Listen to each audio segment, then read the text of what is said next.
Hello. If I can have everyone's attention, just a reminder to make sure that you fill out a speaker slip completely if you want to speak at today's meeting before the meeting starts.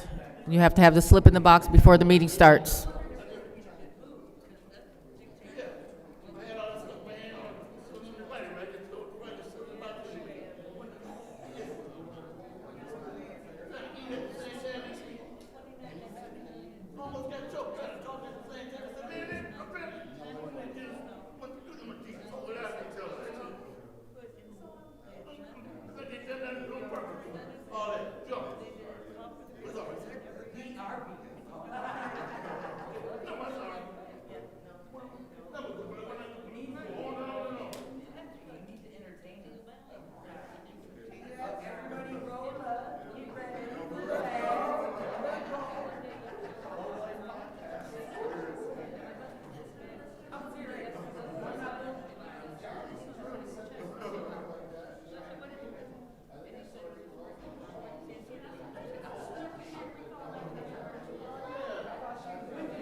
Jerry, will you do the pledge?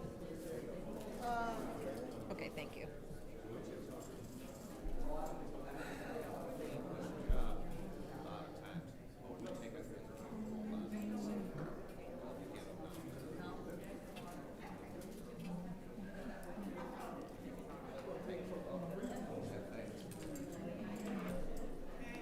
I need my pen.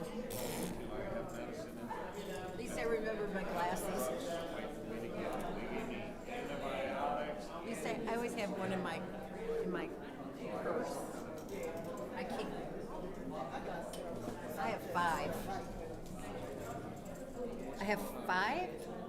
I have one in my flute case, two in my car, one in my purse.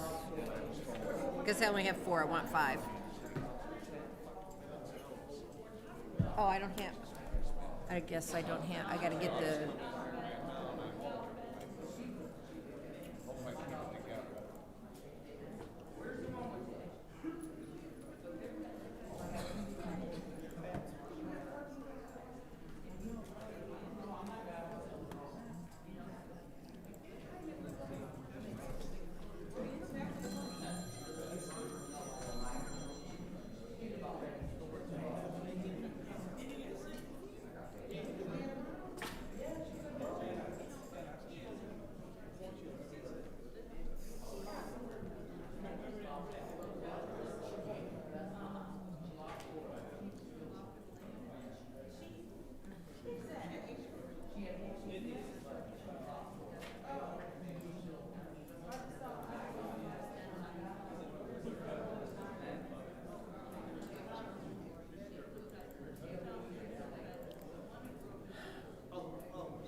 We don't have a printed agenda?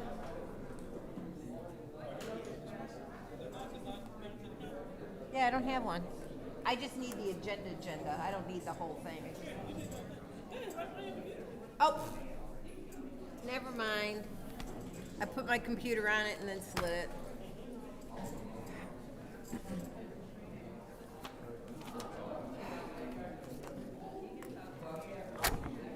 As soon as Joanne's back, she was there.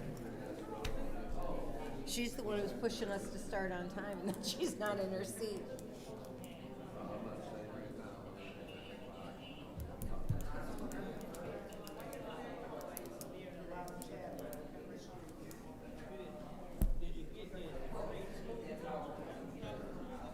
No, I didn't know they had them.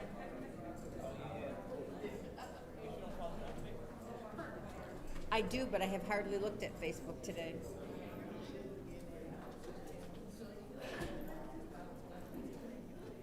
I'm waiting for Joanne.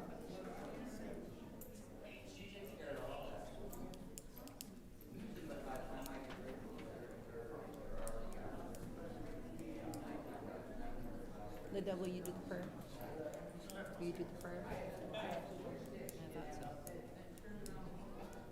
thought so.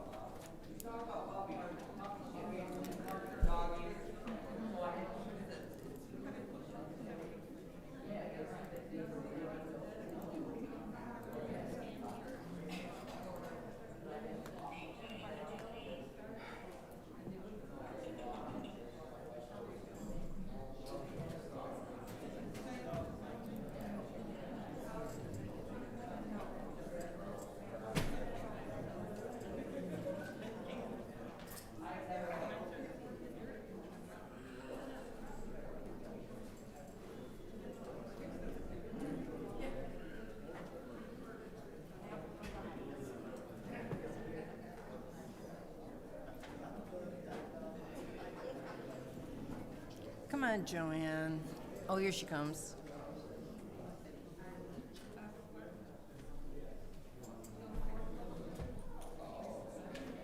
I didn't even know my mic was on. I didn't turn it on.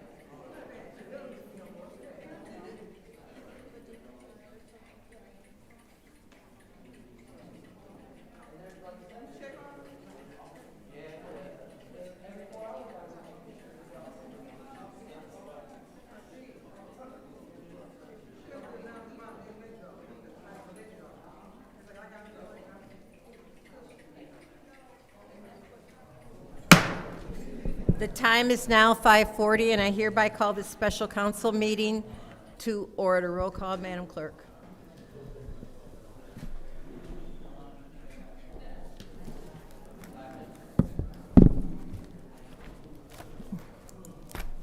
Mr. Alamin is not in. Dr. Lewis? Present. Ms. Priestley? Present. Ms. Winfrey Carter? Present. Ms. Burns? Present. Ms. Mashat? Present. Mr. Pfeiffer? Mr. Jarrett is not in.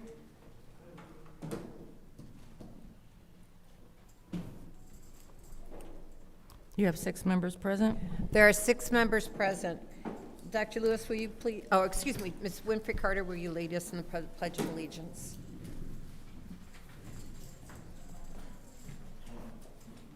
I pledge allegiance to the flag of the United States of America and to the republic for which it stands, one nation, under God, indivisible, with liberty and justice for all.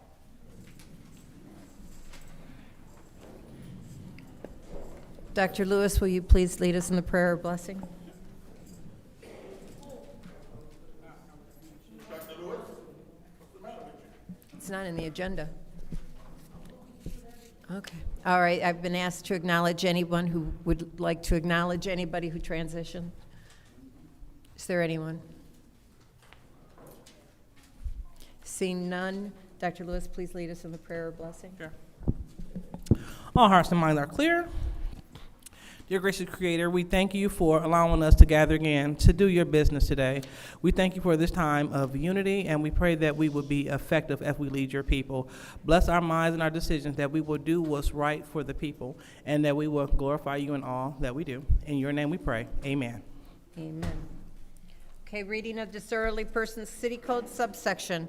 Any person that persists in disrupting this meeting will be in violation of Flint City Code Section 3110, disorderly conduct, assault and battery, and disorderly persons, and will be subject to arrest for a misdemeanor. Any person who prevents the peaceful and orderly conduct of any meeting will be given one warning. If they persist in disrupting the meeting, that individual will be subject to arrest. Violators will be removed from the meetings. The Open Meetings Act details the statutory requirements for individuals wishing to speak before a public body. A public body must allow a person to address a meeting of a public body under rules established and recorded by the public body. Rule 29.8, any person at a city council meeting may be called to order by the president or any council member for failure to be germane, for vulgarity, or for speaking in excess of the allotted time, or any other violation of these rules. Rule 29.9, any person who is called to order shall yield the floor until the chair shall have determined whether he or she is in order. If a person is determined to be out of order, that person must yield the floor and forfeit any remaining time. It is now time for public comment. Members of the public who wish to address the City Council or its committees must register before the meeting begins. A box will be placed at the entrance to the council chambers for collection of registrations. No additional speakers or slips will be accepted after the meeting begins. Members of the public shall have no more than 3 minutes per speaker during public comment, with only one speaking opportunity per speaker. Madam Clerk, who is our first speaker? The first speaker is R.L. Mitchell. Hello, Council. For the record, the last week when we was here, it was a public speaking situation, and the city clerk got up and announced, we, the people, can be here, but we are not allowed to speak. That's representation without whatever, I can't how to say it, but this gentleman right here, right on the left of me, right here, talking about taking people's houses and taking their taxes, until Second Ward spoke up, to 2 homeless guys moved in her house, and they got in a fight and ended up burning down the house, and the dude in California somewhere don't give a care. If he's in the real estate business, he ought to come and take care of Flint and take care of his property, slum landlords. But this fella right here, every time a fire come on the east side, Miss Priestley, he don't have no transportation to get there. With all them cameras will be planted all over Flint, they can capture every fire when it first started. Out of the day, economics, whatever that junk, there he is.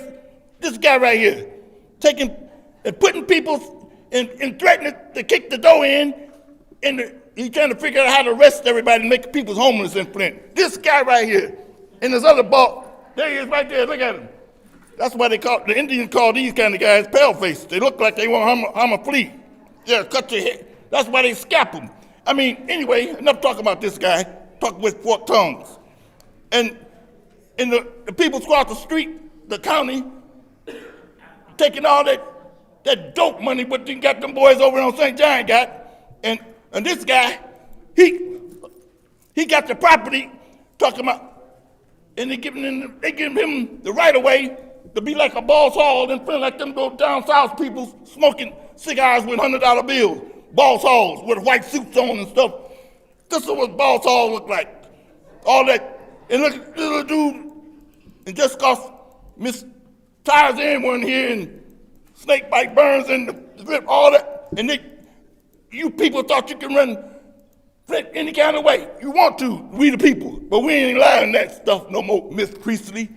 With your cedar trees, you see the act of God done blow down telephone poles and everything. Nobody addressing that situation, but that's what. Look at this guy, looking humble like I gotta watch him because he is bushwhacking like them country bunkers will do at the beaches. Chasing them Flint boys back over the Copper Road to county line and drunk and chasing them on Dead Man Corner, that Thread Lake, because they know they're going to kill themselves. They rush, and they don't, them young teenagers don't know nothing about that yet. All the Dead Man Corners around them counties, all these country bunkers, look at them. And I can't taking out the doctor's houses and good thing ties in when he gonna put a bunk. Okay, stay tuned, Americans.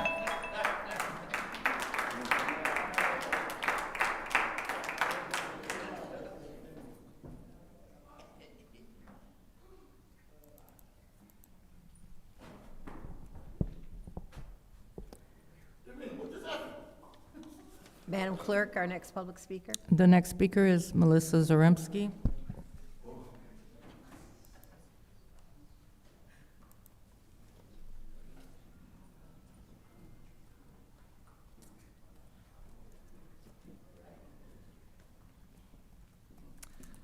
Hi, my name is Melissa Zaremski. You know, this whole city just downright sucks.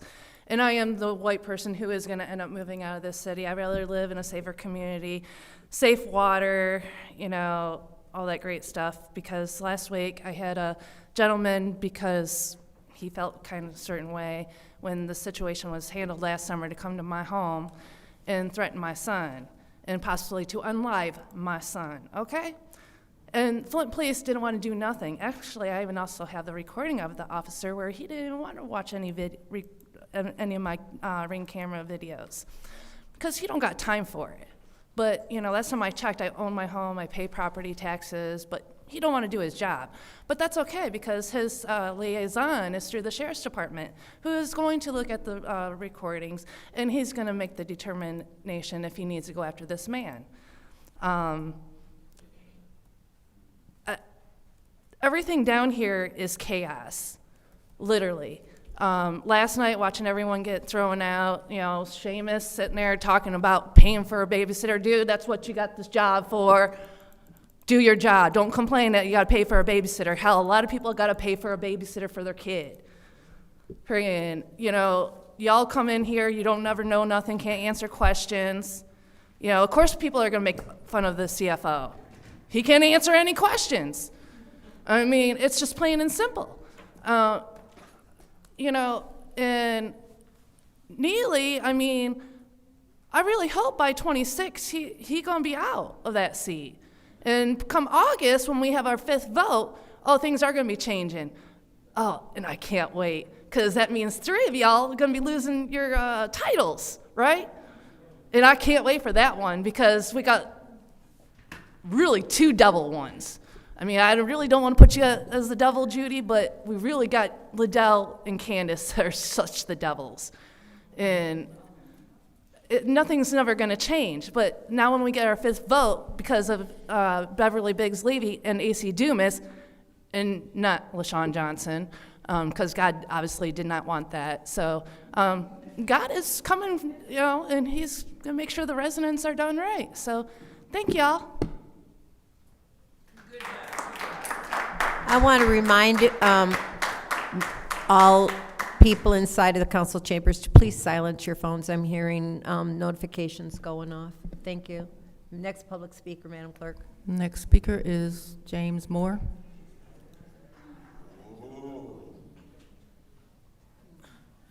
Good evening, James Moore, 2nd Ward. I'm going to take a minute and talk a little bit about some recent past history that we had here. I'm glad Arthur Wilson is here tonight. He had brought up kidney situations in our area. Why is the kidney situation on a rise? Is it coming from the air? Air usually affects the lungs. Is it coming from the water? Well, water and kidneys do go hand in hand.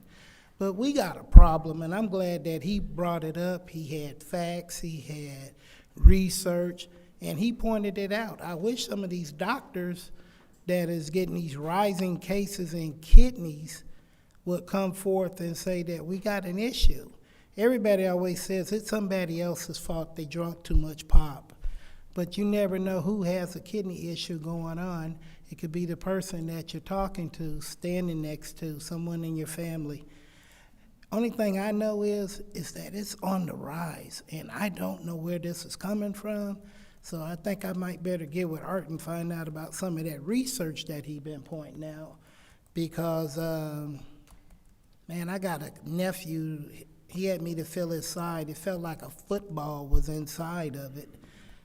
You know, I didn't want to go that personal with it, but man, it's really happening.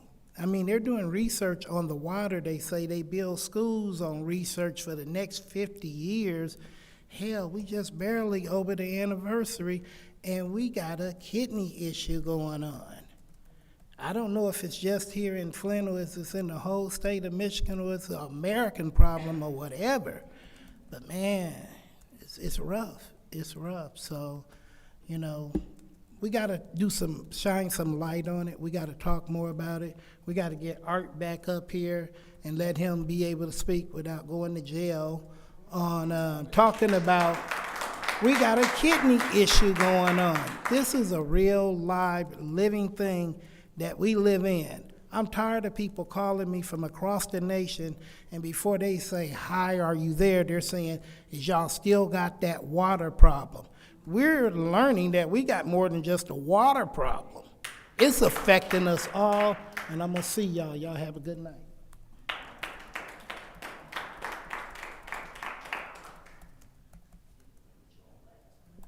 The next speaker is David Peachy.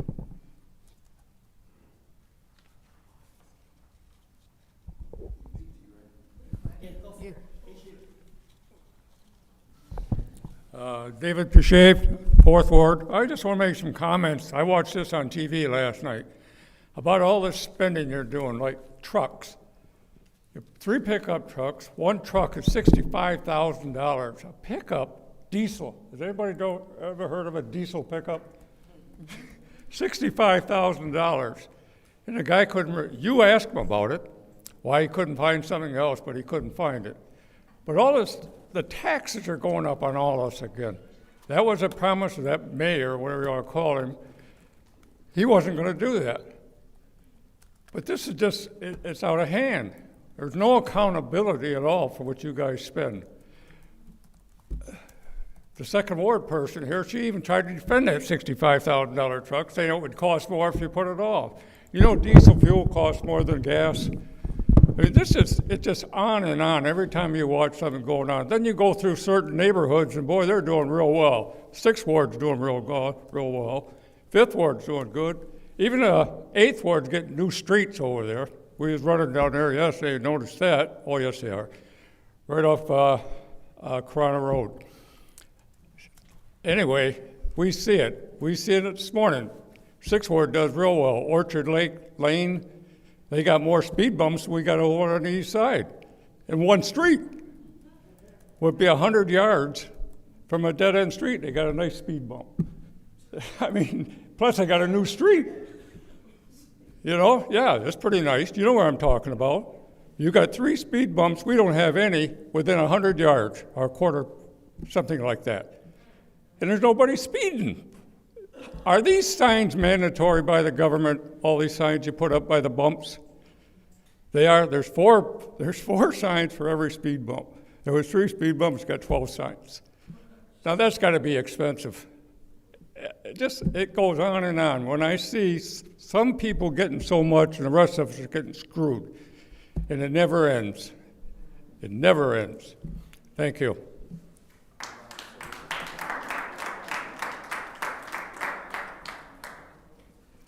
The next speaker is Shantae Murchison.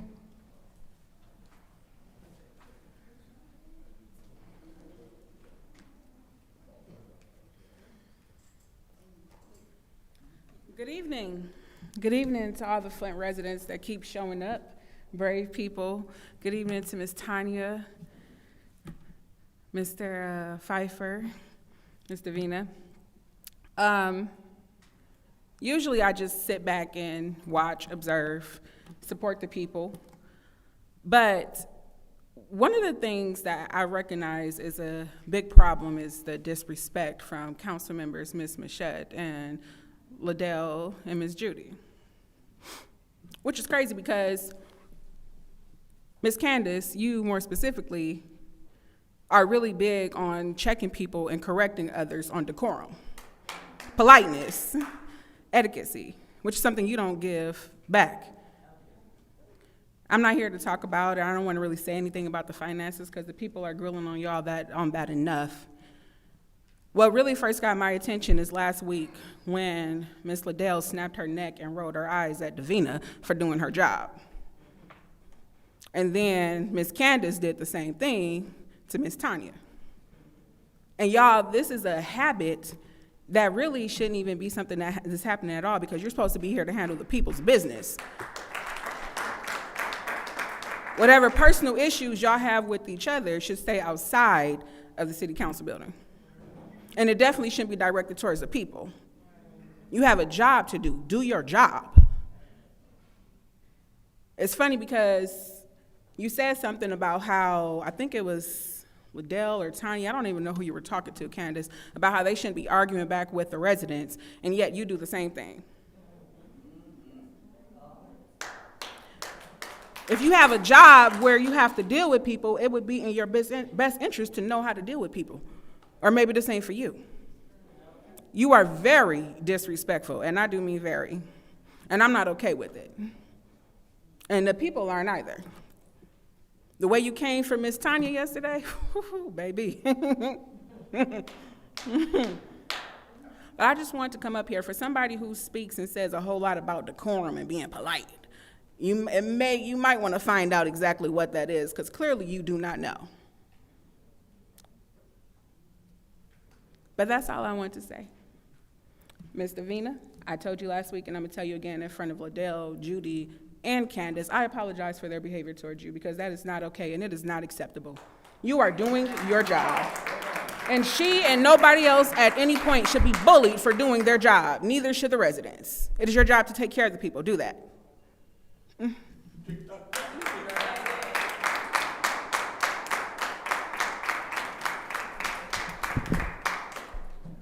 The next speaker is Arthur Woodson.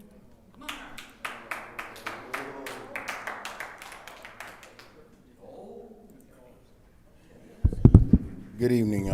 Liddell, I hate that you prayed because my insides started rumbling. The devil should not be praying at city council asking for something to be right when you the author of confusion.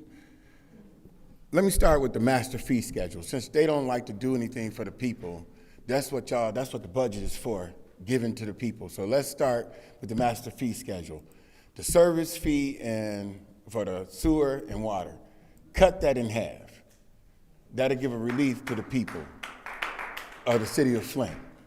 The trash. Remember when they came up here and said that they was not gonna do a no bid contract with Priority?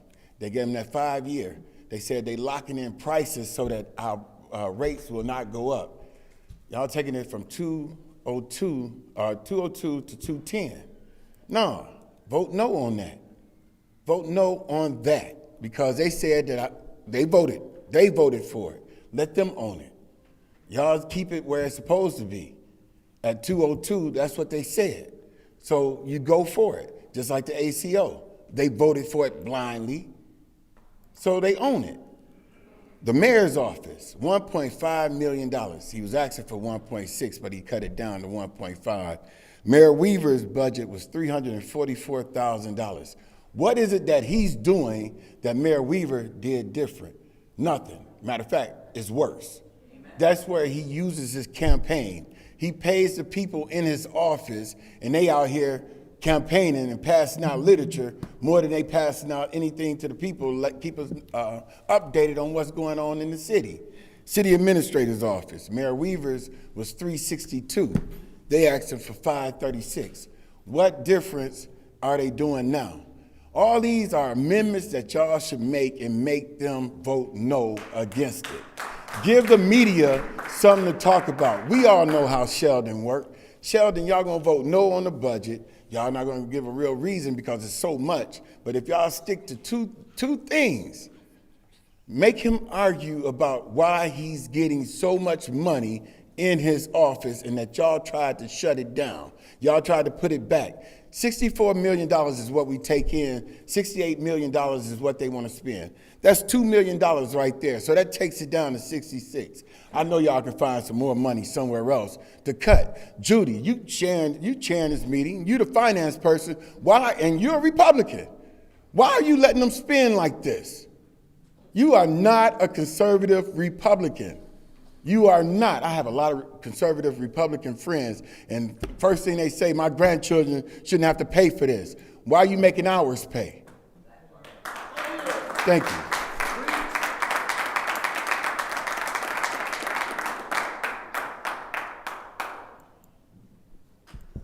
The next speaker is Beverly Biggs Levy.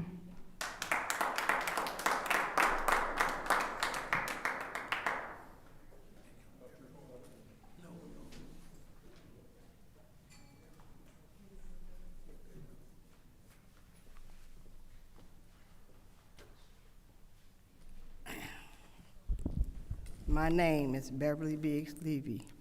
I am running for the 3rd Ward City Council seat. You guys got this budget so out of control. You guys don't know what to do. I look at you all the time, Dennis. You so frustrated. You frustrated with all this BS. You know I can't say the other word. I get in trouble. But it's a mess. And you three hold your head down. You never look at the people. It's sad. It's truly sad. But you know, didn't they say a new law came in today? Huh? What is it called? Sorry, Mr. Woodson, thank you. This is her time, not yours. It's a new law that came in. What is it called? Sore loser? Sore loser law. The sore loser law. So, I wonder who's gonna be able to sign in for August. You can never sign, you can't sign in no more. You can't write your name in. It went in effect today. It's sad. I know you guys are sad. You can't even hold your head up, y'all so sad about that law. Sore loser law. There's signs still put up of LaShawn. You only can have them up for 20 days. After the 20 days, they gotta come down to Vina. They were still up today. And the streets are Industrial and Marengo, Pearson and Saginaw, Austin and Saginaw, Pearson and Horton, and Saginaw and Stewart, between Stewart and Eldridge. The signs need to come down, or I will be calling the state on it. This is ridiculous. If it was my sign, y'all have had them taken down, point blank. They would have been down. And you had the audacity, Judy, to call the state on AC about where he live at. What business is it of yours? None. None. Y'all didn't have a problem when Rich lived in an abandoned house, so why you got a problem now? You guys need to wake up. While y'all watching the people in the audience, you need to pay attention on the budget. That's as important, the budget.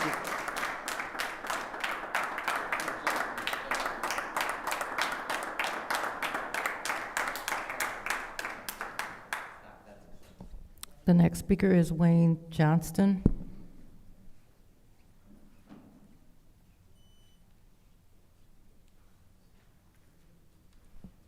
Wayne Johnston.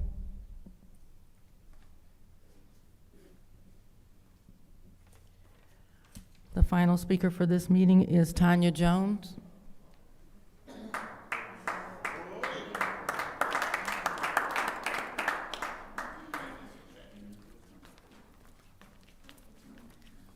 Good evening. My name is Tanya Jones, Mama Bear.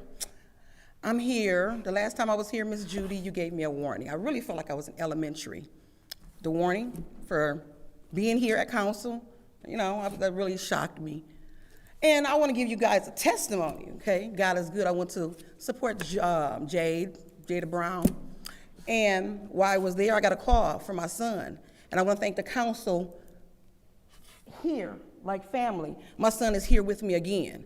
Not due to the city of Flint, not due to no medical pickups, but to support. I've been going through a whole lot, having an autistic son who got issues. Y'all want to transfer opium money here, there, moving from ARP here, all this whatever, not really supporting autism, not supporting the opium crisis, which is real.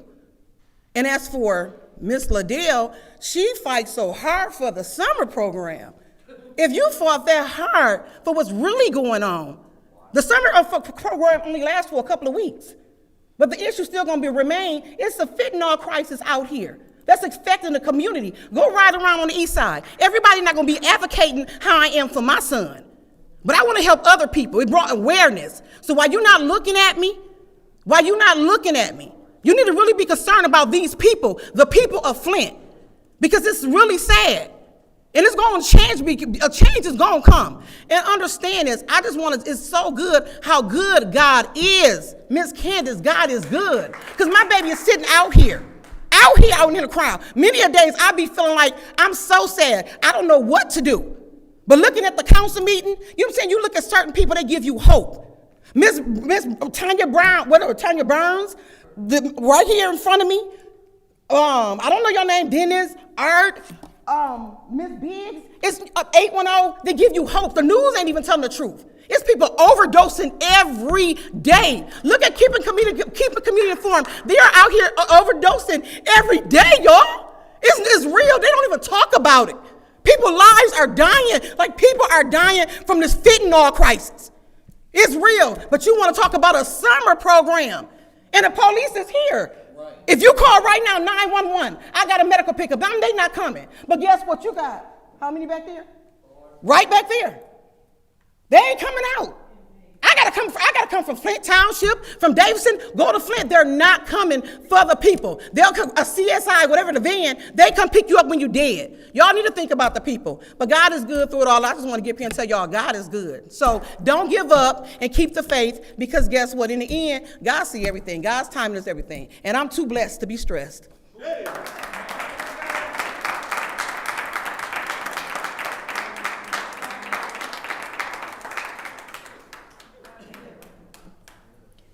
That was our last public speaker.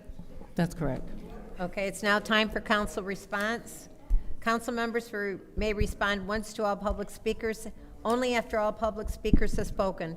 Individual council members' response shall be limited to 2 minutes. Is there anyone who would like to do a council response? Madam Chair. Go ahead.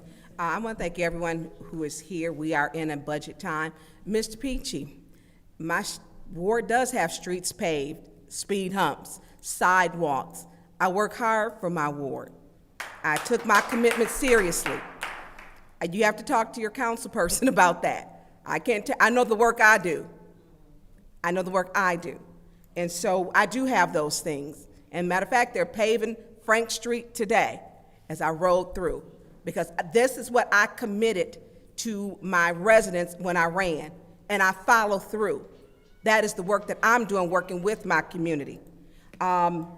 I do want to thank publicly our city clerk for this election. She is not, I meant to do it before, because she did a good job making sure those numbers were correct. The numbers were done correctly, and the recount was done. So I want to give her office and her staff congratulations on that, on the numbers being the numbers. So thank you for that. Also, Mr. Peachy, $150,000. I was talking to Councilman Pfeiffer, was given to the Maid Institute. We didn't approve it. On October the 25th, the Maid Institute, which is the director or president is Councilman Leon L. Alameen, was given $150,000. We did not approve that. We did not. So also to Ms. Tanya Jones, I still haven't received the opioid plan. They said we have one. I haven't seen it. Don't know where it's at. So these are things, when we talk about proving this budget, and on page 61, it states of the city charter, Article 7, finance. The city shall maintain a balanced budget in accordance with the state law. This is not a balanced budget. They're asking us to pass a deficit budget. That's against the charter.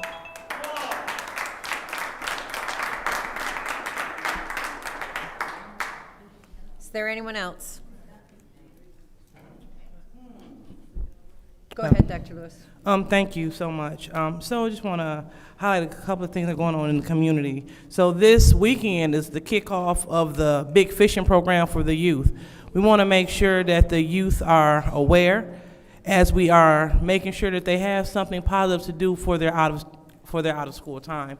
So if you are interested in having your child learn about fishing and actually going fishing, you can have them reach out to Mr. Roberts at 810-394-4105. That's 394-4105. And it is 2 weekends of exciting fun and fellowship with other young people and families. All right, so now that we're talking about great things in the community, I just want to correct a few things.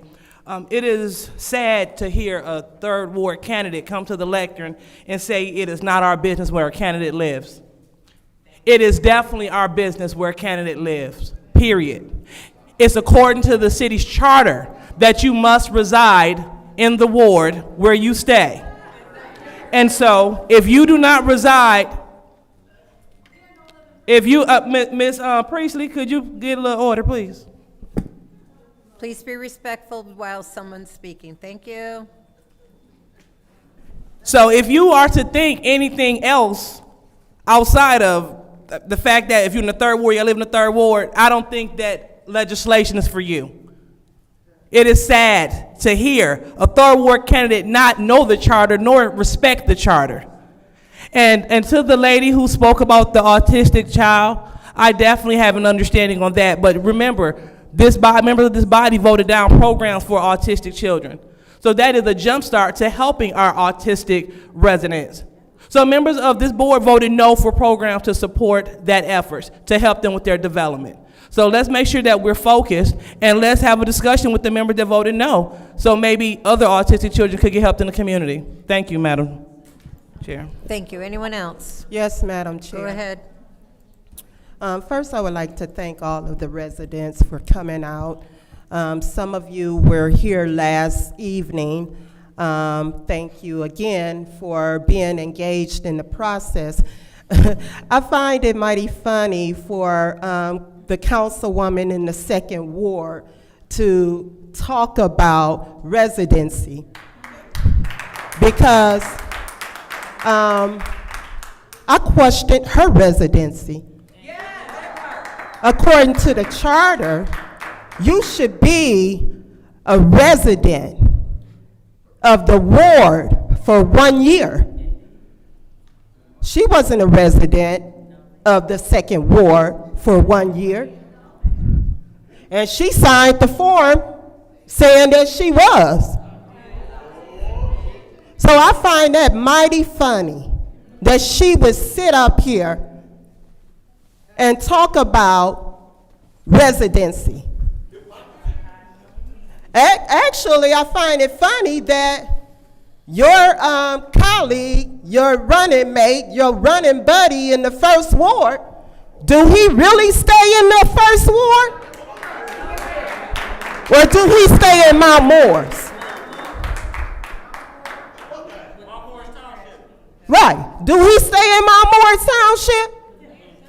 It was funny and strange that one of the city garbage bins was found on that street. Come on, everybody be quiet. You know, come on now. We sit up here and we talk about others. You clean up your own backyard first.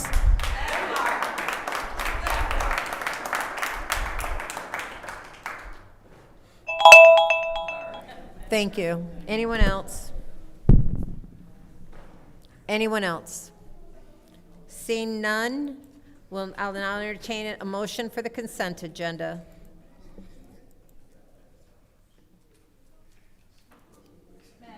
Go ahead.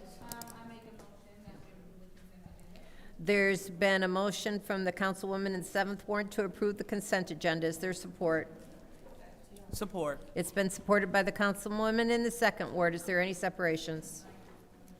Madam Chair, Yes. I'd like to separate resolution 250115-T. Okay.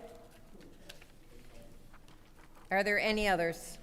Madam Chair, Yes. I would like to separate, of course, 250165.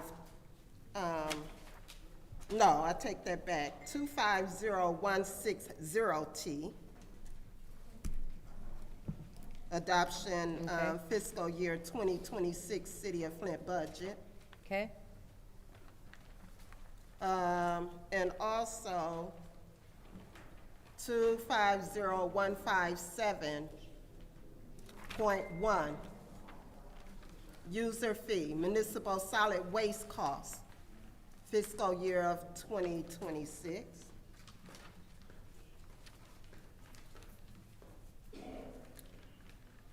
I think that's it for me right now. All right. Are there any others? Yes.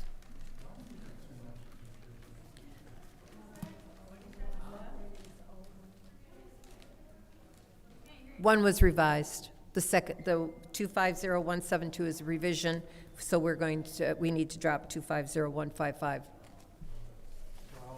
That's already been separated. Okay.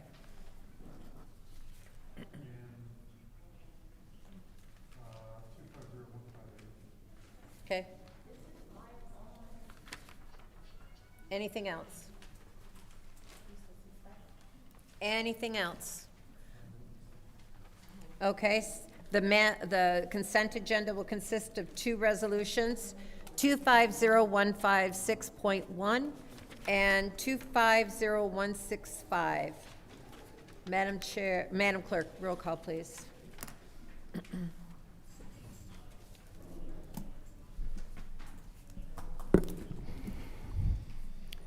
Mr. Alamin is not in. Dr. Lewis? Yes. Ms. Priestley? Yes. Ms. Winfrey Carter? Yes. Ms. Burns? Yes. Ms. Mashat? Yes. Mr. Pfeiffer? Yes. Mr. Jarrett is not in. The vote is 6 yes, 0 no. The vote is 6 yes, 0 no.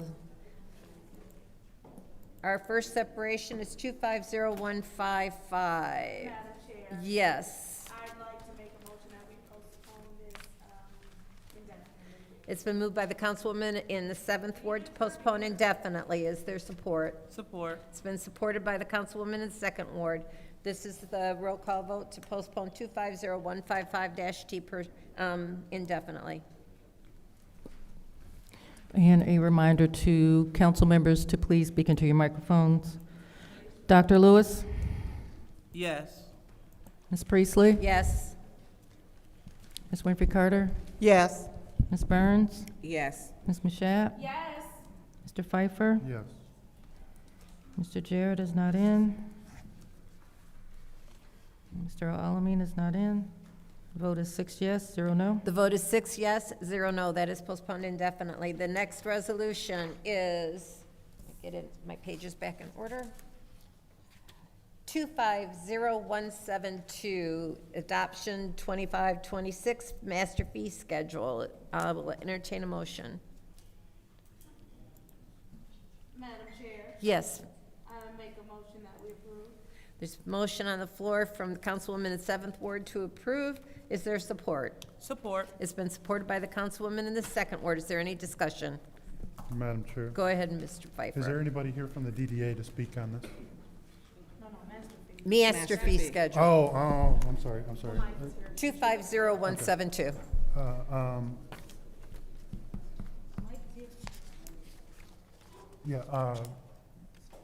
Mr. Ryder, Mr. Ryder.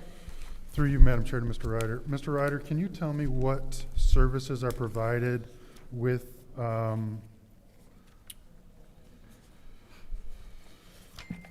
the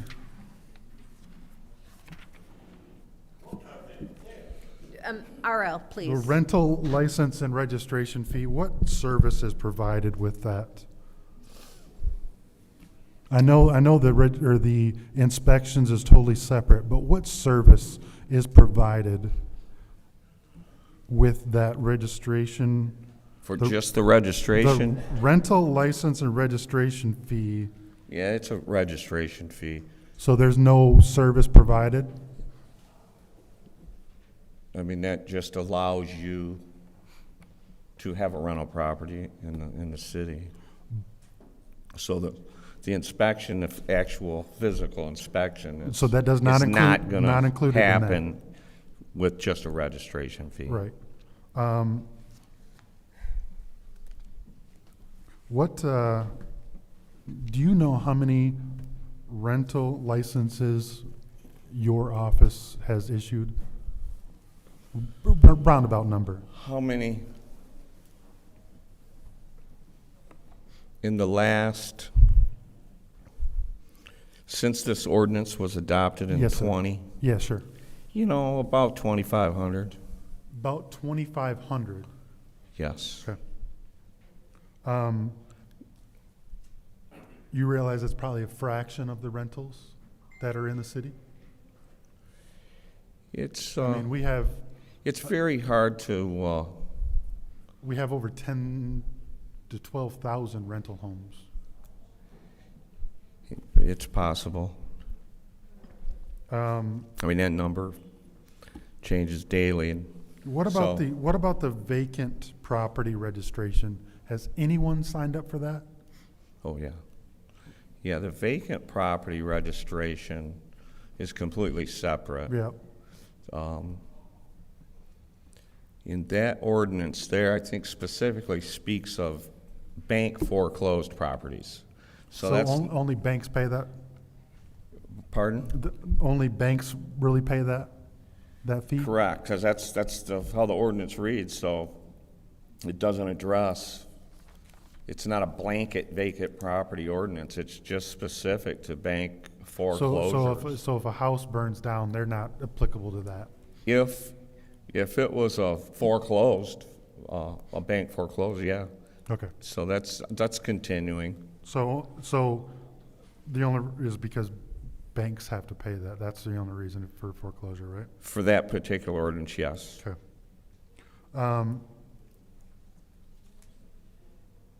Mr. Ryder, I'm proposing to lower the rental license fee to try to get more participation.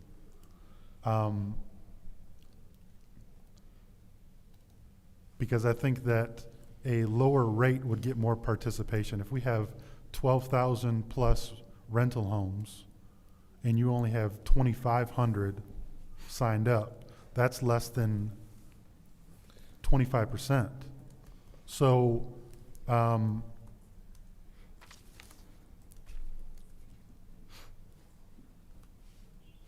how can we more enforce the rental home license and registration fee? Hey, I'm all ears.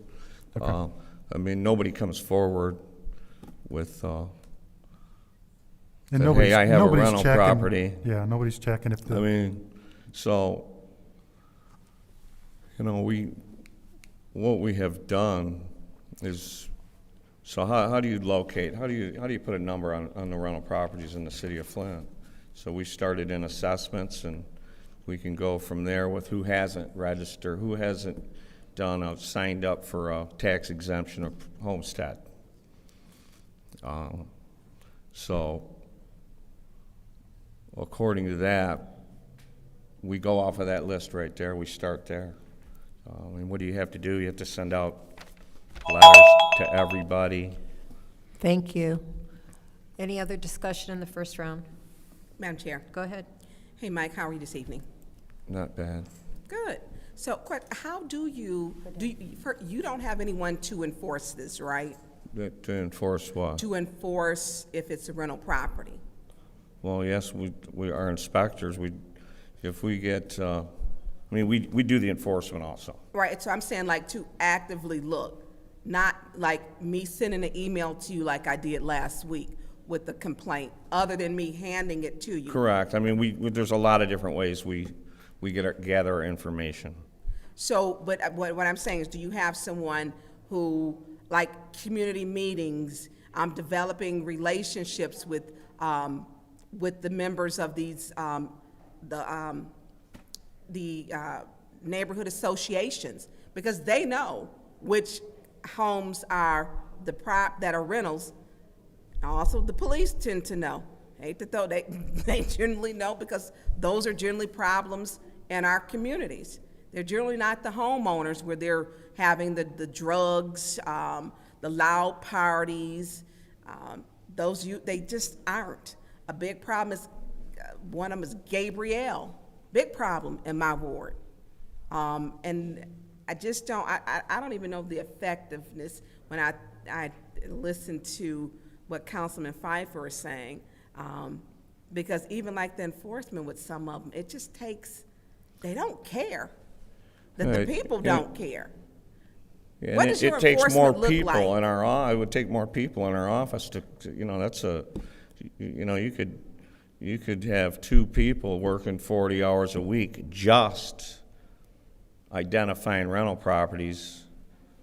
And then what do? How do you enforce that? You write them a ticket, you take them to court, and I mean, that's a long process.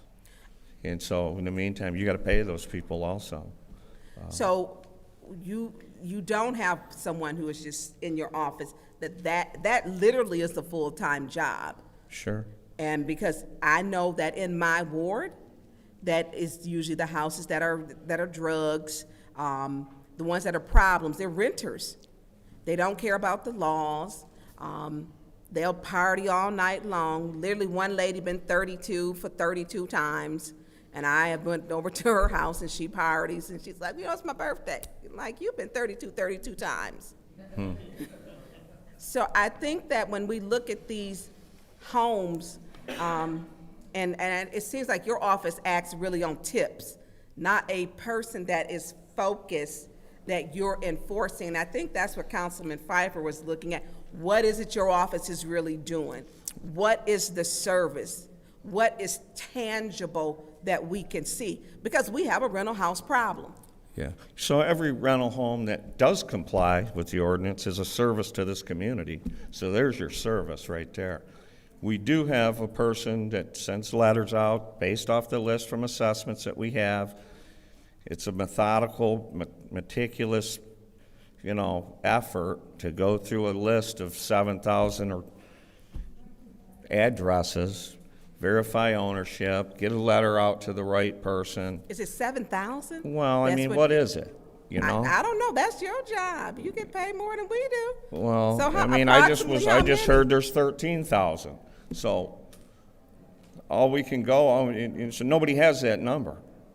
It changes every day. So you've been here a long time, so has no one ever tried to get that number? Well, yeah, like I said, so what we came up with, if you don't have that house, if you have 5 homes in the city, you can only homestead one of them, so we'll go after the other 4.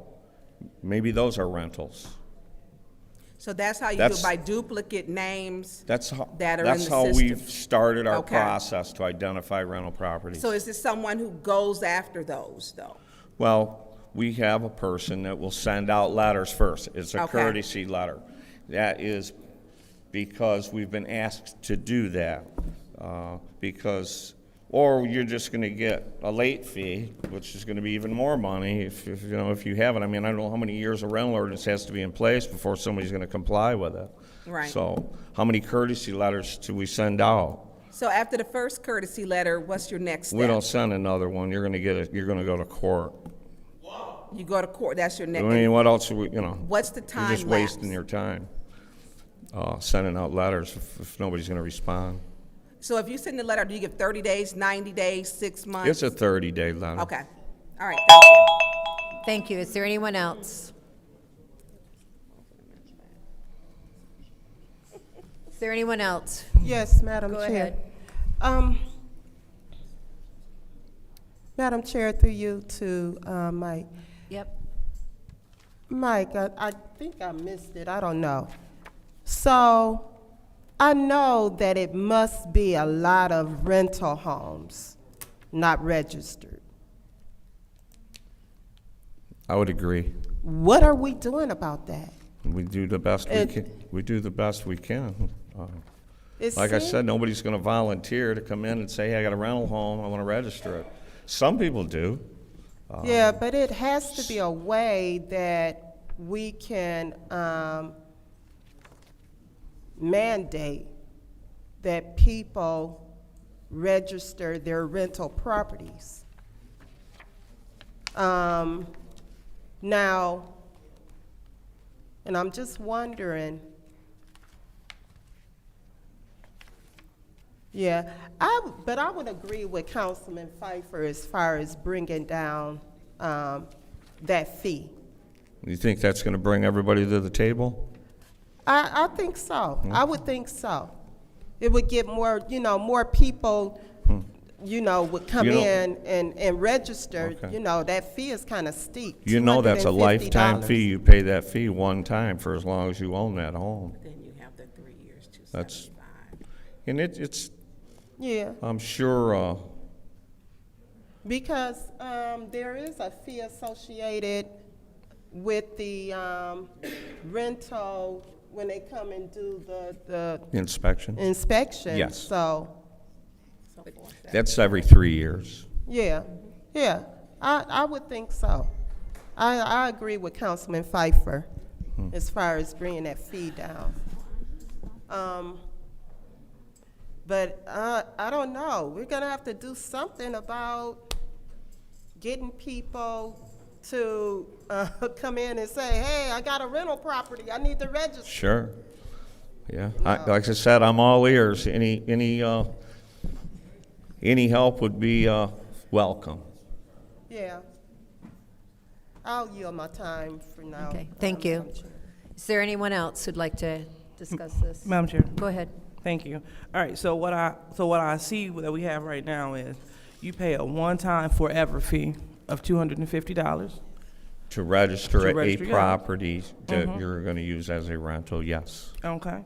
And then every 3 years, you pay $225 for an inspection. Correct. That's for a single-family home, $225. All right, and that's every 3 years. Correct. Okay. All right. So I just heard a council member say $275.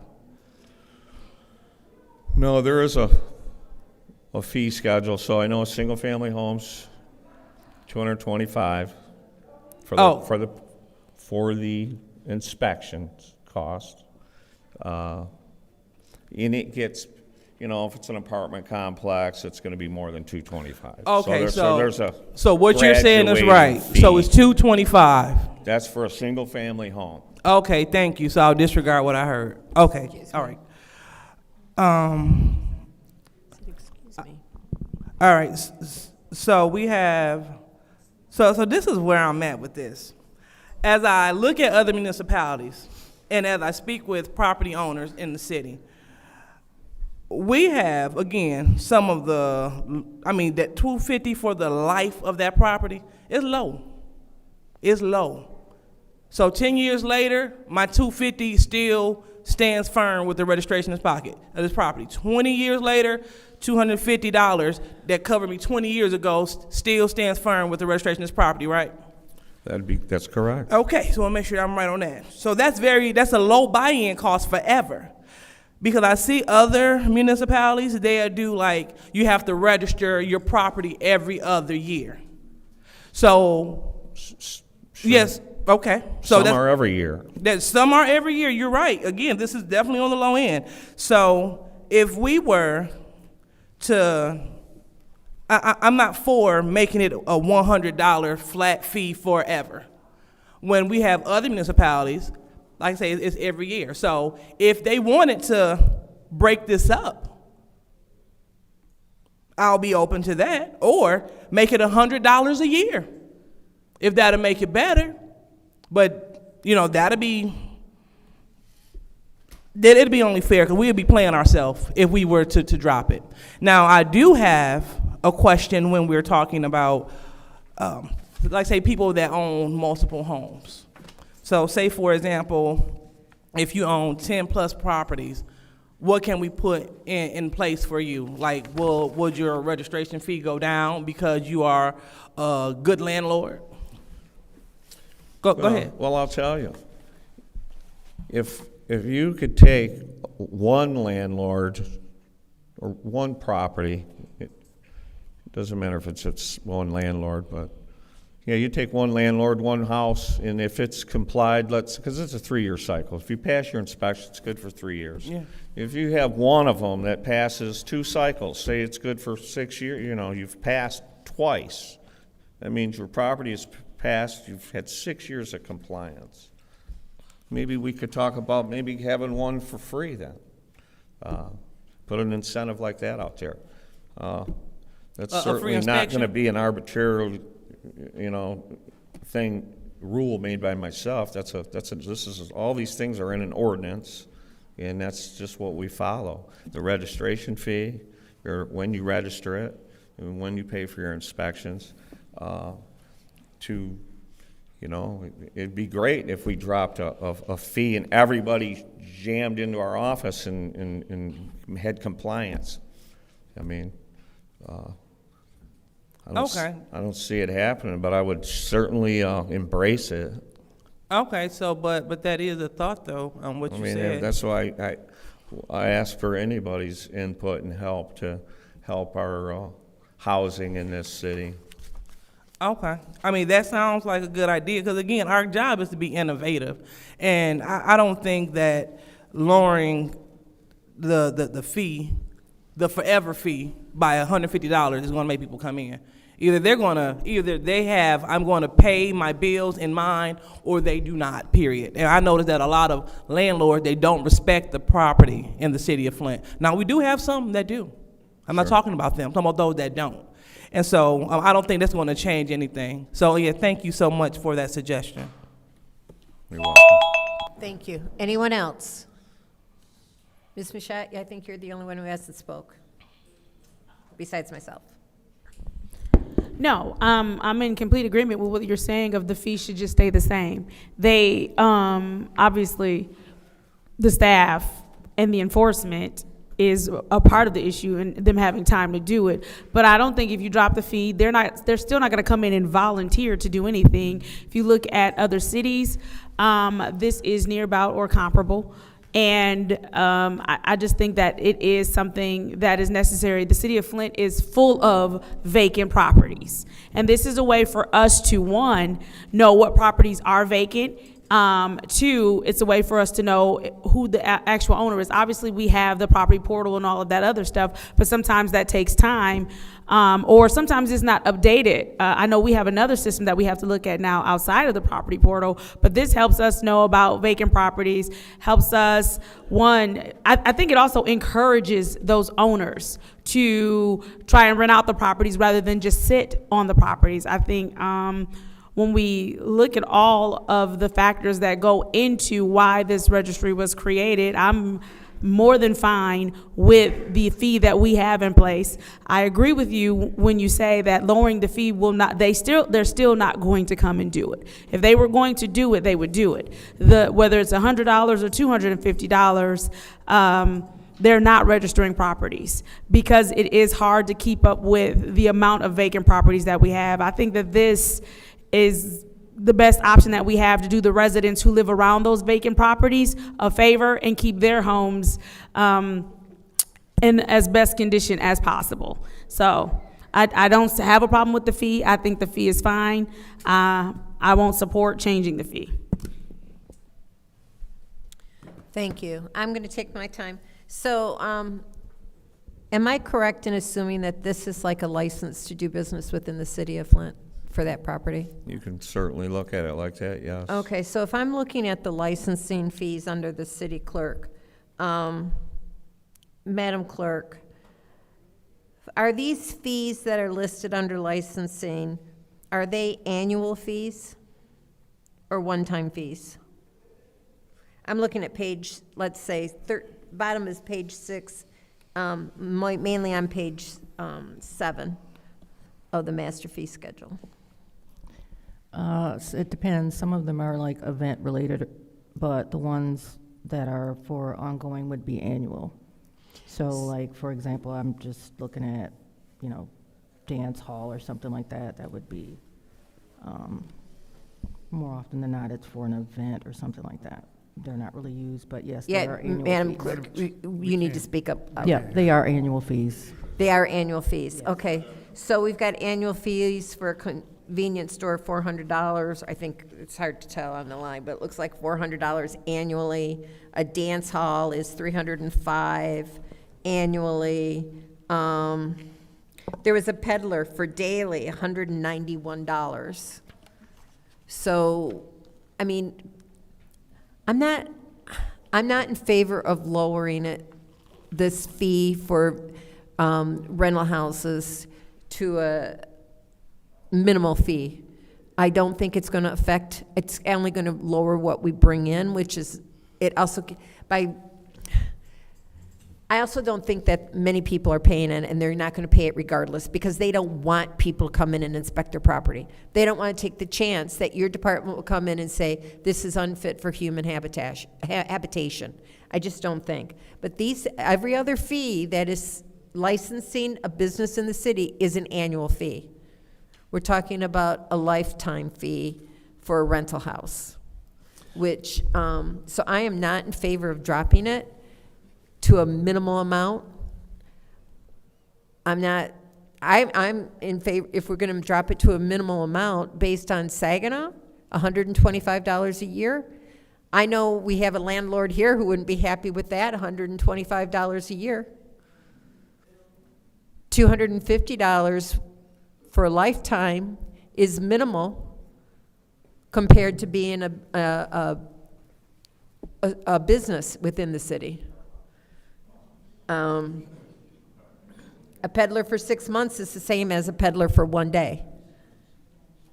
Let's look at that if we need to look at something. But I'm ambivalent about the 250. But when we're looking at a lifetime fee, that's a little different than if it was an annual fee, $250, I'd say, yeah, let's go ahead and change it. But a lifetime fee, I have a little bit of a problem changing it. But I'm also not going to stop the master fee schedule from being passed based on a stupid $125. Second round, any discussion? Madam Chair. Go ahead. Mr. Ryder, last year, a large corporation bought a ton of houses from the land bank. You aware of that? Or from the land bank or the treasury? It was from the treasurer. It was several hundred houses. Did they sign up for this? Have you had someone come into the office and sign up multiple hundreds of houses? Never. Okay. I think it's ironic that my colleagues are against lowering this fee, but they complain about rental fees. They complain about rent, but yet a nonprofit will come in here and they'll give them a 30-year tax abatement to put in low-income housing that isn't low income.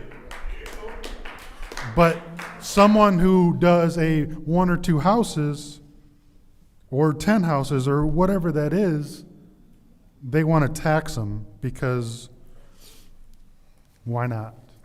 But does Community First come up and sign up every one of their units?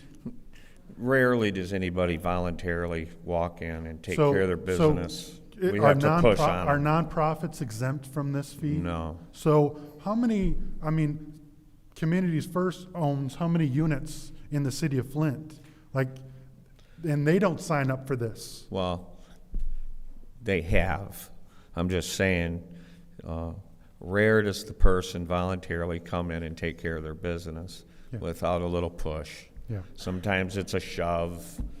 And my point, in my perspective, is when you lower taxes, you actually boost the income because you get more involvement.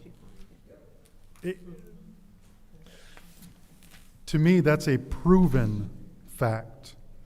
Whether or not, and I can count votes, obviously, some people want to tax the hell out of the residents because eventually these fees get paid by the renters. They don't get paid by the owners, they get paid by the renters. So, I'm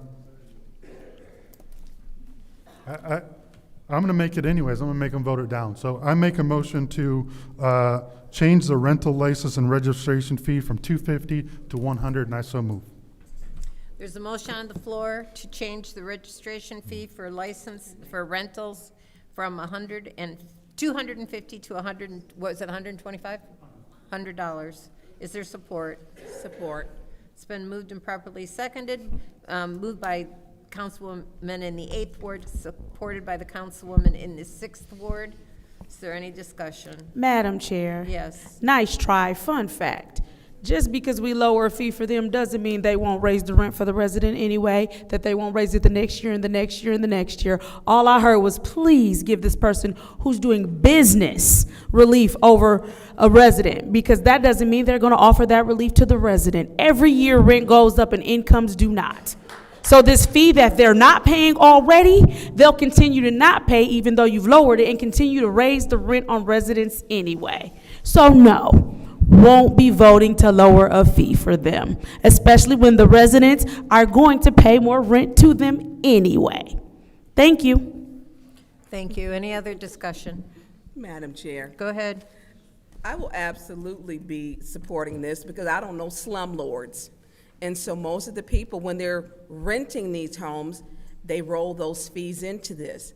And the tenant does pay. And landlords who actually have these properties, there's a long waiting list. It's issues with getting the water cut on, getting electricity cut on, different things. So Mike, so when you come in, your fee is $250, right? To register the property, Okay, and then what is the $275 that they're paying? them are for the inspections. Okay, so you pay $275 for inspections so that the person down there can understand that. So people have request for information. $475. What's your request? Did he say $225 for inspection or $275? For a single-family home,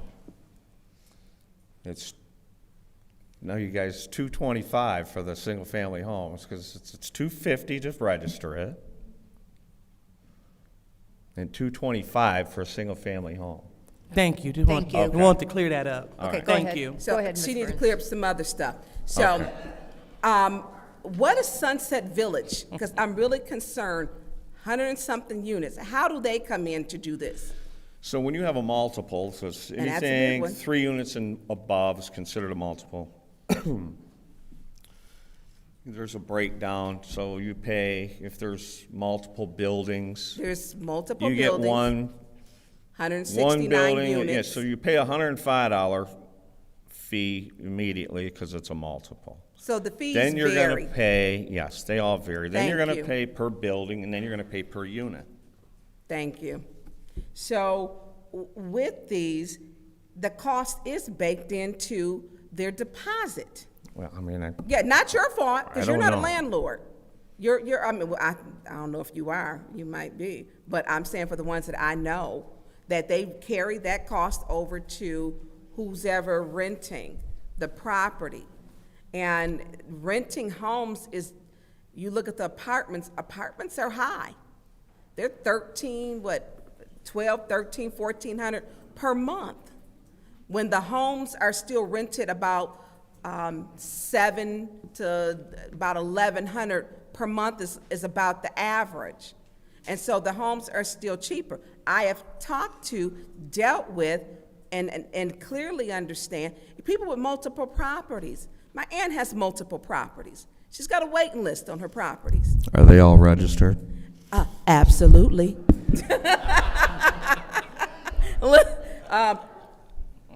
I see, now I'm gonna get her, because absolutely, everything is registered, absolutely everything. And you probably know his name, because he's down there, they do everything above board. She's on properties for over 30 years. Well, we thank him for that. No, it's her and her son. Or her. And they have them all over Flint, and not just Flint, all over Genesee County. And so when we talk about these properties, they get the most difficult time because your office probably needs more people. It's the lag time with getting people to do things. So Wow. there's a waiting period. We gotta pay we have to afford our inspectors too. Oh, absolutely. How many inspectors do you have now? We have 3 rental inspectors, so we have 3 people that do the rental inspections in this city. Okay, so those costs for Flint, it is cheaper to rent a home, and we look at what they're charging in apartments. You generally get more square footage. So the apartments is still getting the same thing. So I have apartment complexes in my ward. I have them. And I've got rental homes. And when we look at, what people are paying, it's often hard to come up with that deposit. That's just a fact. So do you think in an apartment complex of 400 apartments, that $250 registration fee is really going to affect? I'm not talking about, I'm saying that there probably needs to be looked at the rates, like you were saying, maybe a scale, or if someone owns 10 properties. Okay. Or if they own 25 properties, that we maybe need to look at that. And we know if they're good, because they're registered. Their record is consistent. Absolutely consistent. So I think those are things that, and they're part of the Landlords Association, which I know may not be friends of yours right now, but. That's news to me. Oh, well, those prices. So I'm saying I think we need to look at maybe if they own bulk, and maybe look at bulk in that pricing, maybe to adjust that, not just saying 5 rental houses or 1 or 2, or maybe we need to look at 10 and above to maybe have a sliding scale. That's what I'm saying. Thank you. Any other discussion in the first round, sorry. Any other discussion? Go ahead. Thank you. All right, so we're talking about making the flat forever fee $100. I'm not talking about that. Yeah, well, this motion on the floor Okay. is for that. It's to allow individuals to pay $100 for the duration of their rental property, of them owning it. Okay, we're not talking about any fees or anything, any other inspection fees, but just their registration fee. So we just want to go down these quick facts. So looking at Pontiac, their registration fee is $300. And then looking at Saginaw, like Councilman Priestley said, their annual reoccurring registration fee is $150. Kalamazoo annual registration fee. If council colleagues will listen, they might learn something and find out why this is not a good idea for the city. But as we talk, I will continue to speak with you and the residents. In Kalamazoo, the annual registration fee is $110 annually. All right? And so what we're trying to do, we're trying to tell people in Flint, we're already cash strapped. We're already talking about residents, how we're short on water money, we're short on this, but we want to tell the people, give us $100 and you good for forever. When other municipalities are saying, you shall not. You will give us $300 registration fee, and then you still have to pay your inspection fees. Then they're saying you give us $150 every year. But we're trying to say we're going to give somebody $100 a fee and expect them to adhere to the law which they were supposed to be adhered to in the first place. It sounds like we have a compliance problem. And it sounds like, again, that we must look at what other municipalities are doing. We want to talk about Saginaw and their ARPA dollars. Let's look at what Saginaw doing with their rental fees. If we're going to look at what people are doing, let's look and see what people are doing. And they're not doing this. And then when you look at the inspection fee, $225 every 3 years. That's broken down to $75 a year. $75 a year is basically like the going fee for inspection. And that gets you 2 inspections. Huh? That cost gets you 2 inspections. So that's 2 inspections. That's one to go out if in fact there's some issues that you need to address. It's noted give you time to comply, call us back, we go back out and verify that whatever needed taken care of has been taken care of. So you actually get this full service. So that's an inspection and a follow-up, right? Correct. Okay. Because they're doing it differently in Swartz Creek in terms of the follow-up. And I mean, for everything that you are not in compliance with, that's an additional rate. The point is, we'll be playing ourselves if we were to drop this forever fee down to 100. It should be 500, honestly. But $250, that's fair for the life of the property. That's beyond fair.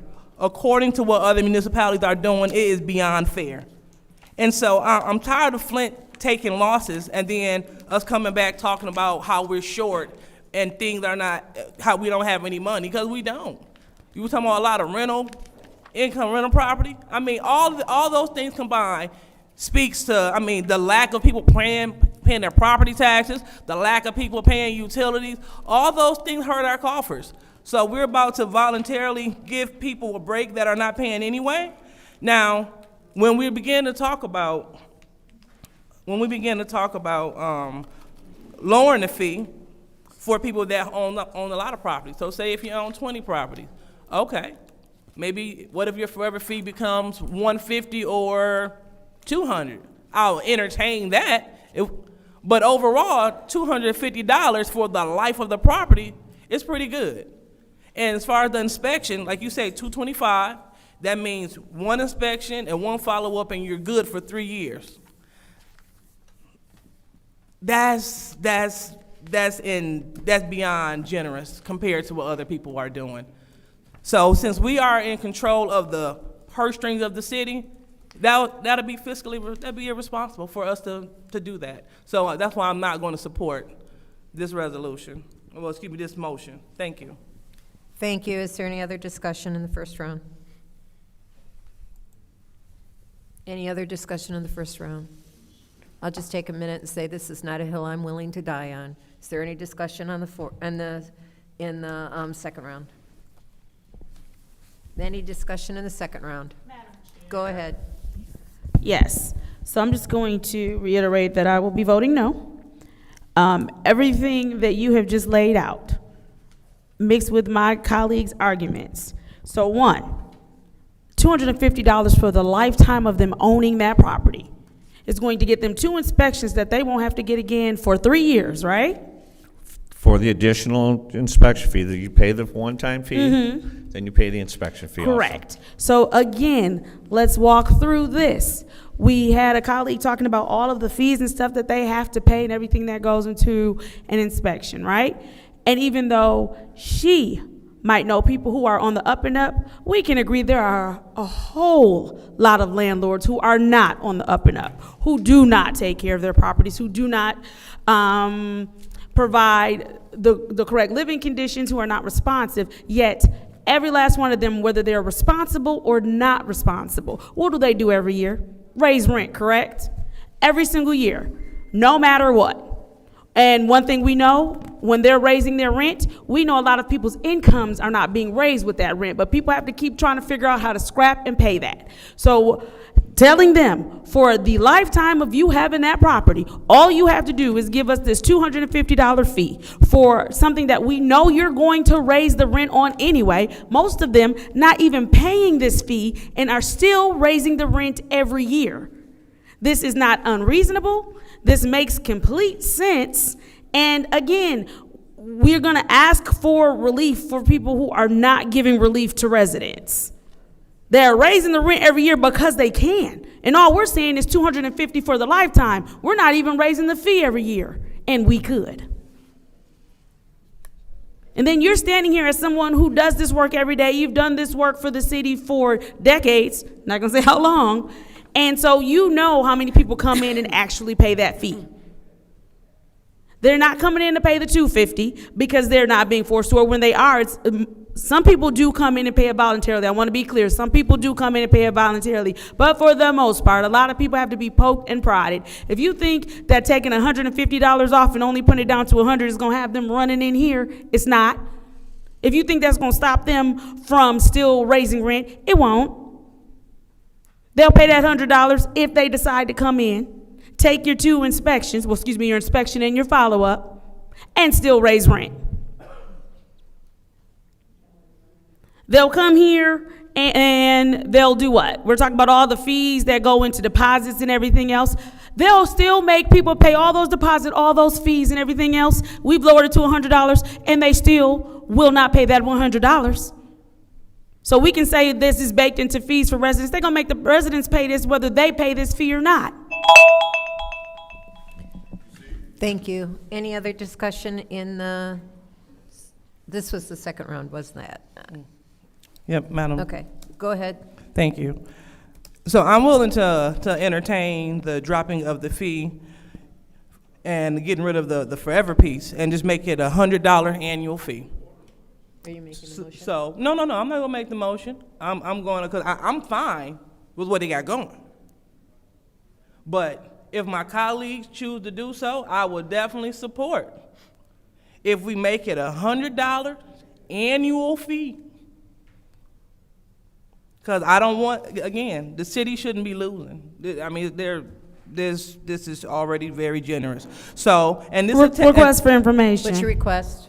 We're changing it. You're willing to entertain us changing it to a $100 fee. Is that $100 fee include the caveat that then that $150 will come off the rent every year? Well, you know what?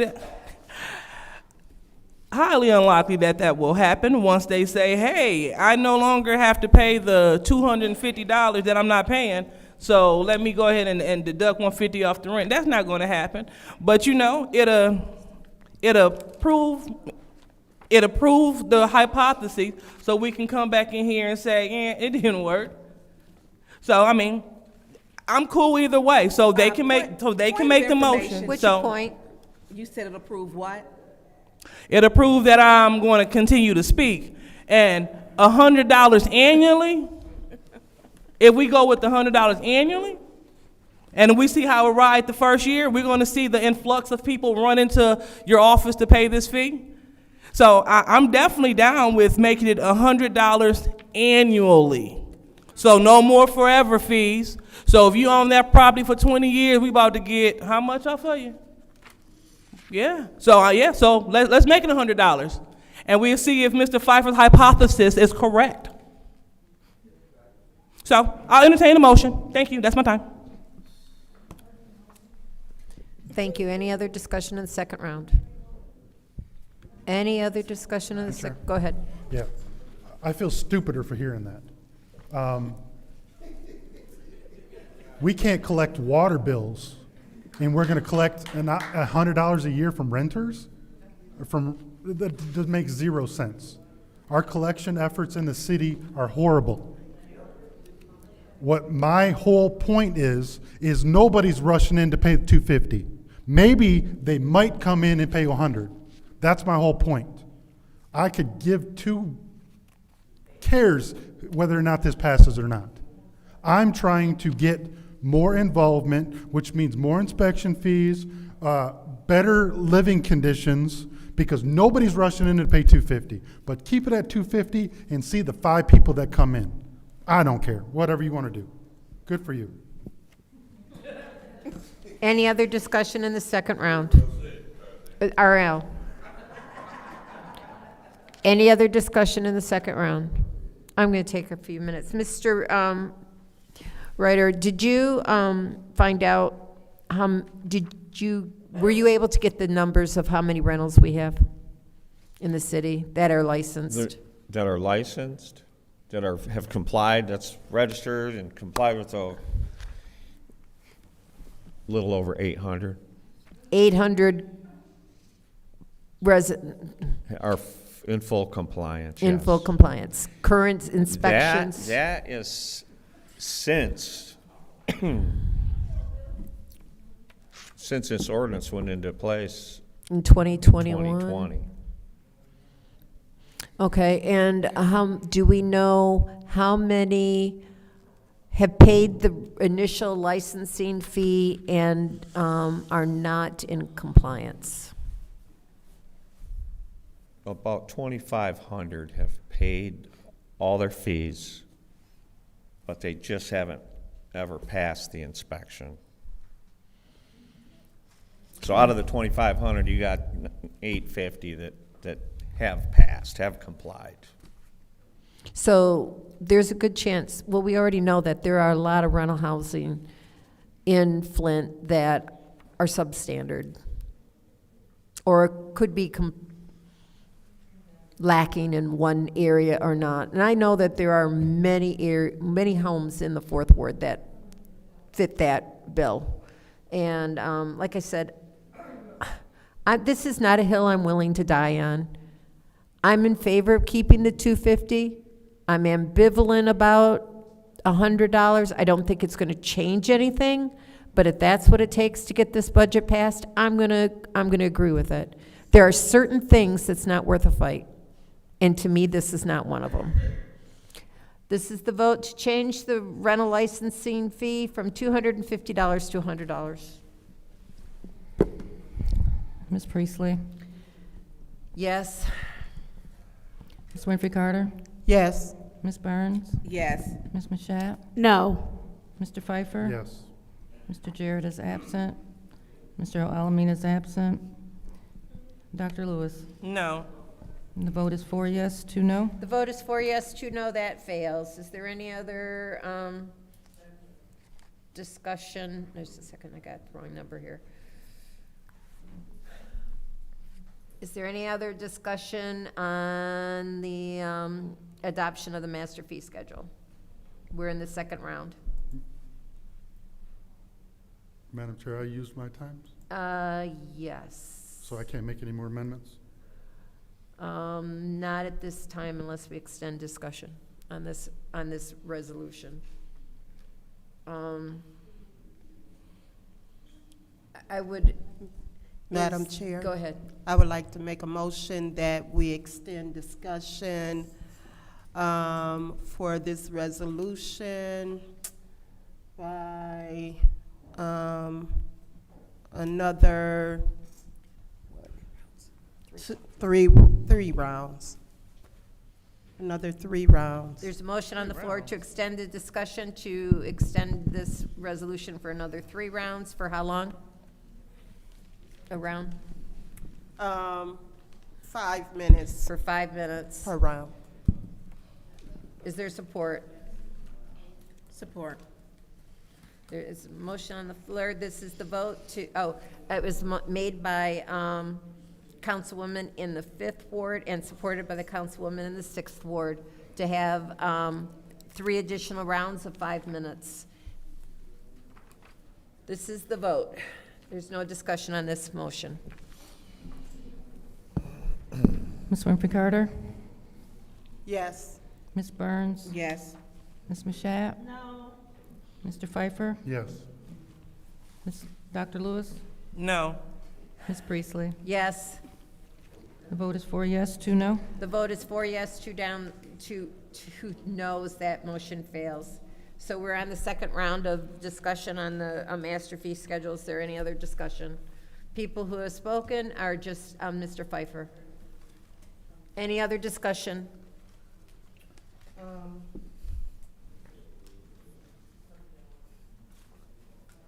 Point of Winfrey order. Carter. Point of order. What's your point? If we started in the second round, you said he was the only one that spoke, but she just had the floor to make a motion. Wouldn't that make her have spoke in the second round as well? Yes, thank you very much. Thank you very much. That is true. Yeah, we could do that. All right, so is there any other discussion in the second round? Seeing none, this is the vote to approve 250172-T. The adoption of the 25-26 master fee schedule.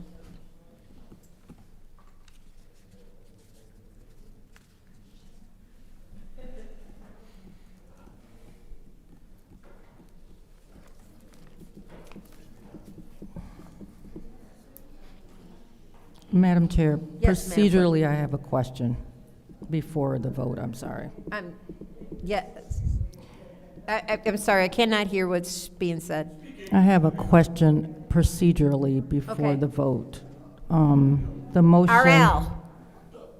On the motion to approve this resolution, I don't keep track of the rounds or discussion. Before Mr. Pfeiffer made his motion to amend the master fee, so was the discussion concluded on the motion to approve? Because this item, like the budget, allows for multiple amendments. If you only have the discussion for that amendment time, then it really doesn't give time to make amendments that might be desired by council members. So what we've done is we went, we completed, we were in the second round when Mr. Pfeiffer made his motion. The amendment motion. The amendment, right. And then we went back, we voted against the amendment that was made, and then we went back and I offered second round discussion again. And no one had any additional discussion in the second round. But would a amendment motion be in order regardless? If it's a motion. The Request motion for is always in information. order. What's your request? Does the chair understand that what the clerk is saying is that procedurally you can allow, because this is budget, that you can allow him to make a motion even if we're not having discussion? Like, even if he's used both of his rounds in the discussion, that you can allow him to make an amendment, because the Is whole that what point you're of this saying? is passing the budget. Correct, because otherwise you're not. Okay. You would All right, if time that, if limit that, the if that's, amendments. I have no problem with that. Okay, so is there any other amendments? Are there any other amendments? Madam Chair. Go ahead.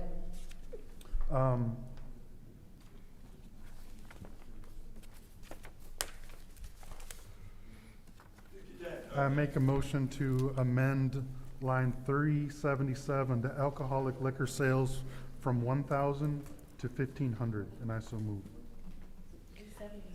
Line 377, let me go to that, please.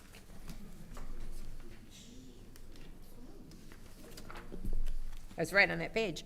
Okay, there's a motion on the floor by the councilman in the 8th ward to change the alcoholic liquor sales fee from $1,000 to $1,500. Is there support?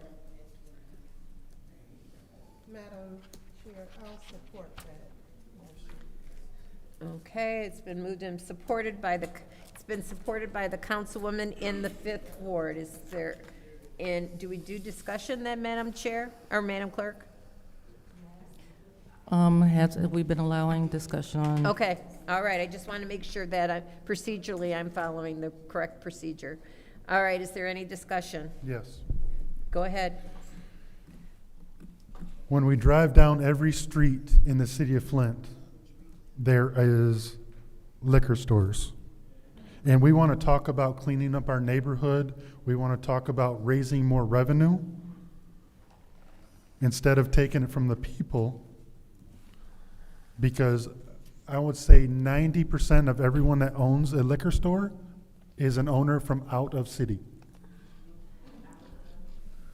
So, to me, Madam Chair, through you to Ms. Donahue. Ms. Yes. Donahue, do you know how many alcohol liquor sales we have to issue each year? I'm sorry? How many alcoholic liquor sales licenses we issue each year? They have changed the law so that a lot of the types aren't required through the legislative body. So the numbers have truly decreased in recent years. But in the past, they would average probably about no more than 10 to 20 a year. So But it's only been a 10 while. to 20 of this line item come through you? Yes, we would, that is, it What would starts it- in our office, yes. What would exempt Can you explain the law to me and why some party stores would have to come here and others would not? I think it speaks more now to transfer of a license and that sort of thing, and it depends on, like a lot of the licenses that have been coming before this body have to do with outdoor liquor sales at restaurants and things like that. But otherwise, a lot of these, they're not coming before us anymore. Like, we haven't had any in the last couple of years that weren't just for restaurants So downtown. this is a special occasion liquor license? We haven't gotten any applications, that's all I know, from the Liquor Control Commission.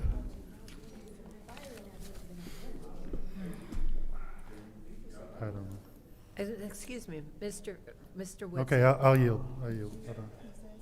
This doesn't make sense. Huh? Oh, you can sit down, Mike. Sorry. All right, I'm thank so you. sorry, Can I Mike. go?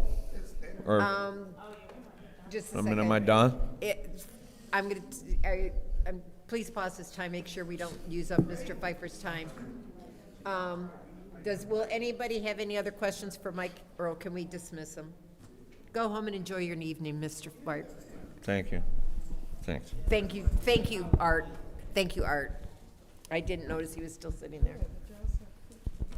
Okay, you're done, Mr. Pfeiffer, right? I thought that this was liquor sales for the party store. Okay, is there any other discussion in this first round? Madam Clerk? Yes. Madam Chair? RL, please, I'm not gonna ask you again. Through you to the clerk. Yes. So what he's trying to amend, whose fee is this for? This is for liquor sales for the, any liquor stores is what. So it is for liquor stores? Yes. And But- so I think the question was specific to liquor stores when he asked.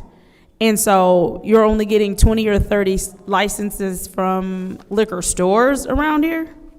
No, the Okay. applications that come through the Liquor Control Commission, these are the renewable licenses, but much like any other things that are in the city, a lot of these are transferable. So we're not getting a lot of new licenses on a regular basis. These fees are for the liquor sales at restaurants and things like that, where they have to do the background check and all that through the city.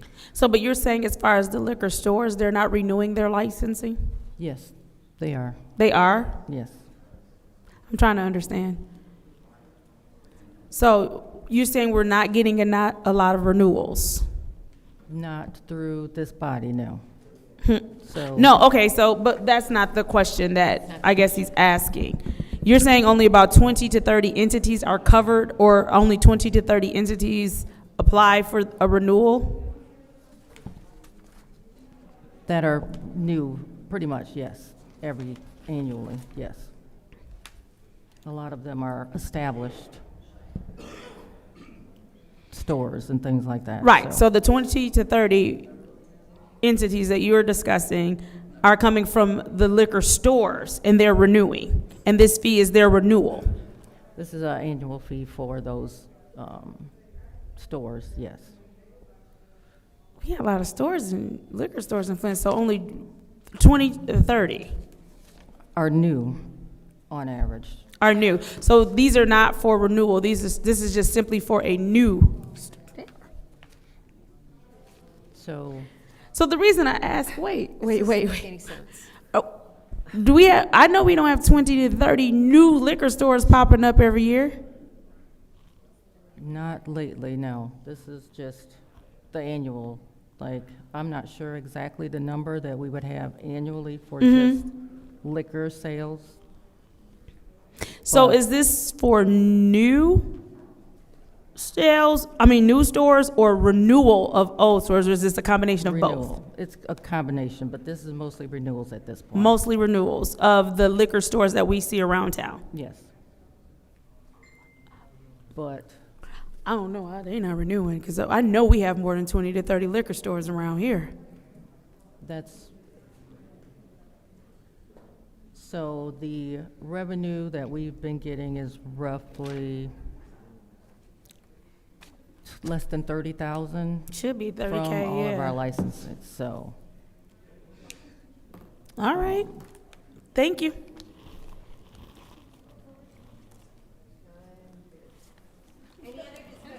First round. Madam Chair. Go ahead. Through you to the city clerk, the fee for on line 367 and 368 for sex offender. What is the state portion? I understand the city. So are all those fees determined? We're on discussion of changing line 377. Please restrict it to that so that we're germane to this motion. Well, I'm gonna bring it back up anyway. I That's thought we fine, doing but we wanted to finish this. I'm ruling that question out of order. Please continue with discussion on line 377, which is alcoholic liquor sales change.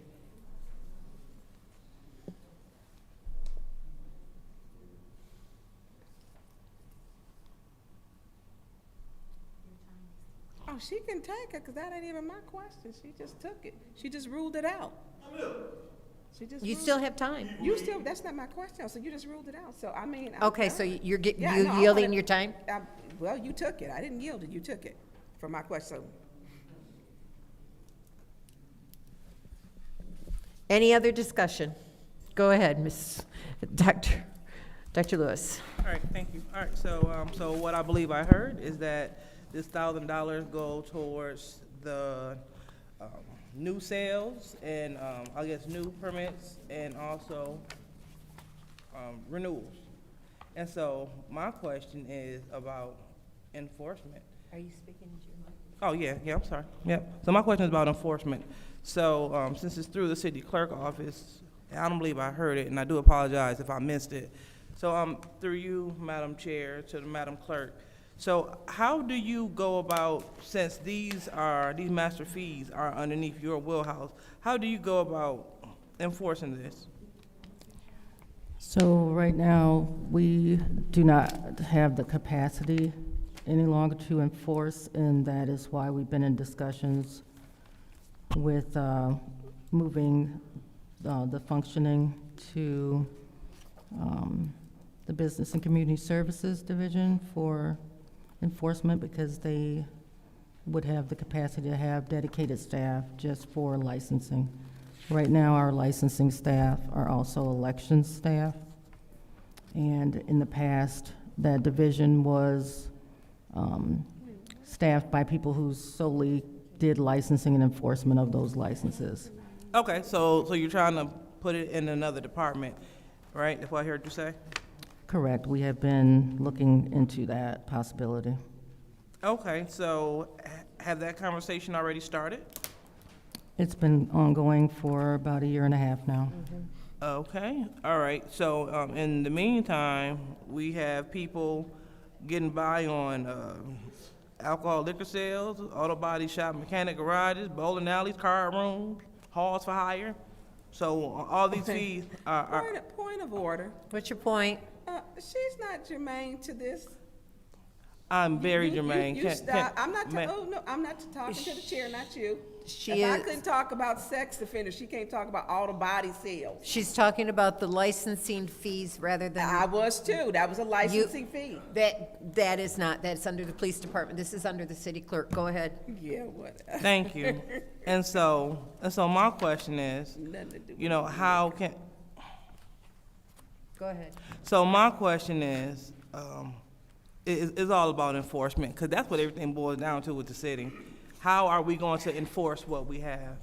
And so the same with the alcohol liquor sale. I think it'll be a great idea, but again, we don't have 1.5 years to wait, because that's, again, say if we have 50 liquor stores here in the city, and I guess, through you, Madam Clerk, how often do they supposed to renew? Is it yearly? That's correct. Okay, so the 1.5 years that we just been in these stall talks, that could have been, like, for example, we had 50 stores, that could have been $50,000 in our coffers while we were talking about nothing. So I don't understand, but hopefully we have a resolution to get this done, because again, just looking at this master fee schedule, it just reminds us this is money on the table that we're leaving on the table, and we lose. Thank you, Madam Chair. Thank you. Any other discussion in the first round? Any other discussion in the first round? I'm gonna take my time because, Madam Clerk, I am very confused. This is supposed to be an annual fee. It doesn't matter if they're new or, we're asking if this is an annual fee regardless if they're new or renewing, correct? This $1,000 a year. That's correct. So the new applications means nothing to this. It's an annual fee, and we only collected 30,000 last year? Or approximately? 28,000, something like, yeah, under 30,000 was the revenue. So we definitely have a compliance issue. Especially with the alcohol sales, I find that disturbing. Very disturbing. But, Mr. Pfeiffer, in regards to your motion, we already know that $1,000, they're not being compliant. So if we raise it, will more people not be compliant? And I'm beginning to think that's not true. So although I would, if more people were compliant, I would support the $1,500, seeing how I think that that will cause more people to not be in compliance with our laws and our ordinance, that I'm not going to support it. Thank you. Any discussion in the second round? Madam Chair. Madam Chair. Go ahead. This is the exact, this is the exact same thing. So they wouldn't lower the rental fees to get more, but now they're saying that more people will be non-compliant if we raise it. Request for information. What's your request? Who is they? The people who voted no, the colleagues who voted no on the last motion that I made about rental inspections, about getting more compliance with a lower thing. So I'm going to do a point of order. What's your point? Well, he's speaking to my motives Yes, when you are. I'm not speaking to motives. when I'm I speaking- clearly said that I was going to support him. No, that's, no, no, no, that's, no. that's okay. I'm speaking to the motives of the last vote. I'm going to say that that isn't not germane to this motion, please. Go ahead, just talk about this motion and this. No, well, your point exactly was contrary to what you just voted for. I voted yes on your motion. You did. My bad. My bad. Yeah. So I'm so confused. Those days happen to all of us. Well, I'm even more confused on Madam Clerk saying we only have 28 liquor stores that comply with this annual thing. To me, I mean, that's like the number of stores in one ward.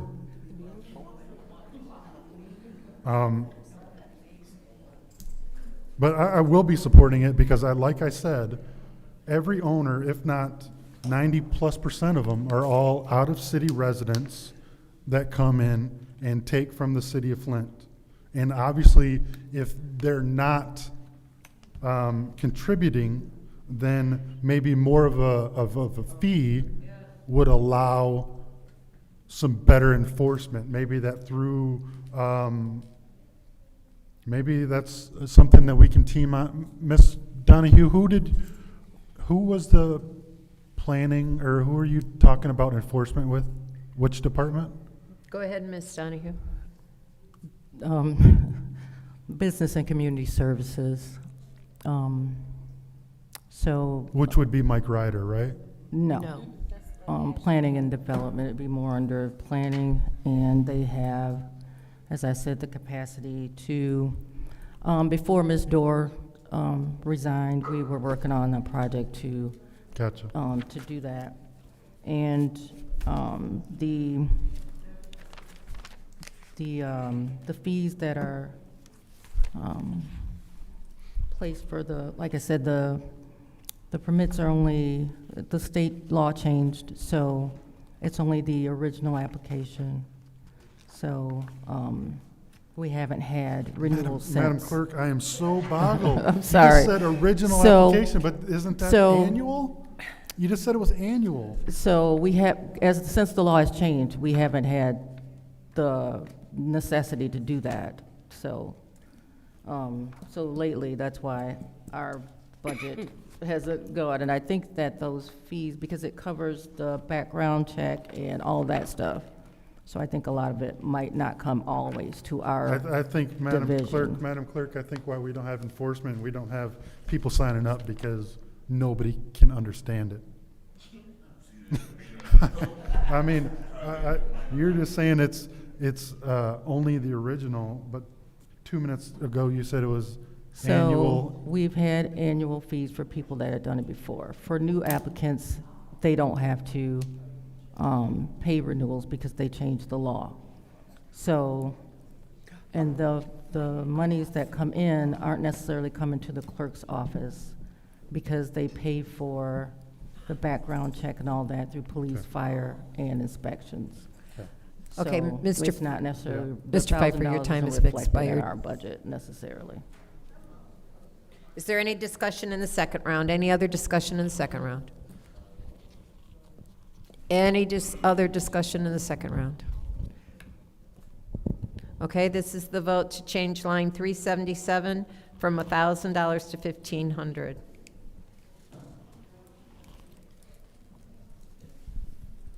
Ms. Burns? Yes. Ms. Mashat? Yes. Mr. Pfeiffer? Yes.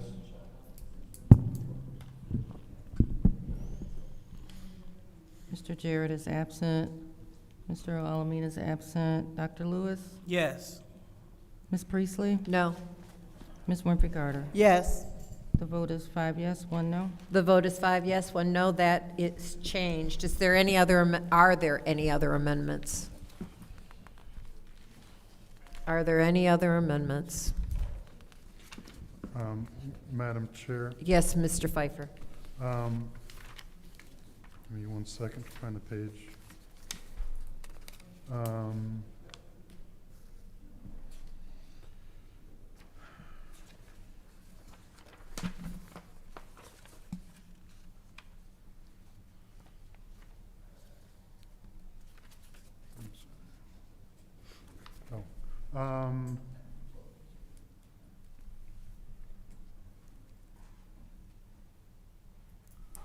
I want to make an amendment to community center.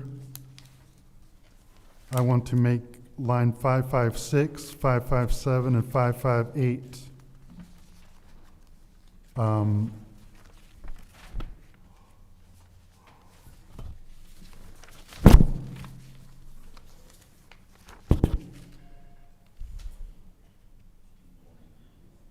Check that. I want to eliminate 558, and I want to change 556 to 350 and 557 to 250.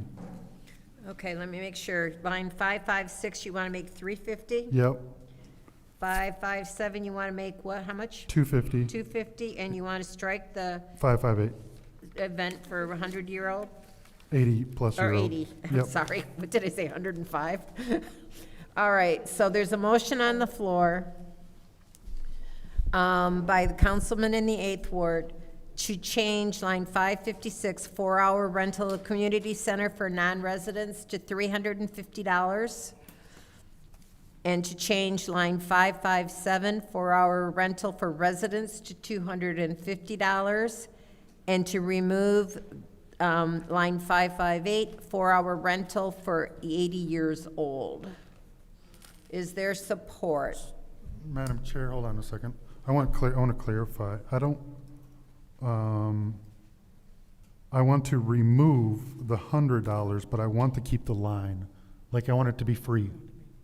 for somebody above 80. I don't want to. Okay. Because I think just eliminating All that right, all right. would make them fall You into the said other two remove, categories. so I wanna No, make I it did, free. and I, Okay, so we want to change line 558 to 0.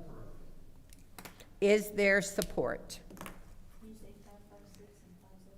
556 would be 350, 557 is 250, and 558 would be 0. Support. Okay, it's been supported by the councilwoman in the 7th ward. Is there any discussion? yeah, real quick, Madam Chair. Yes. Um, Mr. Pfeiffer, Yeah. Mr. Moore has, Discrimination. Could I ask a question about your motion? Sure. Is it zero rent for people that are 80, or that you Yes. want to Yes, do away with? Okay, yes. okay, I Yes. just Zero, wanted to- anybody above 0 that wants to rent, the fee will be waived.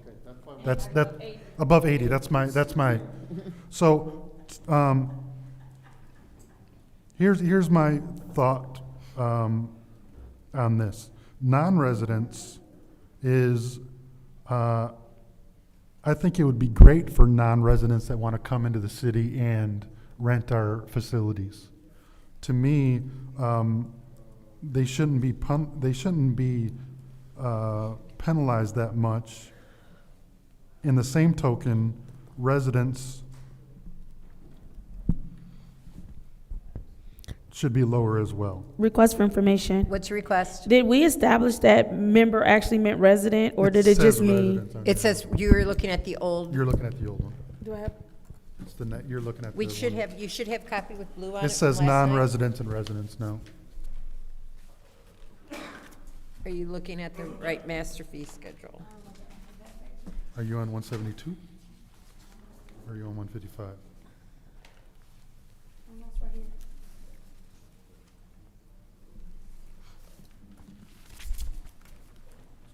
Residents and non-residents. So, Okay, continue. yeah, so I just want to lower those fees, and I want to waive anyone that wants to put together a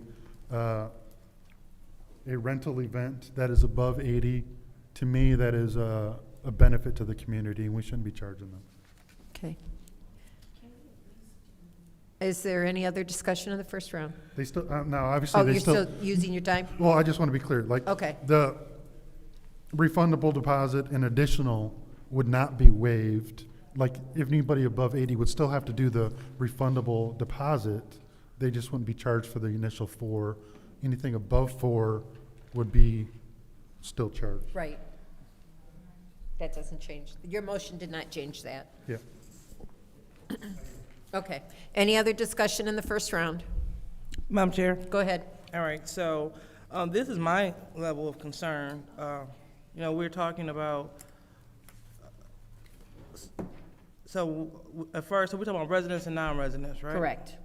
Okay, and so, but what are the perks and benefits of the resident that is a member of these? We're not talking about members. This has nothing to do with membership. It's just residents and non-residents. I hear what you're saying, but we're also just talking about the center that basically gets money off of the seniors that come there, right?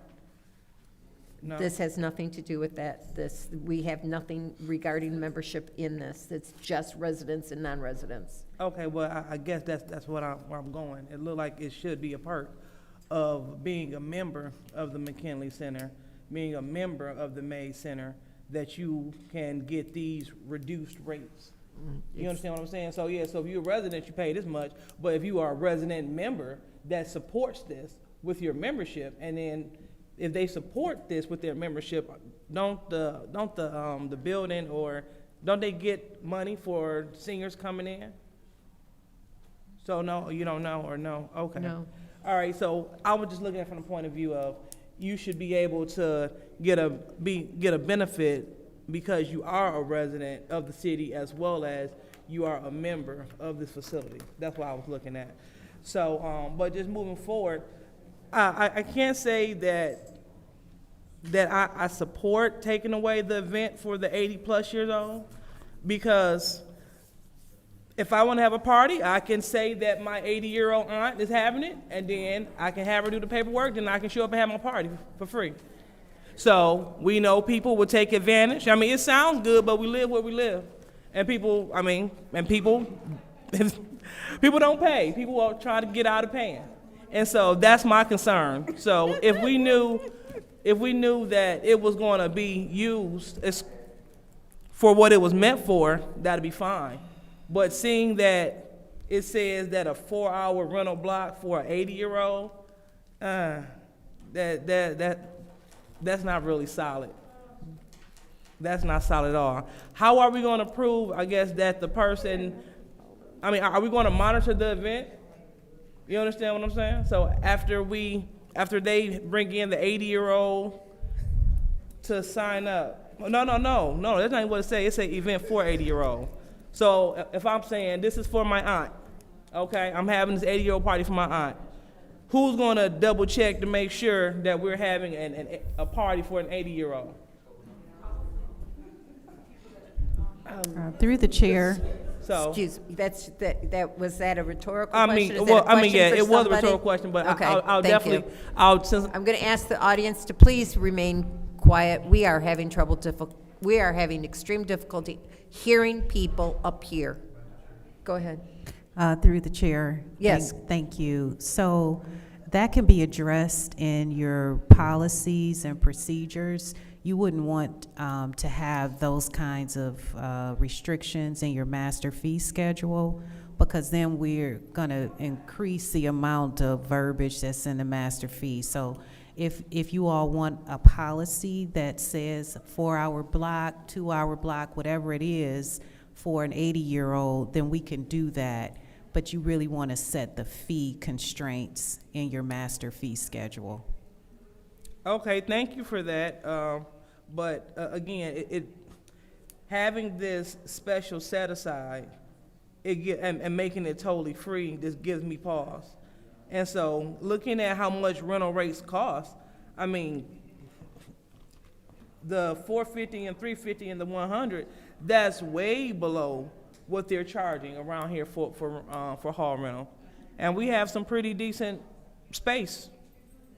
I had my wedding reception at Hasselspring. Currently now at the May Center. So, anyway, those are my concerns. People finessing the 80-year-old, and $100 compared to what rental halls are going for, that's nothing. But if we just want to give a fake alley-oop to the senior citizens, we definitely can. But I really don't see what that'll do. I don't see how that's going to benefit us. Thank you. That's my time. Thank you. Any other discussion? Any other discussion in the first round? Any discussion in the second round? Any discussion in the second round? Hearing none, this is the vote to change line 556 to $350, line 557 to $250, and line 558 to 0.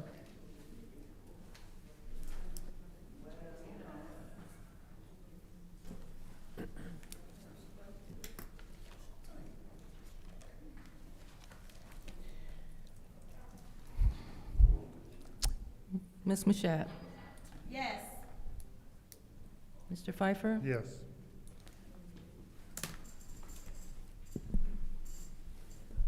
Dr. Lewis? No. Ms. Priestley? Yes. Ms. Winfrey Carter? Yes. Ms. Byrne? Yes. The vote is 5 yes, 1 no. The vote is 5 yes, 1 no. That'll be added to the amendment. Is there any other amendments? Madam Chair, Go ahead. let's get on that line. That's absolutely perfect time for it. Now I have to find which line. It's line 367, 368. Sorry, mine is, I want to change this. My reason being, we have had, I believe it was 237 new cases of sex offenders in the city of Flint just during COVID. Go ahead. There were 237 new cases of sex offenders just in Flint. That didn't include the county. And that was during COVID. The cause basically was, they stated COVID, where parents had to put their kids in other places, and I want to change this rate. So, through you, Madam Chair, to the city clerk, the state one, how does the state one, there's one for the city and one for the state. One is $20 and one is $30.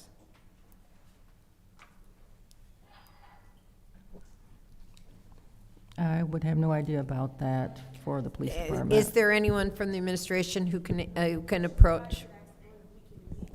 Yeah, I know we can change the city one. Yeah, through you to Attorney Gurley, can we change the state one? Let me check on that, and I'll get back to you. I'll check that now.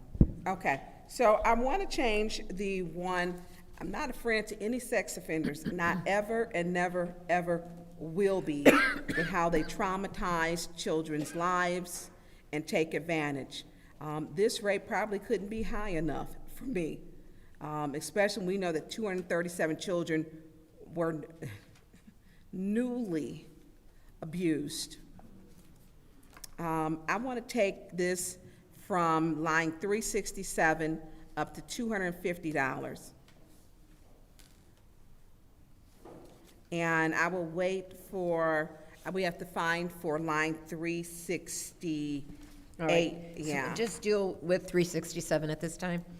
Yeah. So there's a motion on the floor for the councilwoman in the 6th Ward to change line 367, sex offender registration city portion only, to $250. Is there support? Support. It's been moved and is properly supported by the councilman in the 8th Ward. Is there any discussion? Madam Chair. Go ahead. When we look at, and you look at even on our crime stats, and we look at the number of criminal sexual conduct in the different categories, it is a problem. I don't know if this is going to be a deterrent or not, but it shouldn't be $20 to register at all. Not just that, I know that we have Sheriff Swanson, who has his ghost team, and all these sex offenders are not like poor people. They don't, and I could care less if they are, I'm gonna be honest with you. You look at some of these people who are meeting young kids, grooming them. We had a 14-year-old boy who was groomed. He was groomed and was given HIV. Mm-hmm. And that, to me, is despicable. And to have to pay if this person was to get out, and this person was set to get out, they would have had a $20 fee. This person campaigned with people. This person came to these council chambers. And that is a problem. They're grooming these kids online with these games. Parents need to be careful, know who your kids are talking to, dealing with. And these are people who are employed. Some are doctors, attorneys, lawyers, people who are who work in different fields. That this, I don't know how this was ever this low. I'm not a friend of sex offenders, not at all. And that young child who was given HIV, that campaigned with people, this was a problem. He campaigned on Mayor Neely's campaign. And that, to me, was just so egregious that this 14-year-old child will forever live with HIV. There is no cure. There is no cure. The other 236 children, it's deeply disappointing. I don't know if we can do something for both, but it should definitely not be $20. So we could have multiplied that 250 if it was changed times 237, then that would have been some revenue. You know, parents have to be careful, even around relatives who your kids are around, strangers, you have to be careful. And the trauma that stays with them for a lifetime. We have to be careful and be vigilant and speak out and not be ashamed, because it happens not only in families, it happens in schools, it happens at different places. Don't just let your kids go with anybody. Just don't do it. I yield the floor. Thank you. Any other discussion in the first round? Any discussion, other discussion in the first round? I'm going to take just a minute and say that Ms. Burns, as the aunt of 3 children who were sexually abused by step uncles, I find sex abuse of minors to be extremely disturbing. And they was both male and female. Their lives were changed, and it still affects them the youngest is 48, and it's still affecting them. So I'm not going to die on this hill again. $250, if that's what we can do, I'm all in favor. I'd like to castrate any sex offender, either medically or chemically.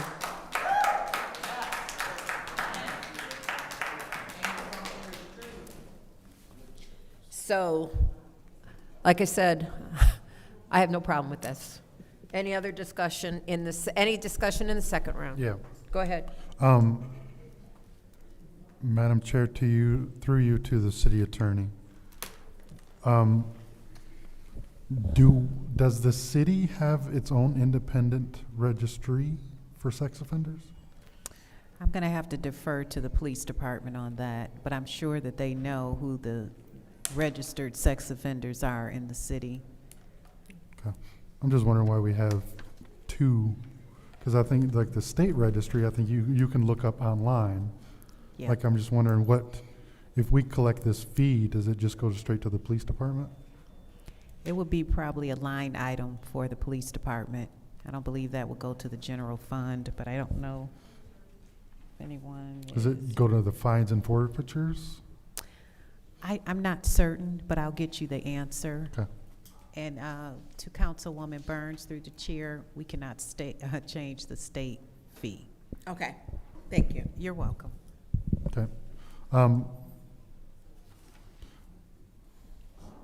Madam City Attorney, so if someone, like how is this fee collected? I just want to be clear. So if they sign the state, they have to also sign the city one, or you don't know the answer to that either? Like if someone's already a convicted sex offender in Burton and they move to Flint, how do we collect this fee? Normally, there are rules that when you move to a different city, you have to register within that city. Yes. Okay. Perfect. Thank you, Madam Chair. Thank you. Any other discussion in the second round?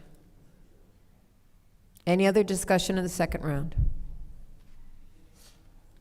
Hearing none, this is the vote to change line 367 from $20 to $250.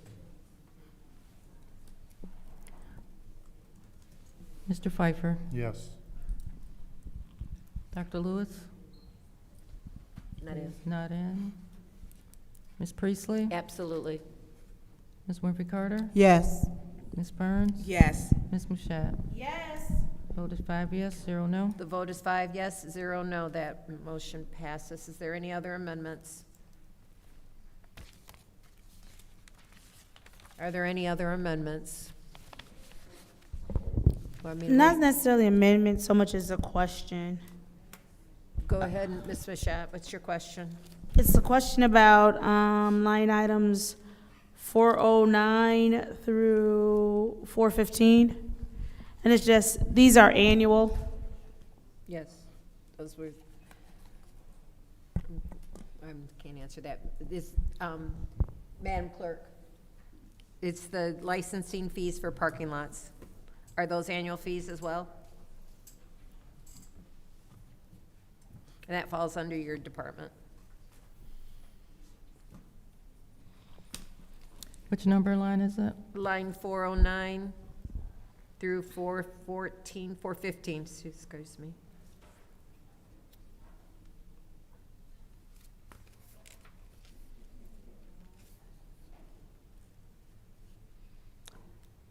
Those are annual.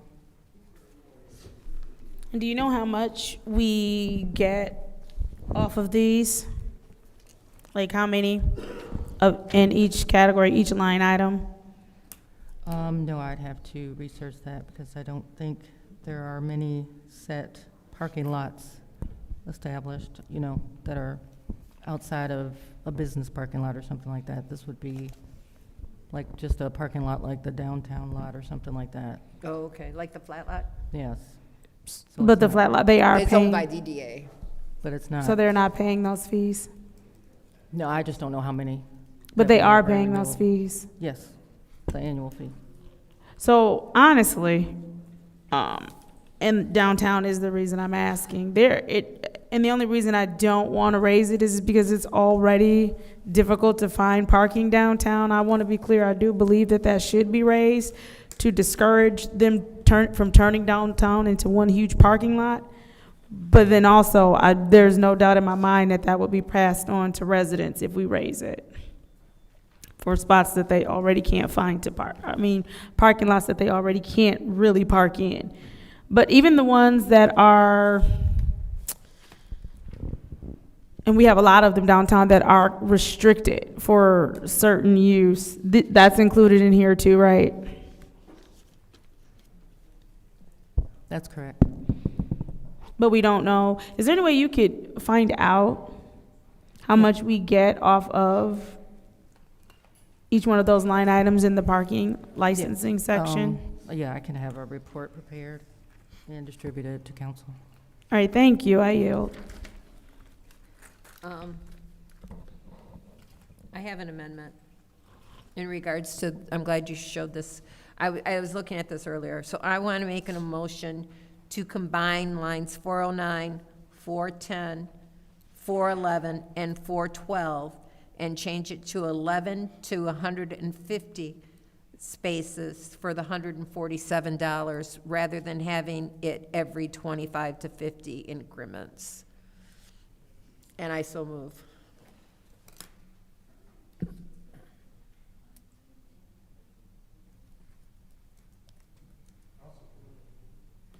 Just makes it easier.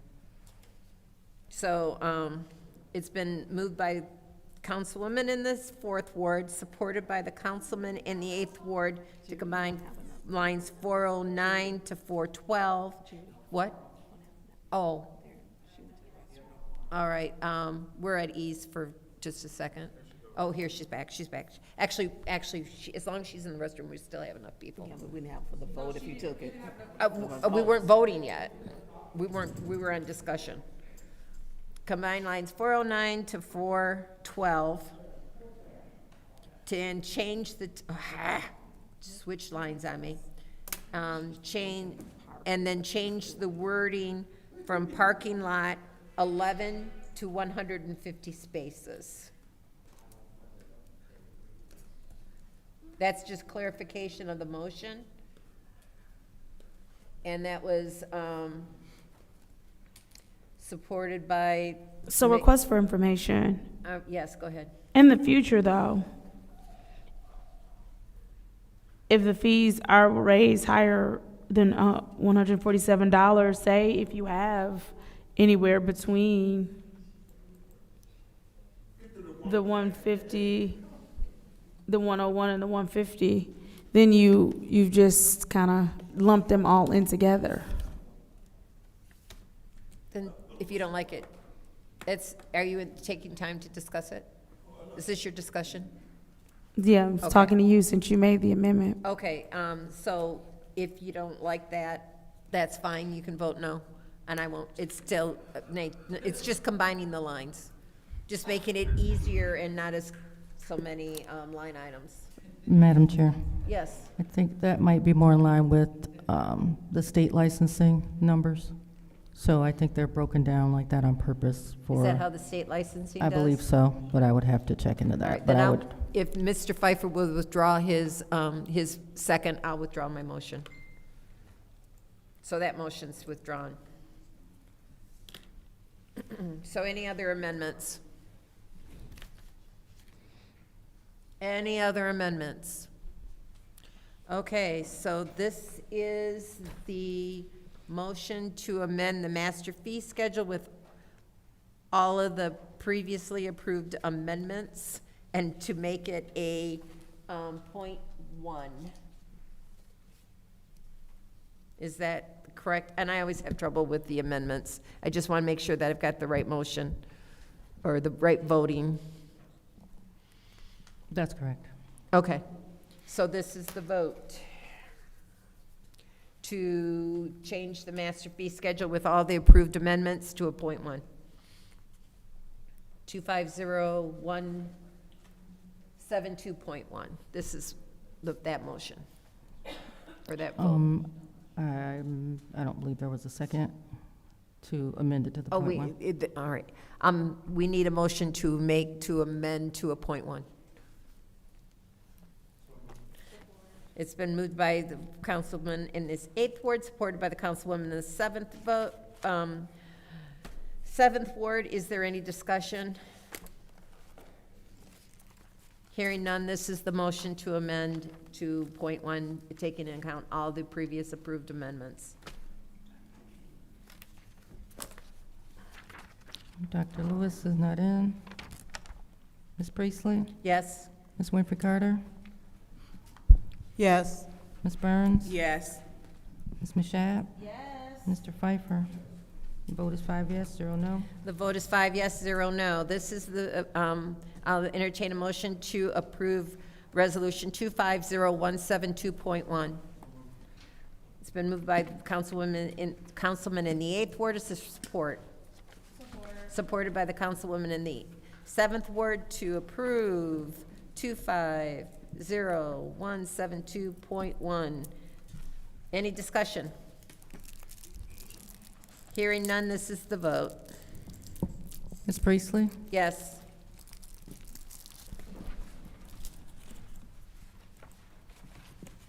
Ms. Winfrey Carter? Yes. Ms. Burns? Yes. Ms. Mashat? Yes. Mr. Pfeiffer? Yes. Dr. Lewis? Yes. Vote is 6 yes, 0 no. The vote is 6 yes, 0 no. That motion passes. All right, on to our next separation, 250158, the 2025 operating millage, City of Flint DDA. Is there a motion? Motion to approve. There's motion by the councilwoman in the 7th ward. Is there support? I'll support that. Supported by the councilwoman in the 4th ward. Is there any discussion? Madam Chair, Go ahead, Mr. Pfeiffer. through you to the city attorney. Madam City Attorney, does the, I know we got an email today with a budget. They only have to send it to us, or we have to approve their budget? Under their bylaws, it says, number 17, prepare its own budget for approval by the city council for the city of Flint. The issue here is that according to the general counsel for the DDA, the city council has not approved their bylaws. Therefore, these bylaws are not in effect, even though they're listed on the website and says it was adopted in 2017, I believe. So at this point, your only responsibility, if this is true, is to approve or deny the millage.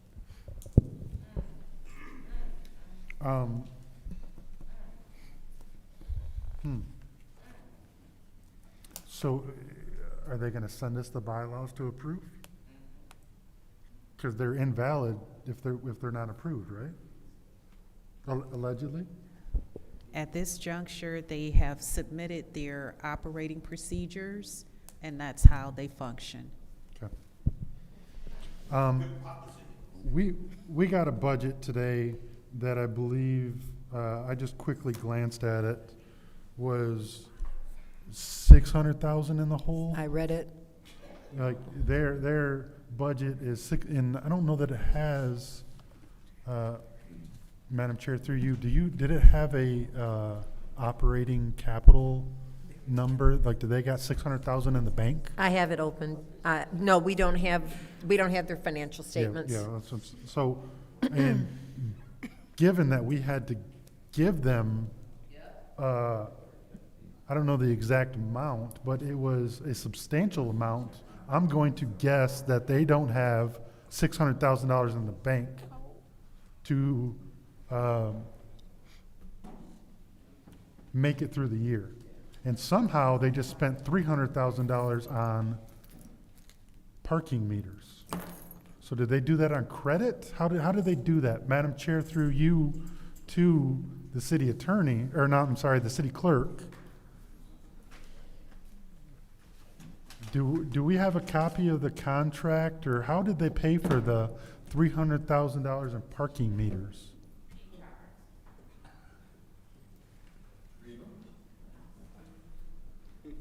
Because that was the attorney's letter stating that early 2025, they paid approximately $300,000 to its parking consultant for the installation of meters. So was that just the installation of the meters, or that included the meters?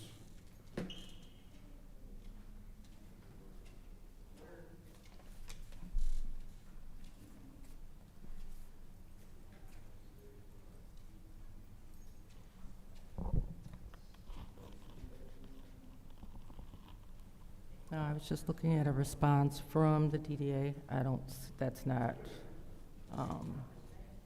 addressed in that response. I didn't even see $300,000 in the budget where they spent it on meters. That would have been in the previous year. It's in the current year. We're looking at. Yeah, it we're would have looking been, at it'd have been in the next one we got year's. last week. Right. No, for the previous year. Oh, I didn't look at last week's, just this one. Because the last week was the one from last year, which was even more abysmal than the one that we just got. To me, we're gonna have to bail them out even more. So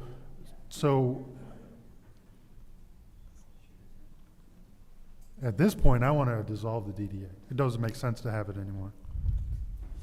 If we're just gonna keep continually writing a check to the DDA for more red tape and overhead for government, like, get rid of it. So, I will not be supporting this. Thank you, Madam Chair. Thank you.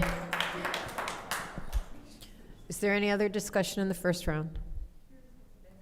Any other discussion in the first round?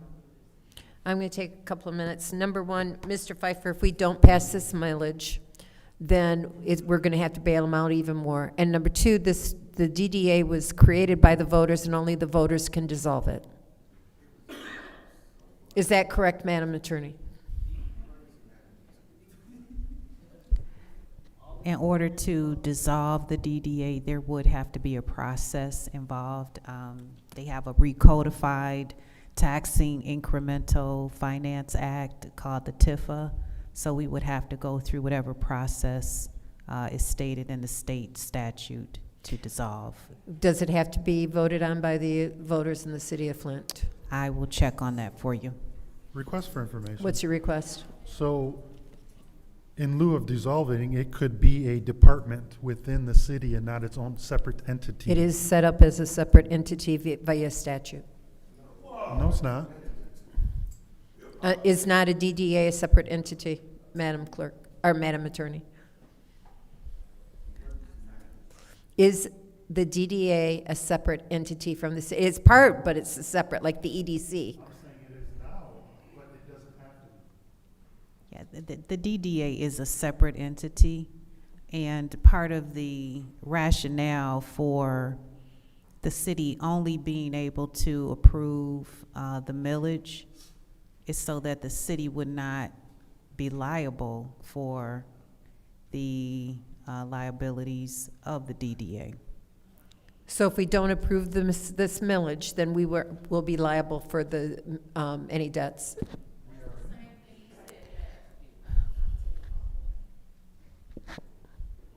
It is it is complicated in the sense that we were under the impression that the bylaws have been approved, and the fact that they have not, and they are operating under rules that they've adopted by that body. makes the answer complicated. So let me do a little checking right here. Okay. Okay.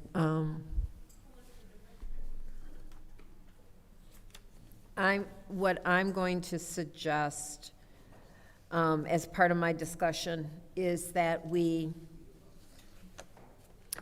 approve for this year and then resolve it make it a priority to resolve for the next year. Because, Ms. Hall, please. All right, this is your warning. This is a warning. So I have not made the DDA a priority, but I will put this on my list of priority items that we need to resolve. There is a lot of concern about the DDA. It has been although some issues have been resolved, not all have. So I have been working more involved in housing than I have been on the DDA, but I can switch my focus real easy. Request for information. What's your request? Who's going to be responsible for the $600,000 in negative on their budget? That's a question for the city attorney. And she's doing research right now.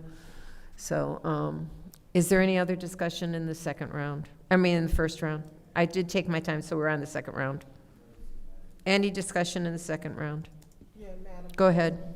I'm just gonna say it right now. I'm not supporting this. First of all, why did we get this just today? How come we didn't receive this budget or whatever they submitted to us early on? This is ridiculous. I'm tired of the DDA. I'm just sick and tired of them. I'm not supporting this. And somebody should have been here to present this and tell us what this is all about. So that's my stance, and I'm going to stand on it. Thank you.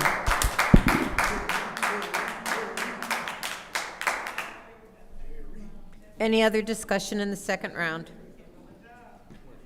Any other discussion in the second round? Go ahead. If you want to make a motion to postpone this until after the next resolution.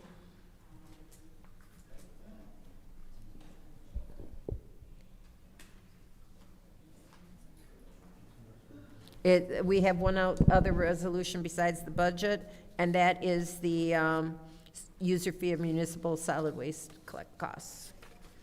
That was separated. 250157.1 was separated.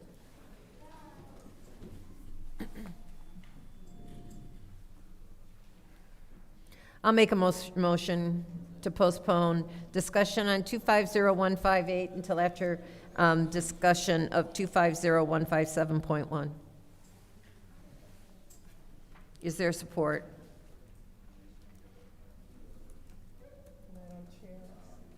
It's been supported by the councilwoman in the 5th Ward. This is the vote to postpone it temporarily until definitively until after vote of 250157.1. Ms. Winfrey Carter. Yes. Ms. Burns is not in. Ms. Mashat? Yes. Mr. Pfeiffer? Yes. Dr. Lewis? Yes. Ms. Priestley? Yes. The vote is 5 yes, 0 no. The vote is 5 yes, 0 no. We're going on to our next resolution, which is, 250157.1. I will entertain a motion.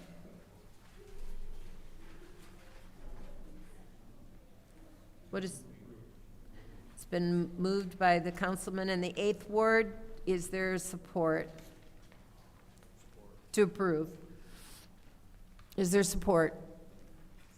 Supported by the councilwoman in the 7th Ward. Is there any discussion? Go ahead, Ms. Winfrey Carter. Madam Chair, let me see who's back there. Through you, Madam Chair, to Heather's back there. Mr. Moore and Heather. Mr. Moore and Miss Griffin, I believe. Ms. It is Griffin, right? Yep, Miss Griffin, Miss Heather Griffin. And while you walk in, I see that there is a slight increase here. We're going from $202.56 We to, did that yesterday. pardon me? We did that yesterday, What? for the increase, Huh? the increase. Go ahead. Did we? Yep, Did I vote on that? yep. You voted to Huh. approve it. When was that? That was, During the, that was on the budget thing last Wednesday. I wasn't here. Oh, I'm I sorry. wasn't here. I'm sorry. So I'm gonna ask my Okay, questions. go ahead. Oh. Sorry. So explain the increase to me, Mr. Moore. And I know it's only a slight increase, but, you know, I'm having issues. I always have issues The increase, with waste collection every year. the increase And came you know, I from, usually don't vote on this. the increase came from a motion by the city council to reduce the street lighting millage by $8 and increase the solid waste special assessment by $8, so that it would be no increase for the homeowner. And that was, I believe that was Tuesday night? It was last Wednesday. Last week. Committee meeting. So wait a minute, say that again, Mr. Moore. I couldn't, That, kind of speak into your mic and, the motion from the city council was to reduce the street lighting special assessment by $8 and to increase the trash special assessment by $8. So there was a net zero increase for the homeowner. oh, so it'll kind of balance out. That's correct. And that came from the city council. All right, what was the vote on that? Second. I think it was unanimous. I think it was unanimous, yeah. It was? Yep. Yeah. It was my motion. Okay, Here, I've got it right here. Just a second. Let me just find okay. it. It was. Now, y'all know I still do not agree with the no bid process that went on for priority, because this takes us out of being able to bid for lower costs. Okay? I'm just having issues with this garbage collection fee overall. The whole, everything about it. And they still are not doing a great job of picking up. And then the other thing I feel, you know, I know that Monday was the holiday, and residents are still not aware that if there's a holiday, you put your garbage out one day later. I had garbage all on my street today. Thanks for reminding me. I put mine out already. Yeah, but, you know, they put the garbage out yet last evening for garbage collection for Wednesday morning. And so the garbage been out there all night. And I think we need more, you know, we need to have more announcements made to the residents as to whenever we have a holiday, reminders, hey, do not put your garbage out. They'll be running a day late. Okay, I'm just over it. I'm done. I'm done. And Ms. Winfrey Carter, that vote was unanimous. Madam Chair. Okay. Go okay. ahead, Ms. Whatever, Pfeiffer. colleagues. Ms. Winfrey Carter, I 100% wholeheartedly agree with you that the trash should never have been approved. No, It should not have. They should have went with the lower bidder. There was multiple lower bidders, It was.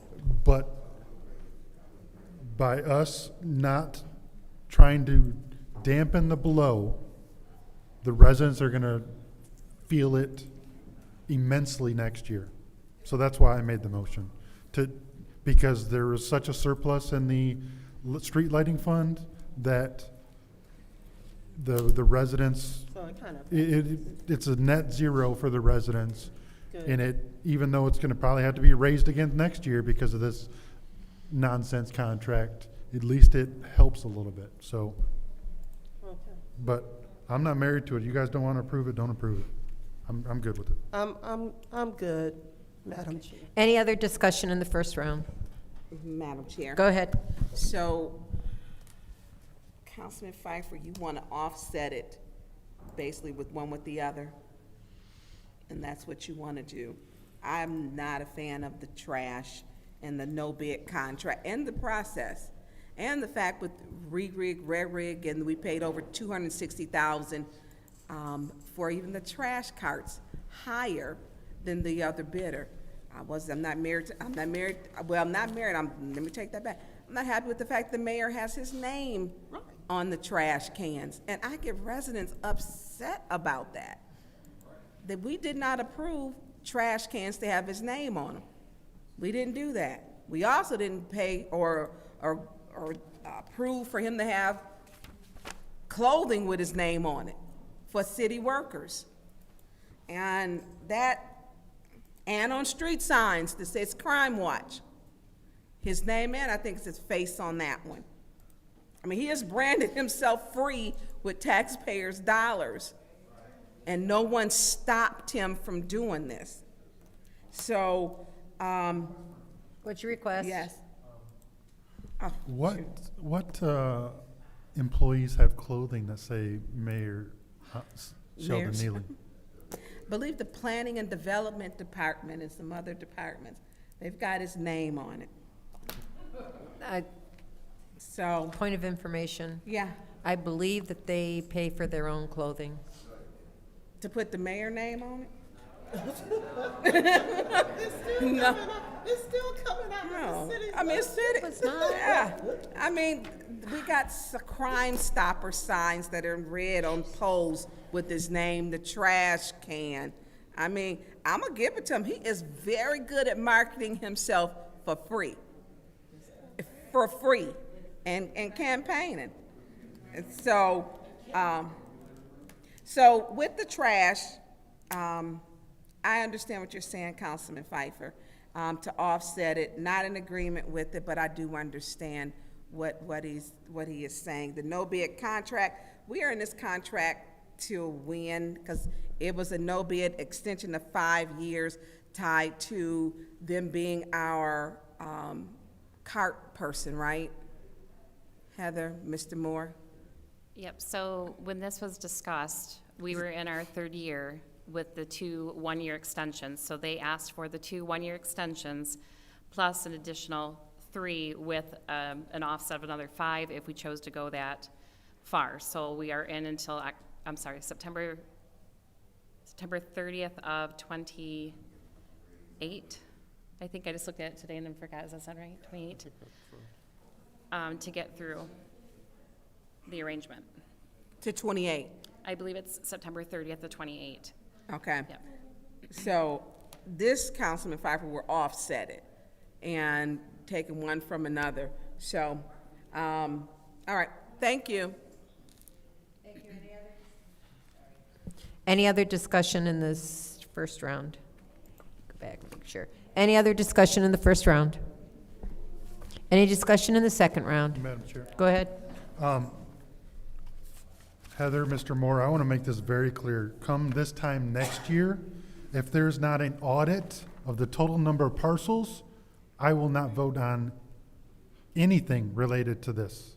So this is now year, almost going on 4 that I've asked for parcel, because I think we're overpaying in parcels.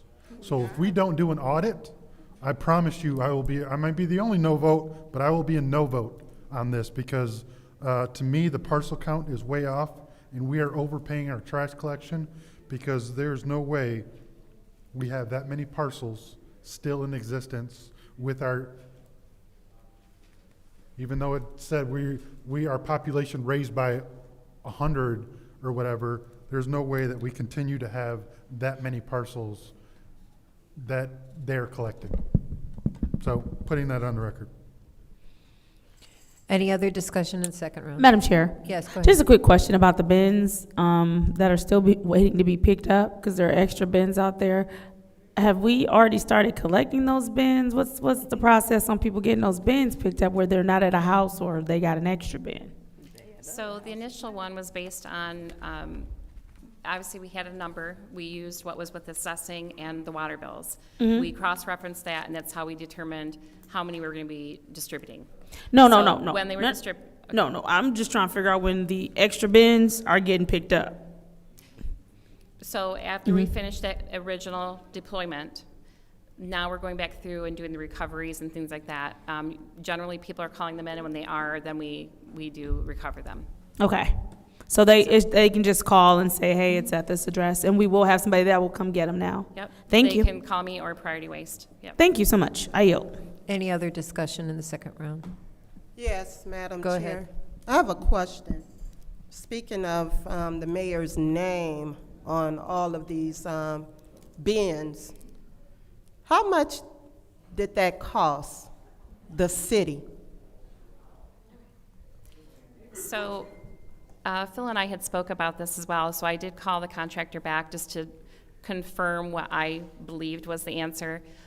What it is there's about, I think, 832 potential carts that can fit in a truck. Anytime you have over one truck, they waive the cost of the imprint and the paint that goes in the imprint. If we had only one truck or less, then they would have charged us $400. Mm-hmm. And that would be for the imprint and the paint. So for purposes of our program, there was no cost for the imprint and paint. Okay. But y'all do realize, and I'm just saying this, in my opinion, that's like the free campaign coverage there. You know, his name is on all of the trash bins for the city of Flint. So that's his campaigning. He's campaigning, in which he campaigns all year, every year. And that shouldn't have happened. It shouldn't have happened. He's not going to always be the mayor. I mean, come on now, we got to, you know, this is ridiculous. I'm done. I'm just Thank you. frustrated with it all. I'm done. Any other discussion in the second round? I'll take my time then. So Heather, you know I've asked for an inventory of the properties, especially with more houses coming down. I think that we definitely need to do that. And just to comment that up until 3 years ago, there was a sign in my neighborhood that had Don Williamson as mayor on it. So this is the vote to approve 250157.1.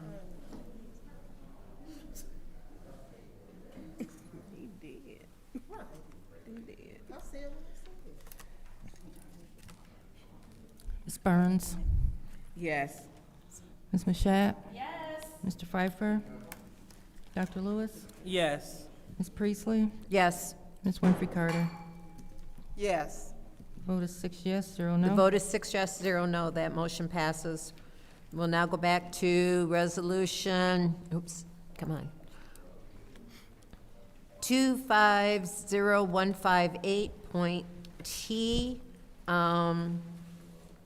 We are on the second round of discussion. The only person who has spoken is the councilwoman in the 6th ward. Is there any other discussion in the second round? Yep. Madam Attorney, do we have anything? Through the chair, this is going to require more research. I can do that. But it's not going to be right. And also request additional information from general counsel for the DDA, because I really need to be sure which documents are active and which ones are not. What is the pleasure of the body? What are the options? Can we send this back to finance? We can vote on the resolution. We can make a motion. Can it be sent back to finance is what I'm asking you, because I know that there's like time constraints, so I'm There asking is- you what are the options? There is a meeting tomorrow. To conduct- Madam Chair, I'd like to make a motion that we postpone Resolution 250158-T, which is the 2025 Operating Millage City of Flint Downtown Development Authority District resolution until tomorrow, until tomorrow's special meeting, to give the attorneys time to get the answers. Okay, there's a motion on the floor to postpone Resolution 250158 to tomorrow's special meeting, which is covered under that. Is there support? Is there support? Support. It's been moved and properly supported by the councilwoman in the second ward. This is the vote to postpone 250158.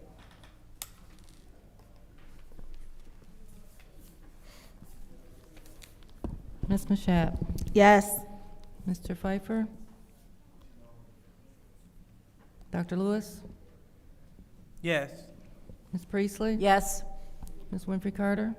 Yes. Ms. Burns? No. The vote is 4 yes, 2 no. The vote is 4 yes, 2 don't, no. That motion failed. So we're back to the second round of discussion. Is there anyone else who'd like to discuss in the second round? Anyone else? Okay, this is the vote to approve 250158-T. Mr. Pfeiffer? No. Dr. Lewis? Yes. Ms. Priestley? Yes. Ms. Winfrey Carter? No. Ms. Burns? No. Ms. Mashat? Does this go on there tomorrow anyway? What are we doing? Ms. Mashat? I need to ask a question to help inform my vote. Ms. Mashat, it's inappropriate. We're in the middle of voting. You must vote. Right, but what I'm saying is if I don't get this answer, then I can't make the right vote. You have to vote. No discussion after roll call begins.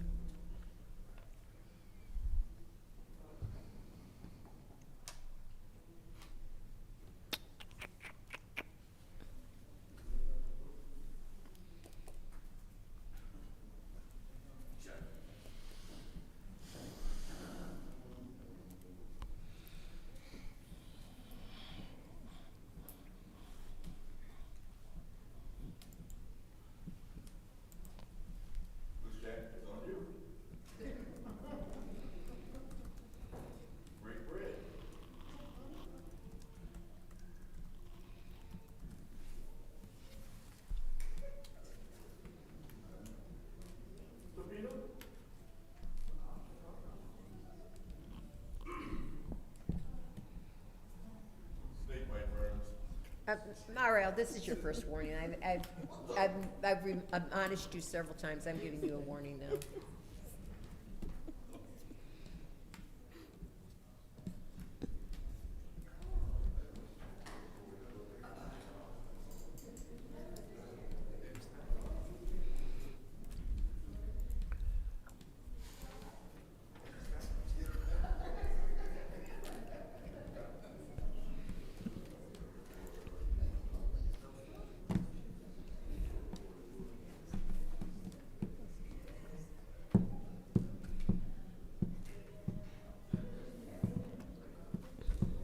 Ms. Mashat?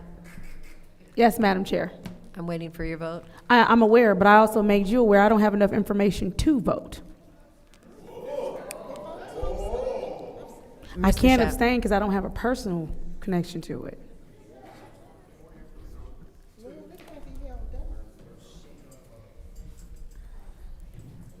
Point of order, I'm just, What's your point? does the rule in effect where you stop speaking, where you lose your opportunity, does that, or is there no time limit on sitting here waiting for a vote? There's no So no I could rule. stay here for 3 hours the next vote? I don't think Madam Chair. Clerk. I don't think the rules address a time limit, nor does it address someone who is in their seat but is not voting. Okay. So, Madam Chair, are you saying that I have to vote right now? Because the ruling is now up to you. Yes, I'm asking you to vote.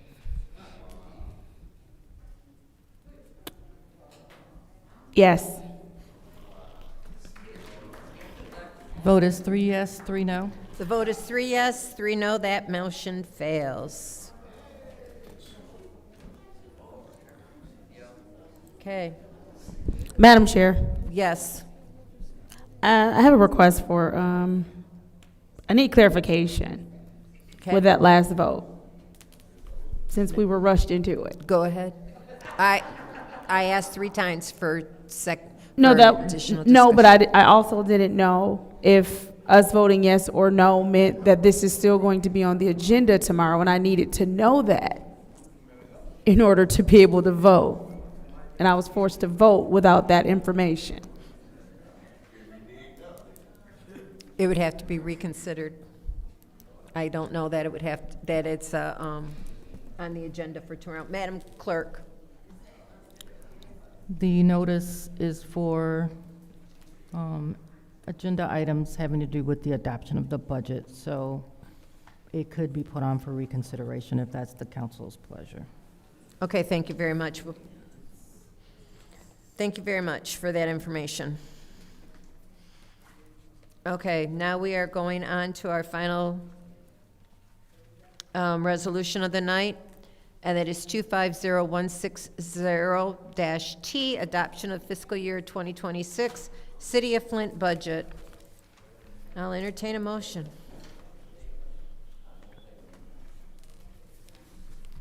Madam Chair, Yes, ma'am. I move that we approve the resolution. It's been moved by the councilwoman in the second ward to approve resolution 250160. Is there support? I'll support that resolution. Is there any discussion? Let's go ahead and just do amendments. Are there any other amendments? Madam Chair, Go ahead. I have some amendments.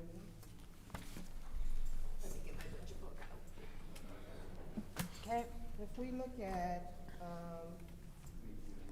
Can you give me a page? I'm looking at my budget. I am on page 21 of the proposed budget. And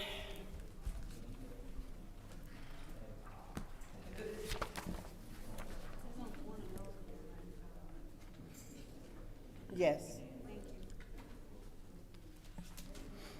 Let's look at the mayor's line there. A request for information. I Yes. just want to make clear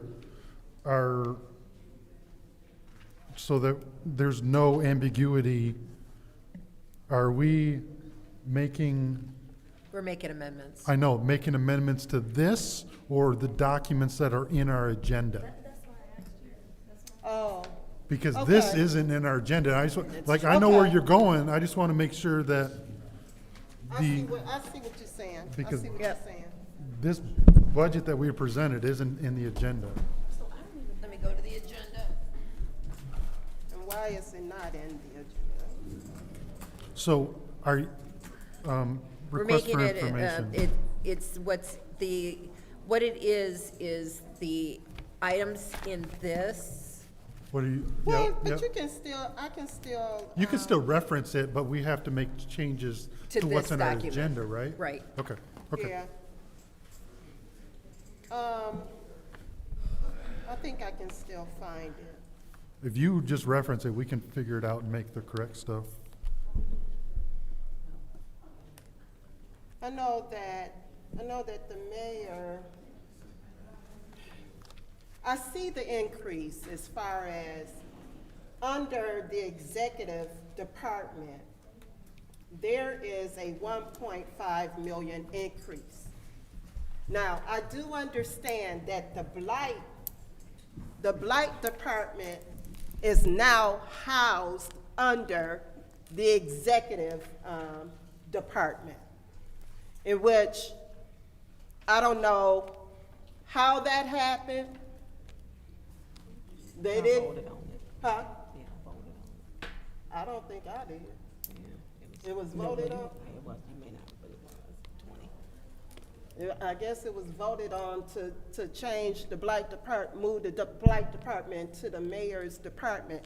So that's where the increase come in, because the blight department, they want to increase their staff. And I certainly understand that. However, there are other areas, and there are other areas whereas we can knock down this deficit. Because we do have a $4.2 million deficit, okay? Now,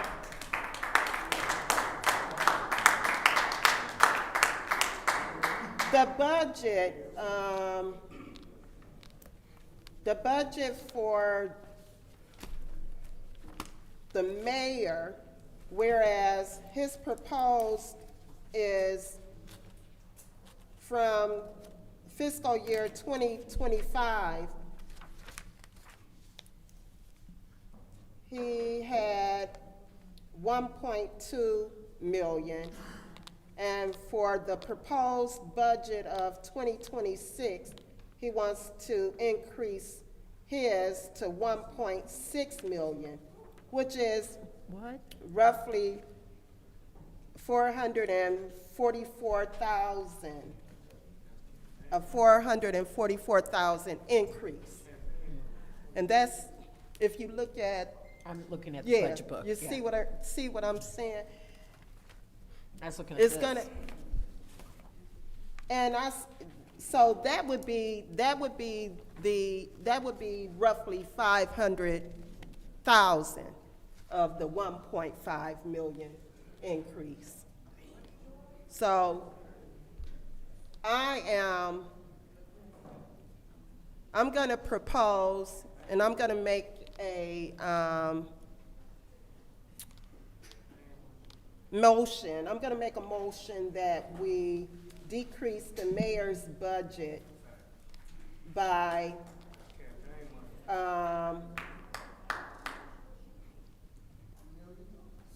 $500,000.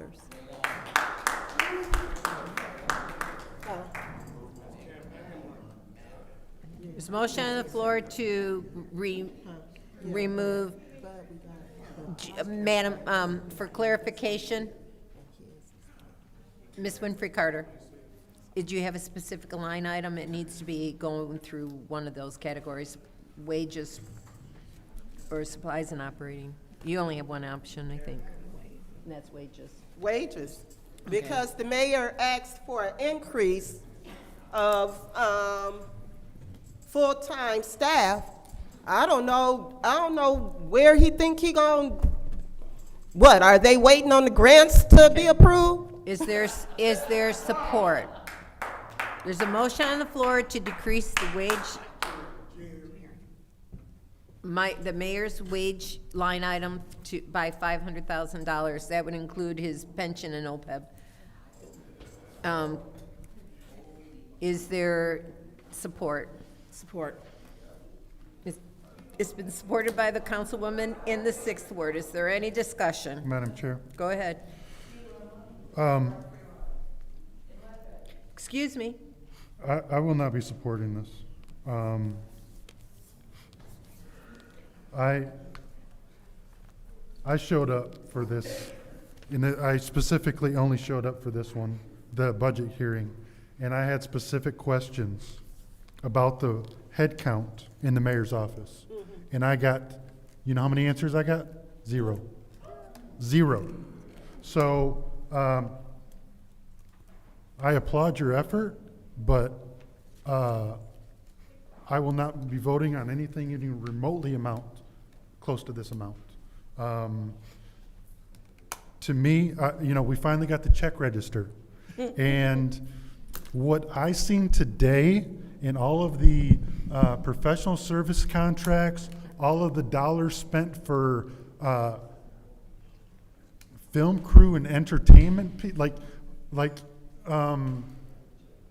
literally, it looked to me, and I'm waiting for the details, but it looked to me like he was hiring party planners and everything else through the mayor's budget. So it's not just the wages that need to be cut. It needs to be the supplies and operating expenses. To me, it is offensive that the mayor's budget has increased from when Mayor Weaver was here from $350,000 to now he wants 1.6. But you know what has stayed the same is the police budget.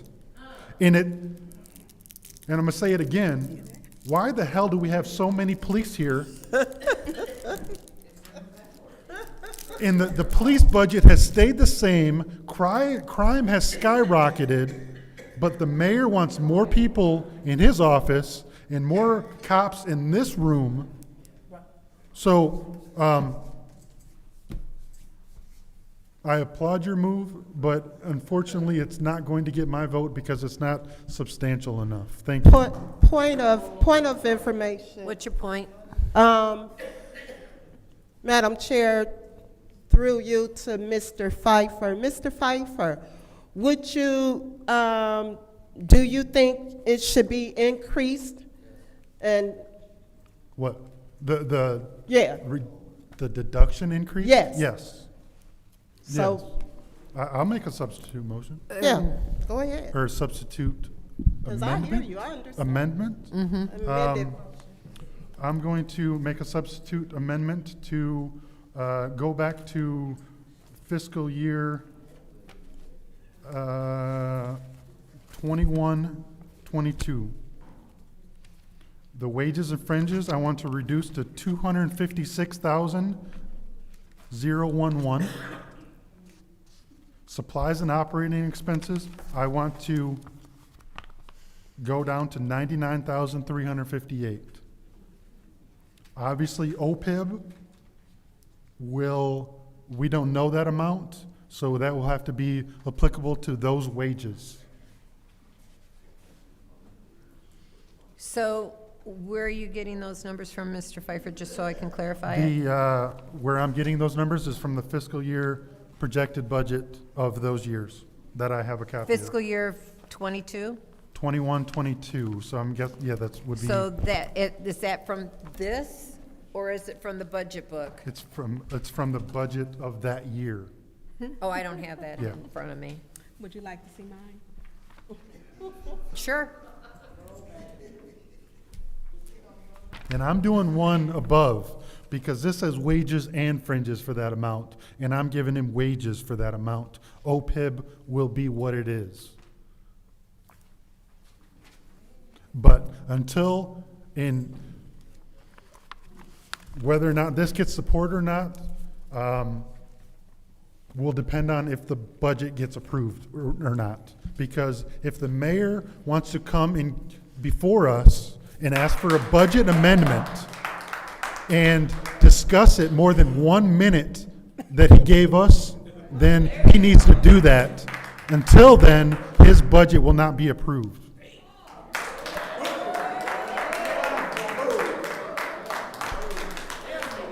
Let me have that again so I can read out the numbers, please, for the record. I think they're highlighted. Mine's in my office. So there's a motion on the floor for the office of the mayor to go wages and fringes, a total of 250. Oh, just the wages to 259? Is there a calculation that we can do for OPEB? No. So wages of that, OPEB will follow those wages. So wages to 259, 139,000. Supplies and operating expenses of $100,351. And, is that correct, or just the wages? No, you're reading 22, 23. Oh, I'm sorry. All right, thank you. It's highlighted on 22. So, to clarify again, and I want to make sure that our staff is ready for this. Okay. According to the fiscal year 21-22 projected budget in the adopted budget for, this is projection budget anyways, wages and fringes, $256,011. And supplies and operating expenses, $99,358. For a total of $355,369.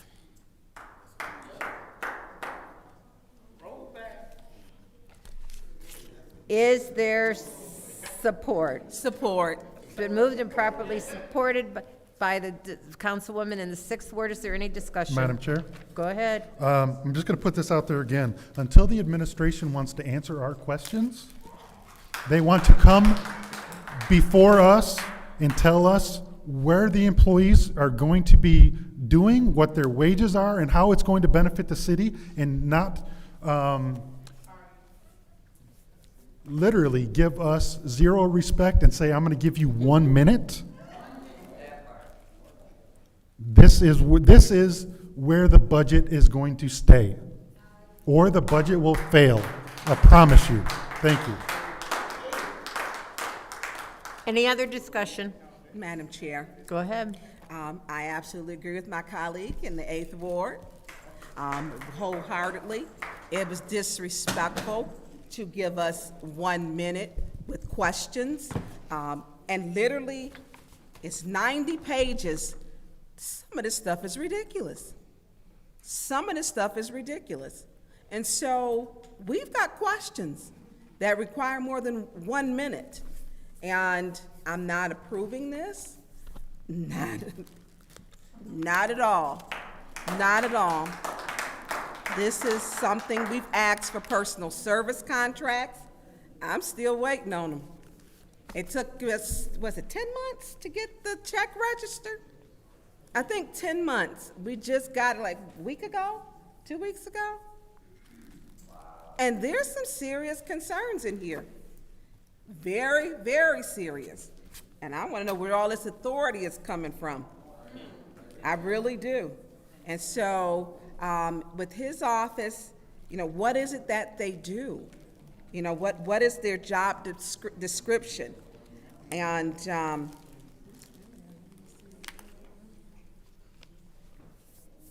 or Jack. So I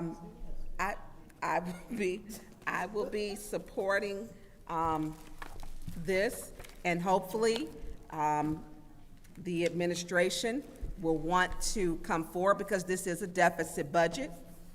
Page 61 of the Flint City Charter states at the top of the page, Article 7, Finance, Section 7-101. It says the City of Flint shall maintain a balanced budget in accordance with state law. We do not have a balanced budget. It does not mean it'll be balanced in July, August, maybe September, hopefully October and November. It doesn't state that upon adoption, we need to make sure this is balanced, so cuts have to be made. They have to be. Now, if those grants come in, that's down the road, but right here and now, as my colleague has stated, Councilman Murphy-Carter, this is a deficit budget. They're asking us to pass the deficit budget, and cuts have to be made. Otherwise, we are not in compliance with our charter and state law. I yield the floor. Any other discussion in the first round? Madam Chair. Go ahead. Through you to Mr. Moore. Yep. Mr. Moore.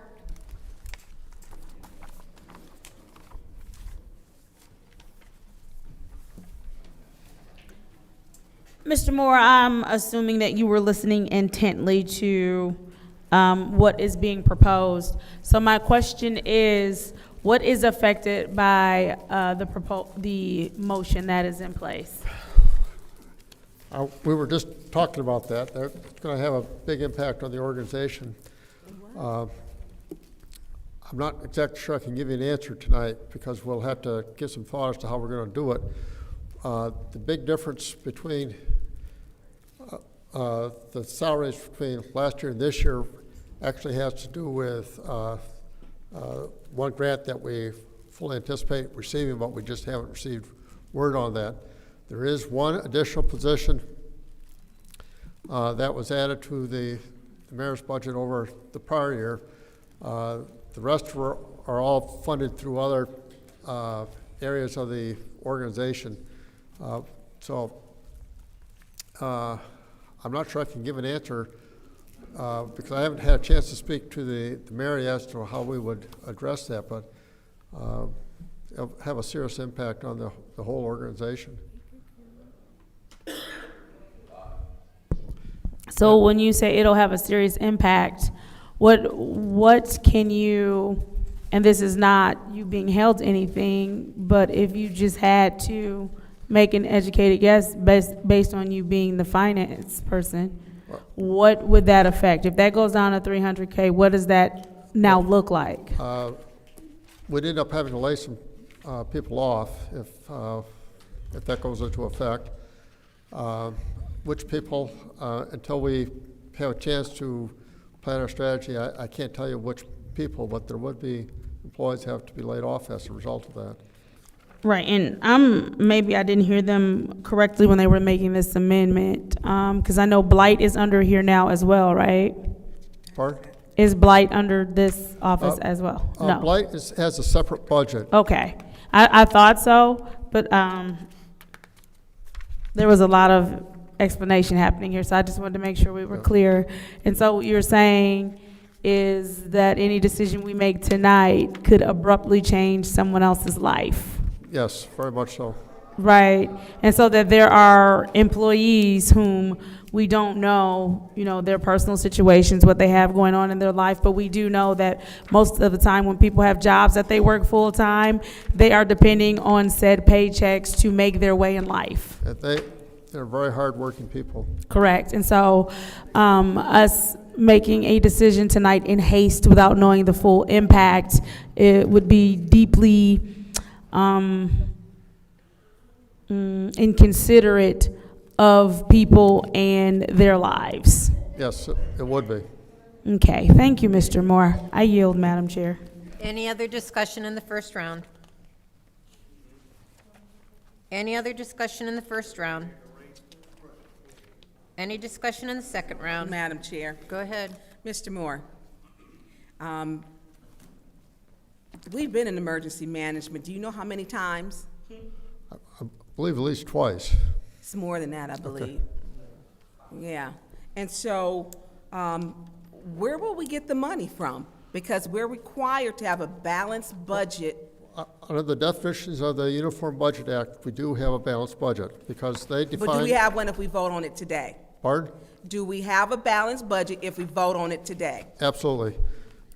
Show me where that's at. The way the state defines a balanced budget is revenues plus fund equity less expenditures must be greater than zero, and we will qualify for that. Part of what is that including the grants that you're expecting? No, that doesn't include the grants I expected. There's a number of things. This budget was prepared in the wintertime. It was presented in March 1st. Since then, we've had a number of things that have broken our way that will make this budget. I'm absolutely positive. But we don't know about it. We ask you these questions, and generally, I like you, Mr. Moore, but you don't have the answers. An example would be the income tax. We have heard from we've been sharing data with the state of Michigan. They're estimating that we should be able to collect $2 million additional revenue. Should be able to. Should be able to. But we don't have it right now. We never have any of none of the revenue that's right in here right now. We have no surplus. When Mayor Neely came into office, he had a $24 million fund balance. A fund balance. We don't have any fund balance, obviously, now. No, that's incorrect. Well, correct me, because we're going by your numbers. Okay. Your presentation said we take in 64, we're spending 68. Okay. We're waiting on money to come in. Okay, there are a number of factors you have to adjust for. part of it is ARPA dollars are in the general fund. So if we don't have ARPA dollars, we wouldn't be able to have a balanced budget. No. It's just that we haven't spent all those ARPA dollars, and part of that is in to reappropriate the unspent ARPA dollars. Okay, how many people work in the mayor's administration? I believe there's I want to say 28, I think. Might be We don't 28. know. We've been 28. asking, we don't know. Yeah. We got 1 minute from him. Okay. But Do you know? I don't know if I have everyone that works there. I do have all the different new positions that we've talked about. I think this goes back to one of the questions that Mr. Pfeiffer was asking. Most of the new positions are being funded through ARPA. Some of it's That's being. my time. I'm sorry. Any other discussion in the second round? We're on the second round. Madam Chair. Go ahead. Through you, Madam Chair, to Mr. Moore. Mr. Moore, continue. Okay, there's a total of 4 positions being funded through ARPA, 1 through a DOJ grant, 1 through community development. And these are all grants that we have received. 1 through the opioid for the public health, and then there's we've had 2 coming from the general fund itself. Mr. Moore, so you're saying that 4 positions is funded through ARPA? Yes, ma'am. What positions? There would be a communications manager, a community center liaison, actually 2 community center liaisons, and a intake coordinator. Okay, and what category I don't, under ARPA were these positions funded? So we had categories. Yeah, you did. As far as ARPA. I don't have that information up here, and I don't know the answer to that question off the top of my head. But we did. It is coming from. Oh shoot, I'm not sure we have anyone here that is familiar with ARPA tonight, but I can get you that information. So, but you don't know the 4 positions? I do know the 4 positions. Okay, yeah, but, and how much were they approved for? Well, they weren't approved, but how much are the positions? They were approved when we, under the resolutions for the ARPA dollars. I don't remember that, Mr. Moore. I don't remember that. Now, could it be that this $75,000 threshold is being used and abused? The what? You know what I'm saying? The $75,000 threshold. Purchasing. Whereas the mayor do not have to come to, well, that's not true because Request I for think. information. What's your request? Are you aware that those aren't even included in the head counts? That's not included. Oh. In the personal service contracts. In order to Mr. spend, Moore. in order to spend it under the $75,000, the dollars have to be appropriated. So it's something they've already it's part of their budget. We can't use the $75,000 for something that is unappropriated. Y'all been doing it. Anyway, my time is gone. I yield, madam. Any other discussion in the second round? Any other discussion in the second round? Madam Chair. Go ahead. All right, so it is obvious that there are some things that we need answers to. As I've already stated, I'm not playing roulette with anyone's personal finances. I'm not willing to sit here and basically be the one to deliver a blow to who knows however many people that they basically will have no way to take care of themselves and their family. I think another thing that is also dangerous because we don't have the answers is that if you cut that budget, you will have a mayor's office that's running basically in a handicap, right? And so it just puts it in a position to where it seems as though he would not be able to properly do his job and perform his duties, and the office of mayor would not be functioning correctly. And so, until we get more answers about what that looks like, what's being cut, who's being affected, I'm not going to support. This is your warning. I'm not going to support such a motion. And again, it's just one of those things where we seem to have a hard time for some reason separating feelings and emotions about this man when it comes to other people that need to be considered. People that show up to work, people that do their job, people that love this city, people that are committed to this city. It is not fair to them because of how someone else may feel about the mayor, that we then tell these people, and this is literally just a shot in the dark, we're aiming any and everywhere because we do not have the answers to how this huge budget cut will affect the staffing in that office.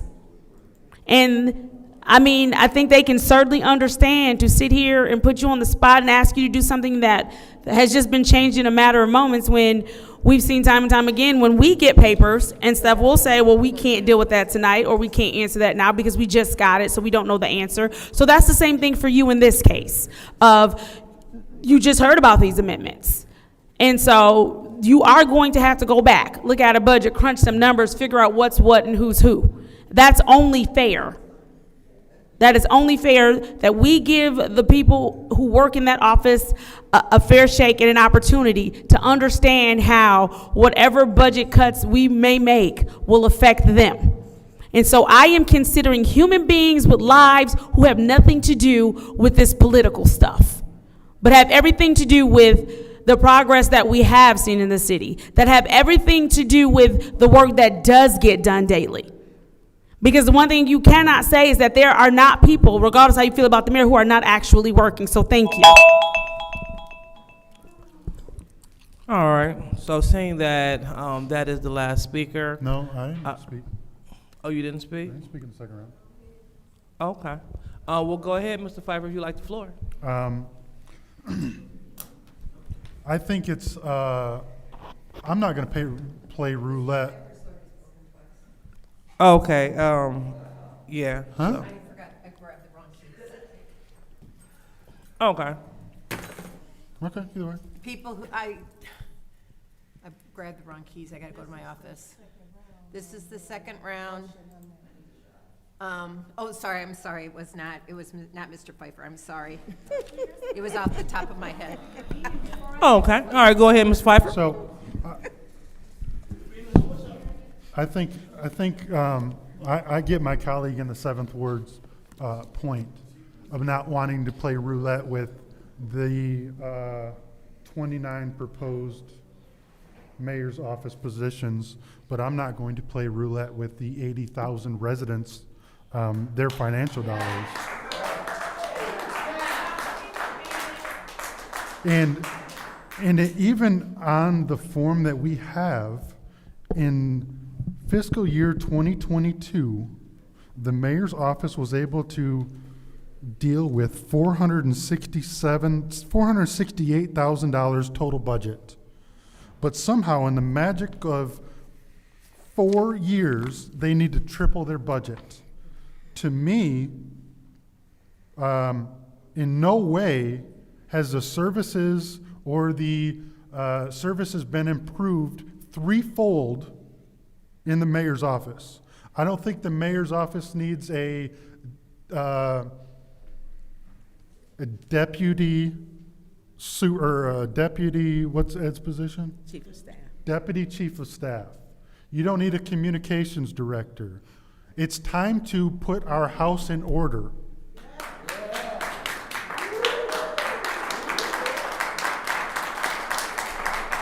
And I certainly don't think he needs to go from $63,000 in supplies and operating expenses in '22 to fiscal year '26, where he's proposing $222,000 in expenses. That's a four-fold increase in 4 years. So I hear my colleague in the 7th Ward, but at no point am I wavering for the livelihoods of 29 unknown people to the residents in the amount of 80,000 people who are going fiscally bankrupt in this city. So I hear you, but it's time to put accountability. And it's time for us as a council to truly operate the purse strings of this city to make sure we have our fiscal house in order. And it starts by eliminating all the waste in the mayor's office. I yield my 18 seconds.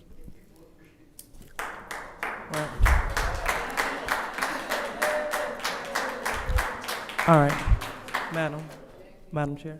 Yeah, just. Okay.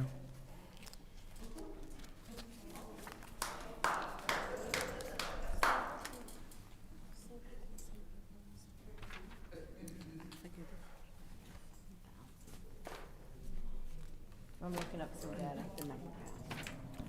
But he's taking it back to actually 2019.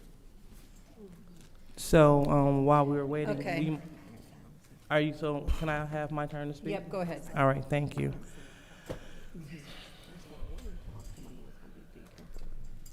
As we talk about getting houses in order, we can't gloss over important facts. And one of the important facts is that you need a staff in order to be successful, in order to thoroughly run this city. As council members, sitting in this full part-time job with full-time work, for those that actually take their job serious, this is a full-time job with no staff. And so I understand needing a full staff in the mayor's office. Now, just like my colleague in the 7th Ward said, and I'll be remiss to say what they need and what they don't need, but I also would be remiss not to point out this big fact that the mayor invited every single council person to his office. So if we felt like the time that he had here was not enough, he afforded us the opportunity, extended the opportunity to have a meeting. And so, did we take him up on that offer? Individuals that would like to cut the budget of the staff that's working there, did they go and have this conversation with them? Or is this some kind of political posturing here to show that they don't like the mayor and this is what we do when we don't like you? You know, just like we laugh when we vote down youth jobs, just like we laugh when we vote against autistic children and programs in the city. Excuse me. Right. Please give. That's vulgarity, and I'm asking you to be removed from this meeting as your second warning. They didn't say anything. Please, I'm under threat of arrest. I didn't speak. I'm sitting here in silence. That's vulgar. Miss Judy Priestley is under threat of arrest, and I'm getting evicted from my public meeting. They pay more attention to that audience than they do us up here. Sorry, my finger recramped. Bad shoulder, you know, work all the time. This is under threat of arrest. It's under threat of arrest? Yes. Yeah? Are you arresting me or gonna arrest me here, Mr. Metcalf? What's your badge number? For you. Again, this is political theater. People come here for laugh, jokes, kicks, and giggles. And this is not what we're here for. People come here to take shots at the mayor. This is not what we're here for. When he gets it right, we agree with him. When he don't, well, then we take it to him and we fix it. But sitting here in these chambers, acting like we refuse to pass his budget unless you slice his office in shreds, I don't understand that. Now, when you are right, I'm with you. Unfortunately, I have colleagues that won't even answer a question, let alone agree when I propose something when it makes sense. But we want to sit up here, you know what, I'm not, and this is why people view us as being stagnant. We operate out of feelings and not facts. I will continue to operate out of facts. So bring it to us why we should cut the mayor's budget, and if it makes sense, I agree. But stop using your seat to politically try to assassinate somebody with no facts. Oh, those doors have to stay open. Yep. No, they are not. Somebody's closing them, but not. No, they are closing the doors. The doors have to remain open because of the Open Meetings Act. They have to. The doors have to be open.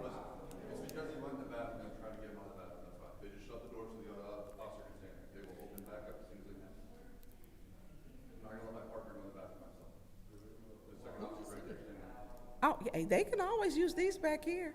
No, they cannot. They cannot. Excuse me, let me finish. If the you guys can. It's not you. So I'm not even talking to those people because my conversation is with you. Thank you. Oh, okay. Okay. All right. Thank you. Okay. Any other discussion in the, I guess that leaves me.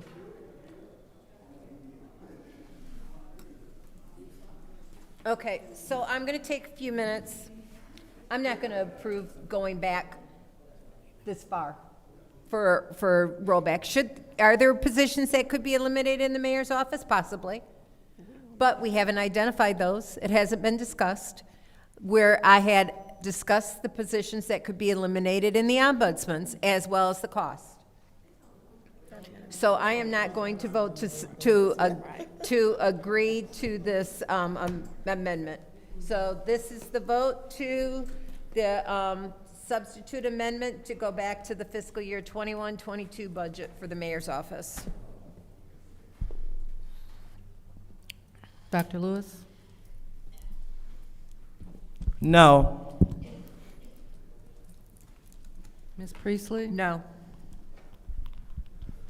Ms. Winfrey Carter? Yes. Ms. Burns? Yes. Ms. Mashat? No. Mr. Pfeiffer? Yes. The vote is 3 yes, 3 no. The vote is 3 yes, 3 no. That motion fails. That amendment fails. Is there any other amendments? Are there any other amendments? Madam Chair, Go ahead. I'm going to make amendment to take the administrator's office down to fiscal year 22 actual. So I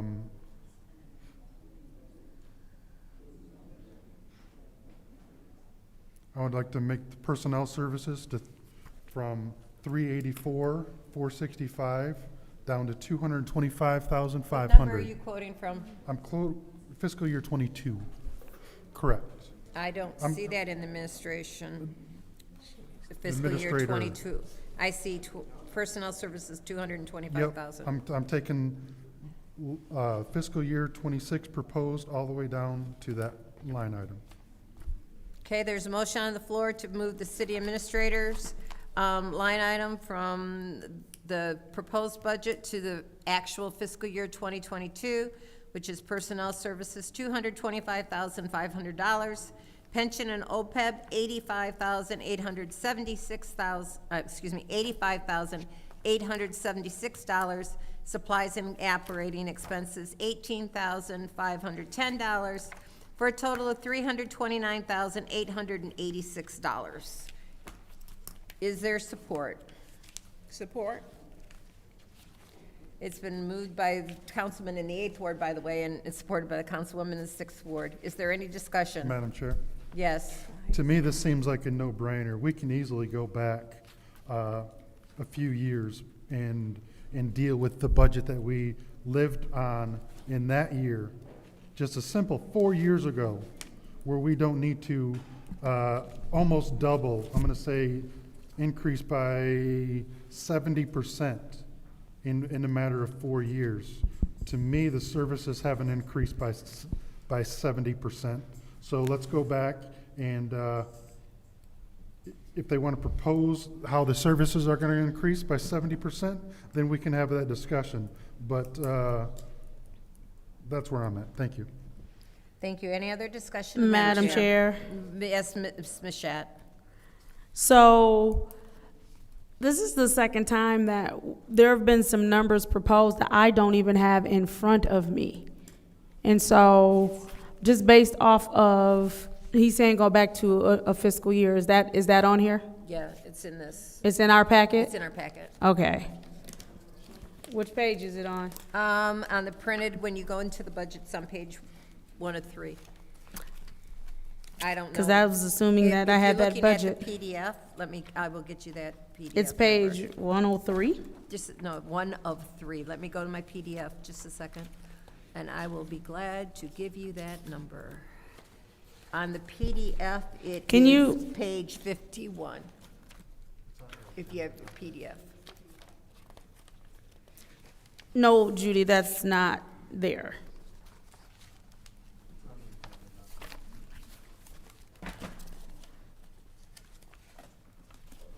What page on the agenda? After the resolution, it's page 1 of 3, after the resolution. Sorry, I wasn't clear. I look at the, So I'm going to find it in a second, but until then, it's not in front of me. I have 3 minutes left. This is the same thing. So we keep making the argument that we can go back and put salaries and everything else back at what it was 3 years ago, is it? And so this is the thing. In the last 3 years, we have something called inflation that has happened.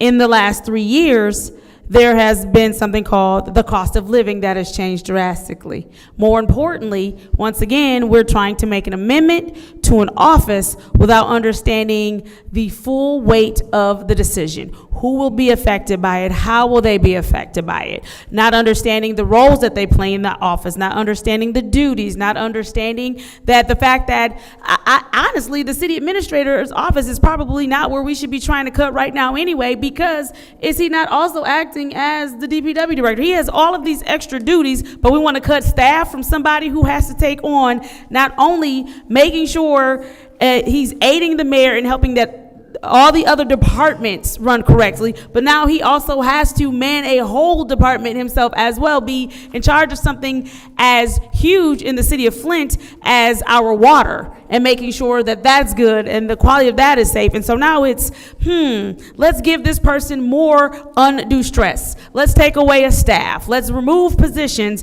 that we don't understand, some that are doing work daily that we're not doing, that we're not there in real time. The issue with trying to make these cuts tonight, which, again, they would make more sense if there would have been an email or something sent of, this is what we are going to propose to cut tonight. Come with the reason as to why you feel like you need this much staff or you need this much money going into your office. Instead, here we are again. Guess roulette is their favorite game, playing games with lives. I'm not comfortable with doing that. I'm not comfortable with doing that at all. If somehow in here we could get a full explanation, it is quite clear that we will be in another meeting tomorrow.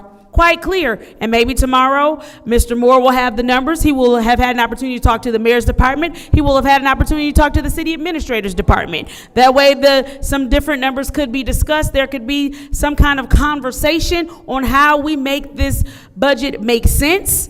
And that, yes, I do agree, we do need to protect the residents, but be clear, chances are the people that work in these offices are also residents. So did we forget we need to protect them too? They come to work every day. They work hard. And so instead of just going through it rimshot and not actually taking the time to look at this and say, are these cuts viable? Can we actually do this? Again, this is something else that is going to get a no from me. We do not work in the city administrator's office daily. I don't feel comfortable with telling somebody you can go back to 3 years when we know how much this country has changed since then, when we know how much the cost of living has changed since then, when we know how much the cost of so many other things has changed since then. Like I agree.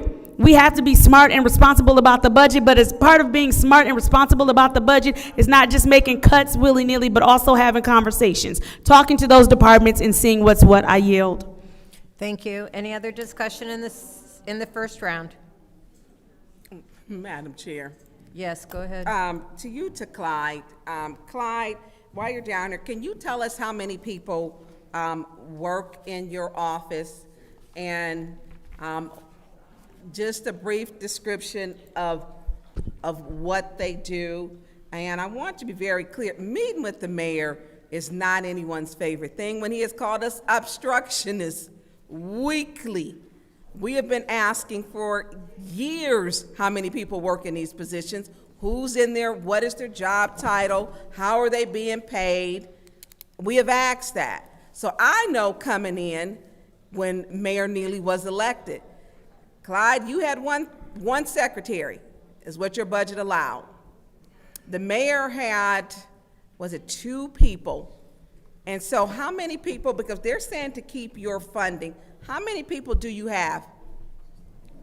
In my office, I have myself, I have my executive assistant, and the communications director is actually under my budget, not the mayor's budget. Okay. And an intern. And I would say to you, I mean, you know, the council has to do what it has to do, but yeah, you made, or someone had made a great point about the fact that, yeah, I'm the catch-all. I'm the catch-all for everything that goes wrong or problem or issue.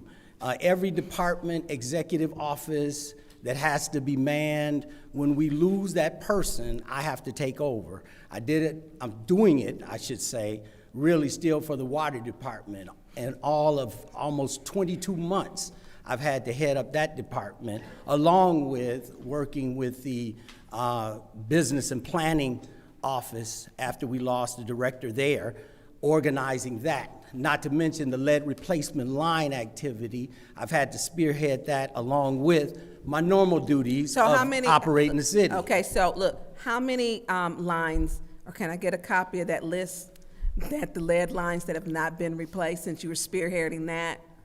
I would I can tell you off the top of my head what I we've been want the talking. addresses, because I've been asking for that for 2 years, so I can knock on the doors That's myself. all in the hands, you have to know that's all in the hands of the state now. That's in the hands of the state. Said they had to get, I am going to get it now. Yes, you after can 2 get years, that but I had to information. go to Yes. Mr. Oswald for that. Yes, you can get the information from them. In your statement, so you have 3 people and an intern in your office.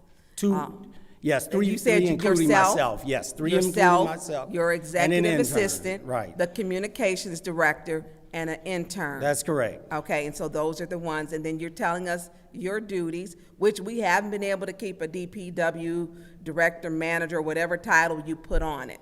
But that is in your job description to catch all of that.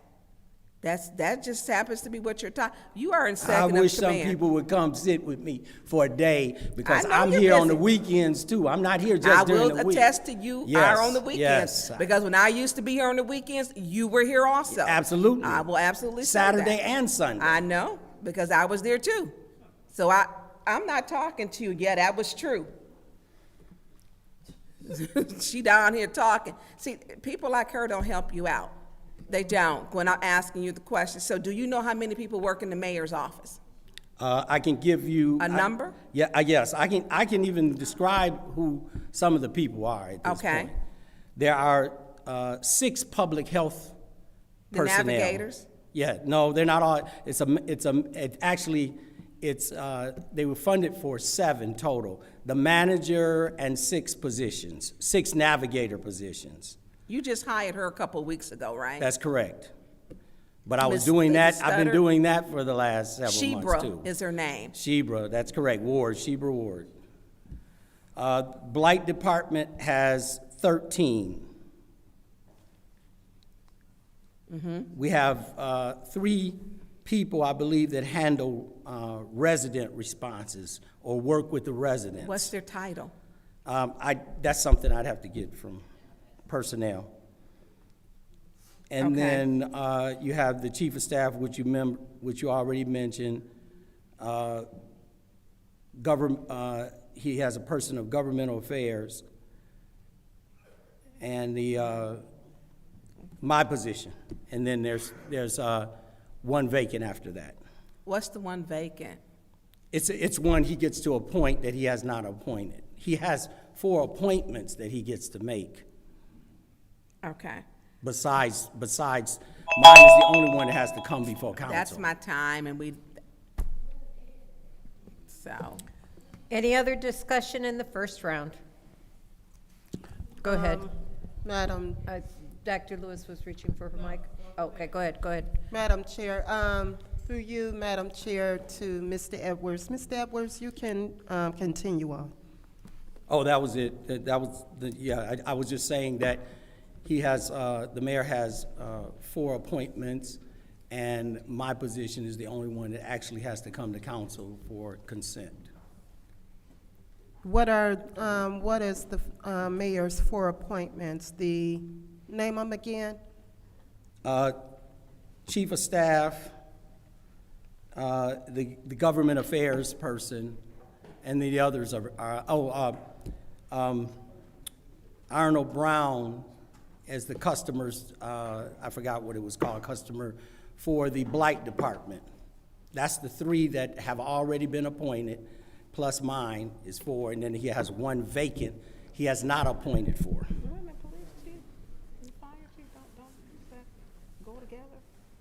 Oh, I don't know. Okay. How many people?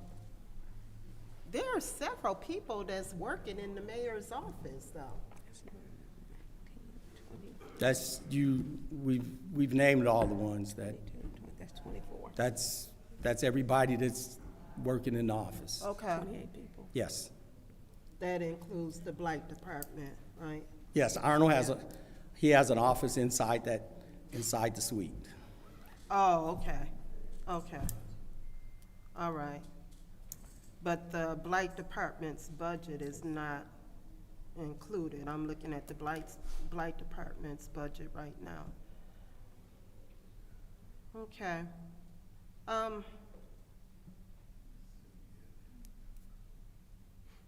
I'll yield my time. I'm trying to think. Okay, and the only one who hasn't spoken is Dr. Lewis and myself. Dr. Lewis, do you want to take your time? What is your point? We're still in the first. Dr. Lewis, did you want to talk? Thank you. So, Mr. Edwards, what if we make these cuts to your office? How would that affect your job performance? Staying home on the weekends. Not able to do. I mean, there's a lot. Right now, I'm looking at a number of things that are really affecting the department when you start affecting the city when you start talking about millions of dollars. And there are things that I personally look into, but don't have the time really to delve into it deeply. I realize that working with a lot of the projects, I really need somebody to man project assessment and do project kinds of things. But yeah, if it's cut, then I mean, you know, there's no room to do these things anymore. So when you say these things, can you give me again, just in case I missed it, can you give me some example of what these things look like? Yes. From a financial standpoint, just looking at manpower hours that are being used in various areas. That's one of the things that, activities that I've been engaged in, on just how we become more efficient, how we become efficient is probably the best way to say it, to get our jobs done. And that's throughout the entire city. That's not just in one department. Okay. And so, how do you think this will affect the city? I think that when I have examined and gone from department to department, I've done a lot of analysis. I've got reports from everybody in departments to understand how their jobs function. Many of our employees, who are fantastic people, many of our employees are stretched beyond the limit. And so how will it affect? Well, I mean, you know, we used to be a city that had 2,000 people working in City Hall. Just because the emergency manager came in here and reduced us did not mean we reduced what our demands were as a government to the people. So 2,000 people, what 2,000 people were doing, 500 are doing now. Thank you. Okay. All right. And so, what would you like to tell this council about, let me ask you this too, let me ask you this first. Have anyone met with you in advance to talk about what cuts to your office look like? No. Okay, all right. So what would you like to share with this body about the passage of this motion? That the operating budget that we're talking about is an effective operating budget, a balanced budget, as you've heard from the CFO, but it's an effective budget to move the city forward. Anything short of that, we're gonna have some real issues. There's no question about it. I mean, we're struggling to some degree, making sure some services stay at the level that they need to be for the residents. And I'm saying that, just like I said before, people are stretched. People are retiring because they're stretched so far. So every time you keep stretching them, you want more people to retire that have more of the history and background and understanding of the city. It means that also sets us back. When we keep losing people that understand the interworkings of this city, then that affects how the quality of service will be delivered. We're bringing people back now on subcontracts trying to get that service, get it back up to a level that the residents deserve. Okay. So thank you so much, Mr. Edwards. I wanted to make sure that we heard your voice. For one, since you said no one have reached out to you to discuss this, you know, it's hard to make a decision about your office without including your office. It's only fair to do that. And it's good to hear your perspective, because one thing that I don't want to do, I don't want to jump in something prematurely. I don't want to jump into something and not know the ramifications behind it, because at the end of the day, it's people behind these positions, and we have to make sure that we're fair. Thank you. Thank you. I'm going to take my time. So, Mr. Edwards, what I think my colleagues have not thought about is that since the 2022 fiscal year, we've approved wage increases for across the board, exempt, non-exempt, union, non-union employees. And they've missed that. They're trying to ignore the cost of living that— Point of order. What's your point? My point is, who are they and who they ignored the cost of living? Now, I didn't let y'all go far, but y'all doing too much. You don't know what we have done. You're speaking to our motives. Robert's Rules 43.21. You don't know. So what they are not paying attention to— Okay, that's still again point of order. Point of order. No. I'm denying your point. What is your point? My point of order, thank you. My point of order is you cannot speak to, or what we think, you cannot speak to that. That's speaking to Mo. You're still doing the same thing. That's a violation, Robert's Rules 43.21. I think this is very obvious that by trying to take an office down to costs that were 5 years ago, that they are ignoring that. That is very obvious. I'm not speaking to motives, I'm speaking to facts. And also that everything has increased. We have talked about that. You are stretched to the limit. I was lucky to get, 5 minutes the other day from you? And even then it was like pulling teeth, and I was in the office after another meeting. So I am not in favor of going back 5 years in wages when we've given raises to individuals. We would have to you would be on your own in that office. You'd be answering your phones, you would be doing all your own emails. That's not your level.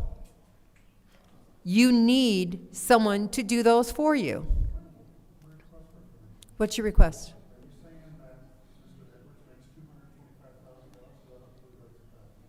When you add in pension and stuff, you still will not be able to afford another person in that office. You will not. So I think my colleagues are so determined. Look, I would like to see if I thought that budget cuts could be made and we could keep the same service to our residents, I'd be all in favor of it. I'd be all up in your butt. But I don't. I think that we actually need more people in service areas to service the residents. Yeah, I'd love to see more people in fire and police because we need those, but we can't hire people if they don't apply. But the cuts that they want to make are just crazy. Obviously, in consideration of the mayor's budget, we found out that under the mayor's budget line item is the health navigators. Were they in existence back when they were for the year that they were trying to turn that back into? If so, where were the wages? Because they obviously weren't in the mayor's department because that's only 2 employees. So I am not supporting this. I find that every single one of our employees work their butts off. And I am going to support the employees of the city because they serve the residents. They're not here to get rich. You can't get rich. Matter of fact, today, I wouldn't even apply for a job in the finance department because they couldn't afford me.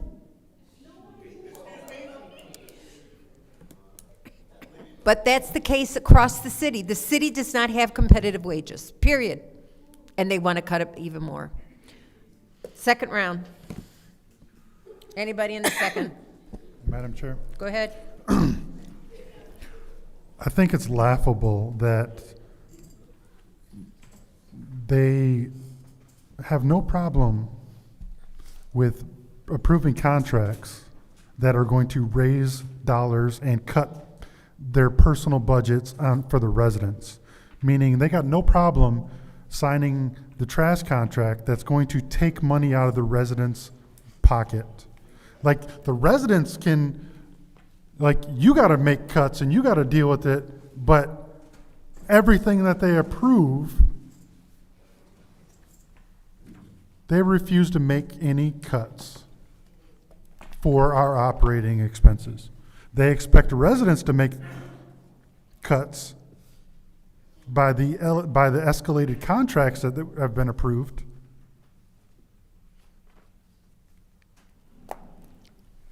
And Mr. Edwards, you named about 6 people, and there's departments for all of those. 18 is currently what is in the mayor's office, wants to go to 29 heads. You said, Arnold, you're not in the mayor's budget, you're in your own budget. Correct. Right. And I'm not even, so, I named you yeah, you named the things, but there's positions. currently 18, and I asked the question, who's the other 11? And who is the 18? Nobody can answer that, Mr. Edwards. Not one person. And they said that they were going to get back to me, and they didn't. They didn't. Because they don't take us seriously. I bet you take us seriously now, don't you? I bet you do. Mr. Edwards, I believe we approved your pay package to be 125, maybe more, and it's in that ballpark, correct? Somewhere in that ballpark. Yeah. So you would have $100,000 to potentially hire the staff that you need or that you can get by with. I don't understand how we expect the residents to tighten their belt, but we refuse to. We only grow. We only grow. It's time for us to regress, to get our bearings, to see how we can move the city forward. We are not moving forward. We're regressing. Without the ARPA funds being transferred to our general fund, this would be in an even more abysmal budget. Anybody else in the second round? Anyone else in the second round? Madam. Go ahead. Dr. Lewis. Thank you. It's definitely unfair when we try to make power moves without doing our due diligence. I don't know where I do know where the ideal is coming from. But I will say that tonight, my colleagues are living up to their title of stalemate strategists. And so, yeah, it is okay, and it's fine, because whether you pass it or not, it is what it is. We don't have enough. And so, my point is, you need to correct her for calling her colleagues names, because we're not this is serious business, and she's taking shots and calling names. Her decorum, listen, page 26, section 3-104. Go ahead, that Dr. you must Lewis. act with decorum. I definitely will, because you received the award. Both of you all went to Philadelphia to receive the award, to receive the Stalemate Strategist Award. That is not. And so, it's very germane. Point of order. It is not germane to the amendment on the floor. Go ahead, Dr. Lewis. Thank you. Please do not call our colleagues by the award title that they received. Thank you. Okay, but they received Stalemate Strategist Award Point of order. for stopping the business Point in the of city of order. Flint. What's your point? Madam Chair, you might want to stop her. I did request that she not say it. Go ahead. You can Because request- we you can still request that I'm not- Madam Chair, we Who still ha- have business. Who- I'm not going to This is take my her time. mess tonight because I get up and Get up leave. and go. Hey, Your hey, fifth hey, one hey. would appreciate Stop. that. It's my time, but go ahead. Go You better ahead. act like you got some sense. You need to act like I got the floor. So go That's ahead. right. You do not have the floor. Go ahead, Dr. Lewis. You do not have the floor. Go ahead, Dr. Lewis. Absolutely. So as I act like I got some sense, clearly they didn't act like they had any when they went and they received those awards with pride. Stalemate strategists. You are absolutely right. You are absolutely right. You better stop her. Stop me from what? Point of order. From taking my time? Point of order. What's your point? Any award or anything that colleagues went to on their own time is 100% not germane to the motion in the amendment on the floor. Again, they are the proud recipients of these awards. Point of order. You need Madam to correct Chair. her. Decorum. Dr. Lewis, We didn't even know about those please or do apply not- for those. do not- We didn't know about the award, but we No, no, still no, no, no. graciously. Say anything when they No. awarded you the bad wig award. Stop. Enough back there, please. I'm trying. Whoa, is that And Billy this is Dance? your warning, Mrs. Hall. Is, And I'm giving them about ready to give that too. Miss Dr. Lewis, please stay germane to this resolution. This is very germane because this resolution looks like it is going to fail because we have colleagues that instead of doing their due diligence and seeing what department should be cut, instead of having these conversations with the administration to see where they can trim fat, we want to sit up here and we want to waste their time. Just like Mr. Seamus Bannon said, he said that we have live. They've been here all day, and it's almost 10 o'clock at night, and we're talking in circles. We're putting motions on the floor. We're putting motions on the floor that have not thoroughly been vetted. And so we're expecting colleagues to go with that. That's not what I'm doing. That's not what we're here for. And it's unfortunate that now we're not proud of receiving our Stalemate Strategist Award for disrupting the business of the city. I can play back the video because it's all for the record. Point of order. Madam Chair. Thank you. Again, this is all relevant because what is this doing? What will not passing this budget do? It will stop the business of the city. What did they get awards for? For stopping the business of the city. So if what I'm saying is not germane, then I don't know what is germane. So we can get up and lead this meeting. Who's she talking to? To everyone that proudly accepted that award for stopping the business. So if you want to stop the business, make sure that you talk to those employees that are employed by the city. You tell them what you're doing and you be okay with it. But what I'm not going to do, I'm not going to get in the middle of how people eat and feed their family and take care of their families. You all brag about how I have family, how I'm a mother. Well, it's mothers that work for the administration. Maybe you need to go and talk to the mothers that work for the administration and see what they're saying. But now you just want to overtalk me and not listen. That's fine. Whatever you do, the people see you, the 6th Ward see you, administration see you. Stalemate strategist. Any I'd other like the discussion floor, in the Madam second Chair. round? Pardon? I would like the floor. Go I ahead. have not had it. First of all, you let her just ramble because something is wrong. Her meds are off or something. As far as this stalemate strategy, first of all, I didn't know I was even receiving it. But you just mad because people won't honor you. But they did honor you with the bad wigs. Quit receiving them in the mail. How about that? All I'm right. Tired So, of you. ma- I'm tired of you. They No, did no, give no. you that award. That's decorum. They did give you that That's award. They decorum. gave it to you. There was That's an award decorum. they gave to you. Only one person has the floor. Yeah, Point of well, you need order. to get her. What's You your need to point? get her. But point of order is, like, That I mean, wig is decorum, bad. Miss, all talking shall cease, as you are so commonly wanting to say. Again. Go ahead. Point of order, lack of decorum, because if I get up here and if I start saying things, that won't be professional. That's not presidential. So we should not allow Winky in the 6th Ward to get away with this, okay? Listen here, you break every shank in your shoes, okay? You do not have the floor. This is mine. Through the chair. Through the chair. Yes. You all have been working through this budget methodically. And this budget decision needs to be made by the first Monday in June in order for you to be in compliance with the charter. So I would request that you continue on making your amendments, motions, and passing, denying, so that the city can continue to operate. If the budget does not pass in whatever form you decide, we have more than 500 employees that will be laid off. We have trash that will not be picked up.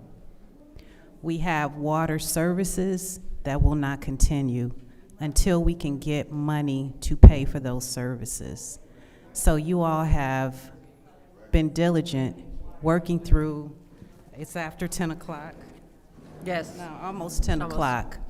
So if we need to take a break, let's do that. We still have 3 days before the budget has to be adopted, whether you decide to do the one from last year. But please, let's just continue with the decorum work through what we can so that we can be in compliance with the charter. Thank you. Thank you. Ms. Burns, you have the floor. Thank you, Attorney Gurley, because it didn't fly off the hinges until number 2 went off the hinges. She was completely unhinged, completely. And we were working through it methodically. I called Clyde Edwards up, but she's always allowed to call names. Give back that $75,000 to your own nonprofit. Since Madam, you're so Ms. concerned Burns, about Ms. people's Burns, funds. Ms. Burns, Give that back. Ms. Burns. You have that stern attitude with her. please stay germane to this resolution. Well, now you want to be germane. You know what? Listen, Clyde, I know what you do. Y'all need to deal with her. Y'all do whatever y'all got to do, because she is your problem. She's your problem. And I'm not going to let her talk crazy to me. I'm not going to do it. I'm not going to allow her. When I asked you to come up, we had great dialogue so that people could see, and we didn't know who was on your budget, what was added to your budget. But then you have an unhinged person with an unhinged wig, and this is the mess we get in. Per Robert's This is rules, what you we get cannot in. call attention to people's appearances. Go ahead. So I don't know where we, because can you come back up, Clyde, because I do have the communications director. How long has this, I don't even know who she is. Who's the communications director? Shauna Rouser. Shauna Rouser? Shauna Rouser. Shauna, okay. And how long has she been here?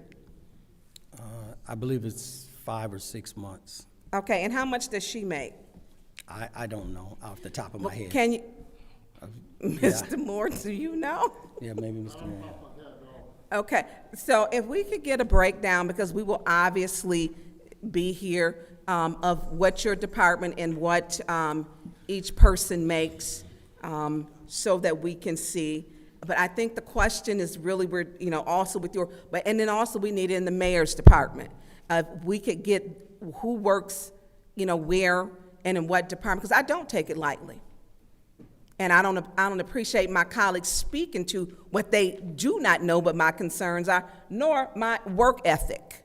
Because there was many nights you stayed when I worked there, you made sure I got out together, you're like, hey, you gotta go. We were both there. So I get the work that you do.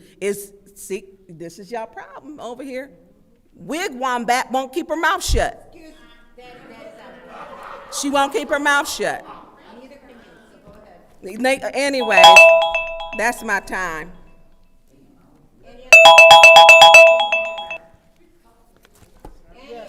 Yeah. Yes, Madam Chair. I find it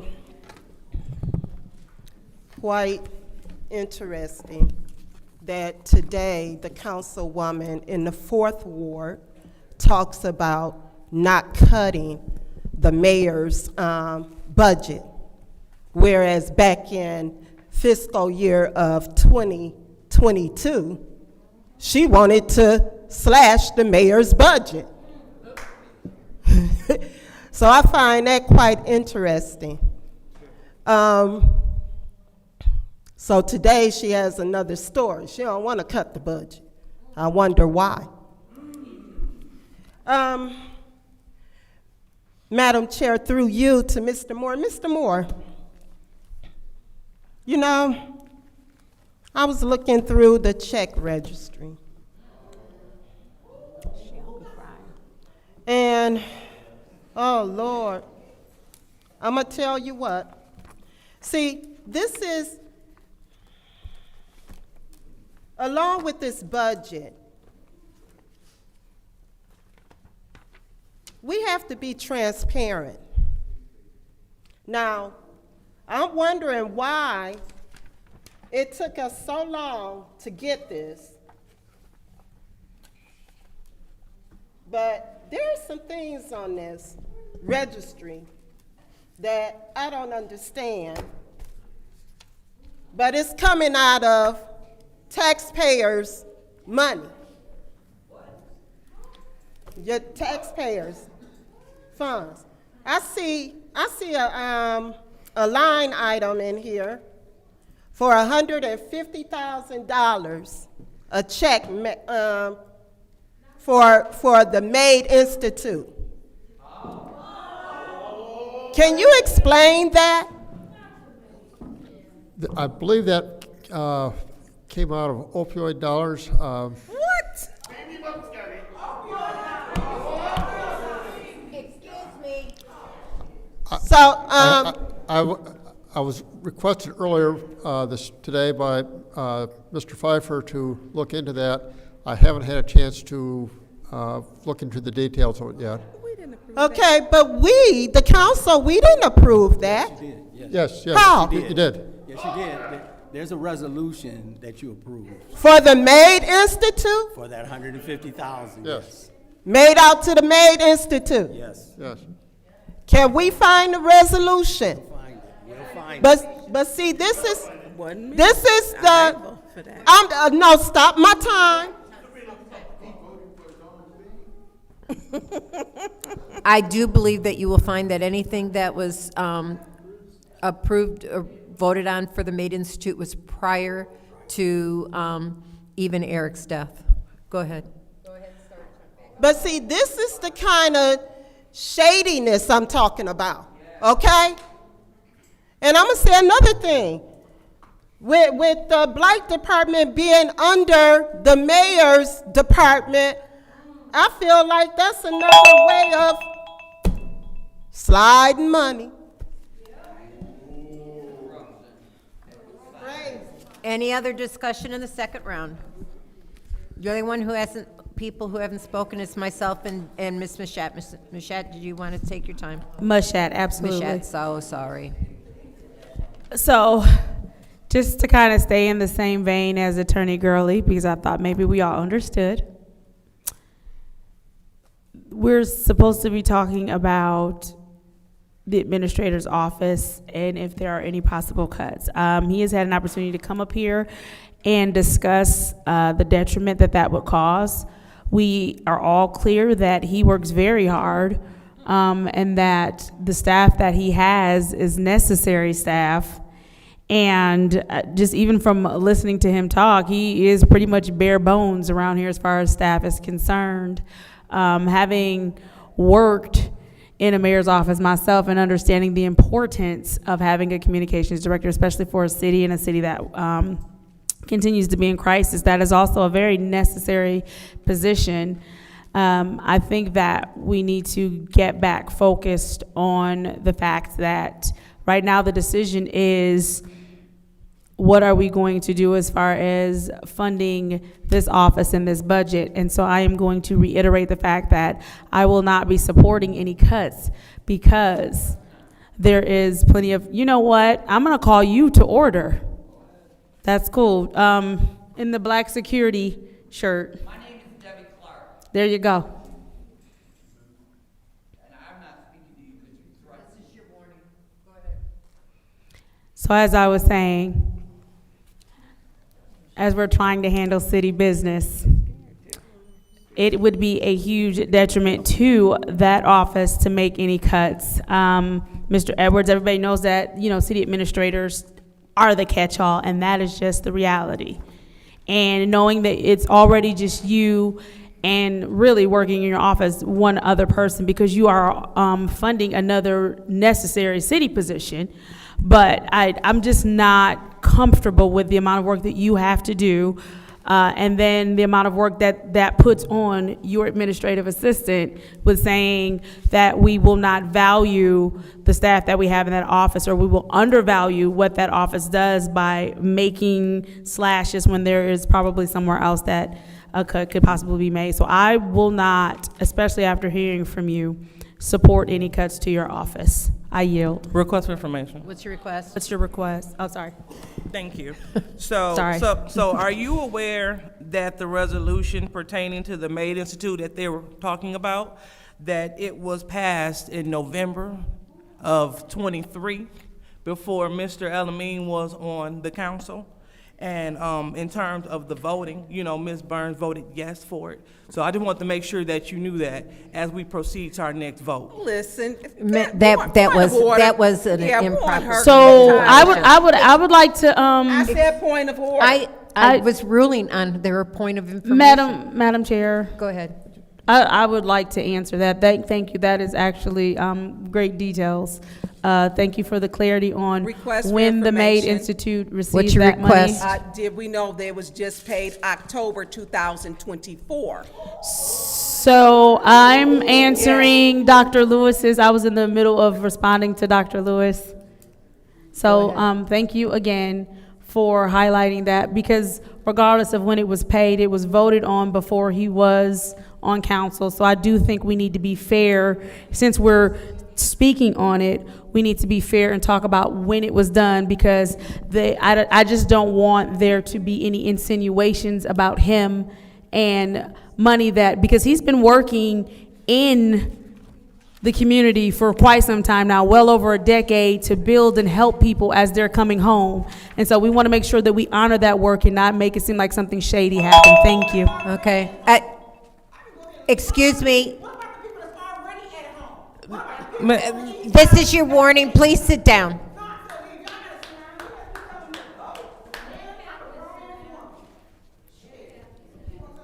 All right, that's everybody's discussion. I'm not going to add anything more. So this is the vote to move the administrator's budget to the fiscal year 22 actual levels.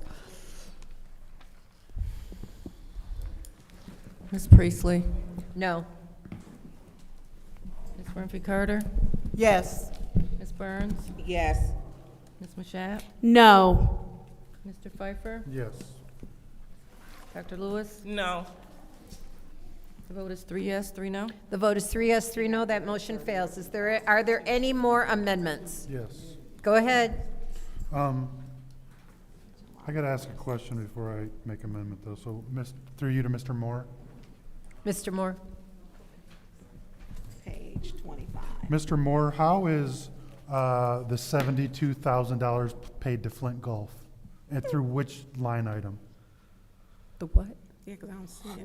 Could you repeat that question again? Sir? What account or what line item is Flint Golf paid their $72,000? I believe it was played out of the park, but I'm not 100% sure of that. Because there's a golf line item, but the expense is actually it's blank this year, proposed. So what?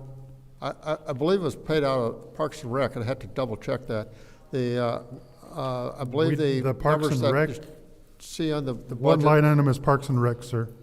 The line item for golf that you see in the general fund, I believe had to do with staff salaries. But I'd have to double check that. Okay. In fiscal year 24, did we receive any payment? Because the contract with Flint Golf is to split evenly the profits from the golf courses. Did we receive any money? No, we did not. Okay, thank you. Mr. Moore, I need to know where I'm cutting money from. So tell me which line item has the Flint Golf, because it's a racket. I'll get you the, I don't have the account number off the top of my head, but I can get you that tomorrow morning. Request for information. What's your request? My request is, do we know through how much we received from Dino's Bar and Grill? Zero. And also the unauthorized cannabis events that they had at the golf course. Did we get any funds from that? And we got zero from them subleasing the land out to a tree cutting service that's using the parking lot to store their vehicles. So, Mr. Moore, I need to know right now, which line item am I cutting? Through you to Mr. Edwards. Mr. Edwards, do you know? I'm sure you're well aware of the contract. What account is that paid out of? I don't know what count it's from. I'd have to, check into that. I'm familiar with what you're talking about, the 72. I'm familiar with what you're talking about, the 72. $72,000 agreement. $72,000, and we were supposed to split the profits when they operated in previous years with at least over $100,000 profit each year, according to profits and loss statements. But now, when we're paying $72,000 and allegedly splitting the profits, we got nothing. I believe that agreement just started, though. The agreement started last year, sir. In fiscal year 24, Mr. William Kim was here and he drafted it, and I can pull it up and send it to you. It was started in fiscal year 24. But for this season, though? No, for last season. It was in place all of last season. Request for information. What's your request? These were bidded out. Why are we paying $72,000 when we had companies to pay us money? Ms. Burns, if we had more than 1 minute with the mayor, maybe he would answer that question. Point of information, that information needs to come from Ashley. Ashley's the one who's involved with that, because I actually know somebody who works with Flint Golf. And so that comes from, Ashley is the one. He's the CFO. He's the CFO. But I'm asking Ashley is him the what- one who dealt with the contract. Request for information. Did Ashley approve the contract this year? Did she approve it this year? From my understanding is, no. There's no contract as of a month Judy, I ago. know what questions I'm asking, and you got the wrong ones. So I'm going to make an amendment. I'm going to make an amendment to cut Flint Golf LLC $72,000 from the appropriate line item, and I so move. There's a motion on the floor to cut Flint Golf You can't tell me. from the appropriate line item for $72,000. I support that motion. The motion was made by Councilman in the 8th Ward, supported by the Councilwoman in the 5th Ward. Is there any discussion? Through the chair, Yes. the latest contract was one of the first ones that came to the law department when I came in January. Under the contract, the $72,000 is only to be used for capital improvements over at the golf course. So it is not a payment directly to the manager or that management company. It is only for capital improvements, and there were certain types of capital improvements that could be made that money could be used for. So if we don't make those capital improvements, that $72,000 would not be utilized. So where's the operating contract, Madam? I'll send that to you. And they're paying us now? There is a provision where they are to split, in some respects, some of their profits. So the previous contract was $72,000 that we're paying them, and we're splitting the profits, and we got nothing. That is a previous contract. Okay. So if you can get us the contract of the one for upcoming, because we just made a payment to them in February. I believe February 28th of this year, we paid them $72,000. I do recall that, and that was based on that previous contract that you were referring to, where the city made payment to that vendor. Yep. And now it has changed. Okay, well, I'm still cutting because they, from my perspective, they voided the contract by not sharing any profits. And don't tell me that there's not profits, being a full bar and profits every other year. So they can do without the $72,000 this year, then, because obviously we weren't brought up to speed. And how is an operating contract not being brought to city council? That is amazing. So my motion still stands.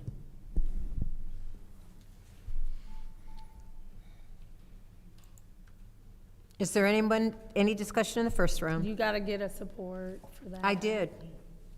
Jared supported, okay.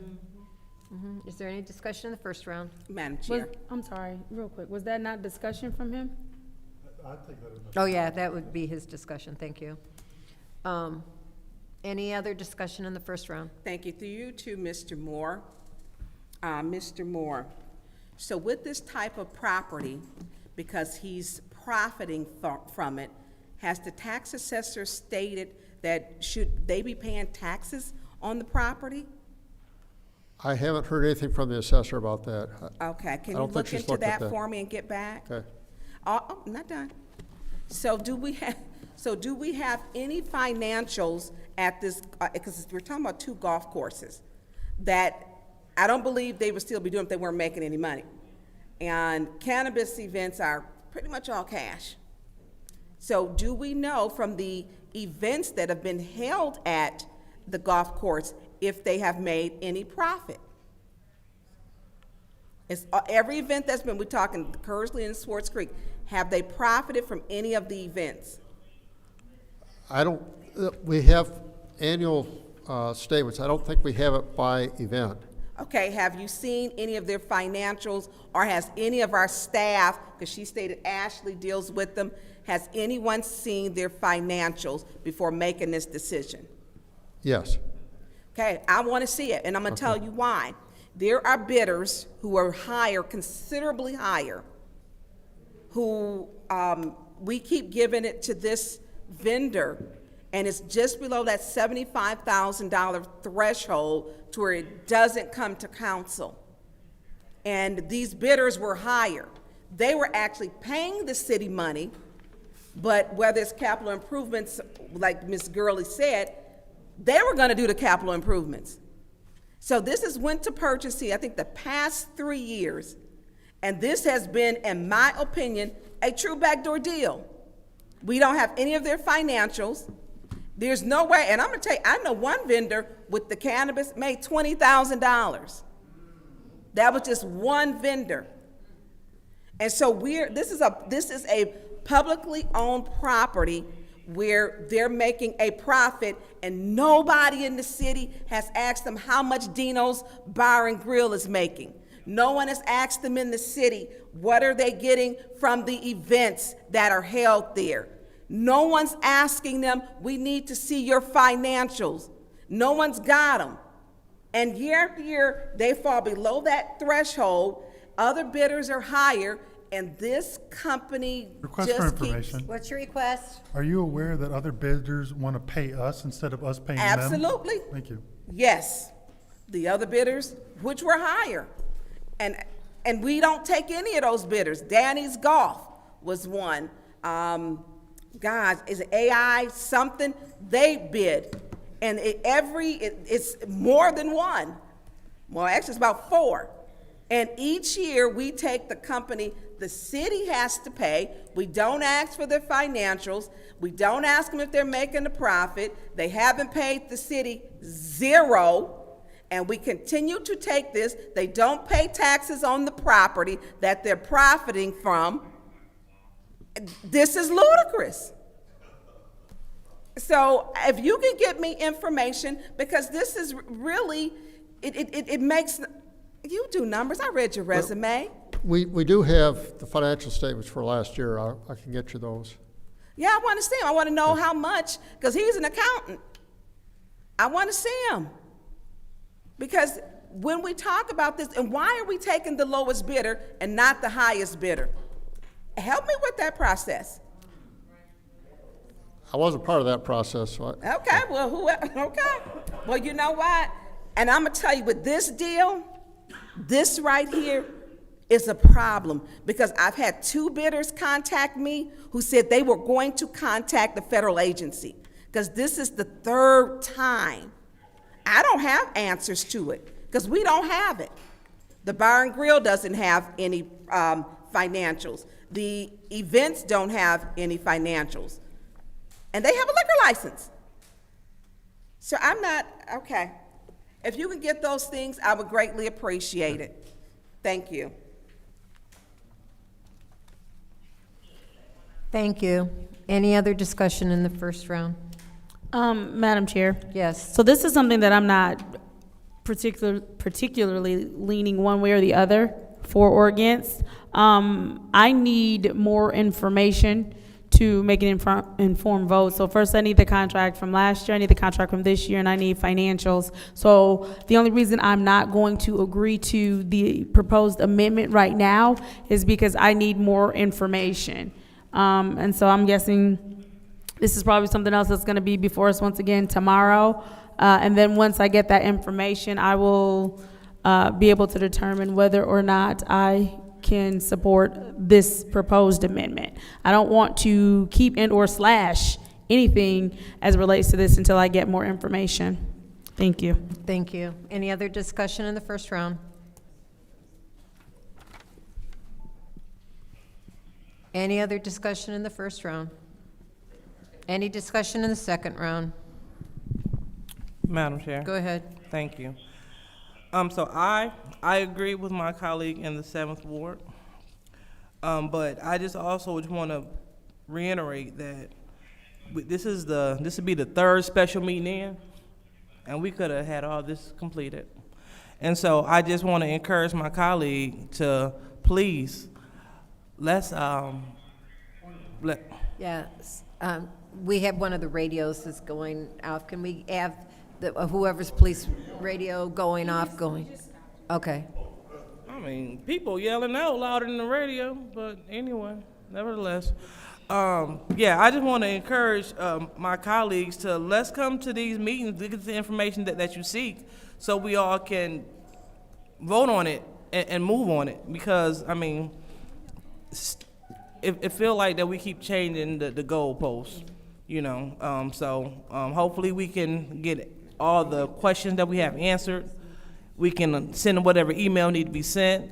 So when Mr. Moore and Mr. Edwards come before us, they have exactly what we need so we can pass that budget right away, because this is the 3rd special meeting that we're calling.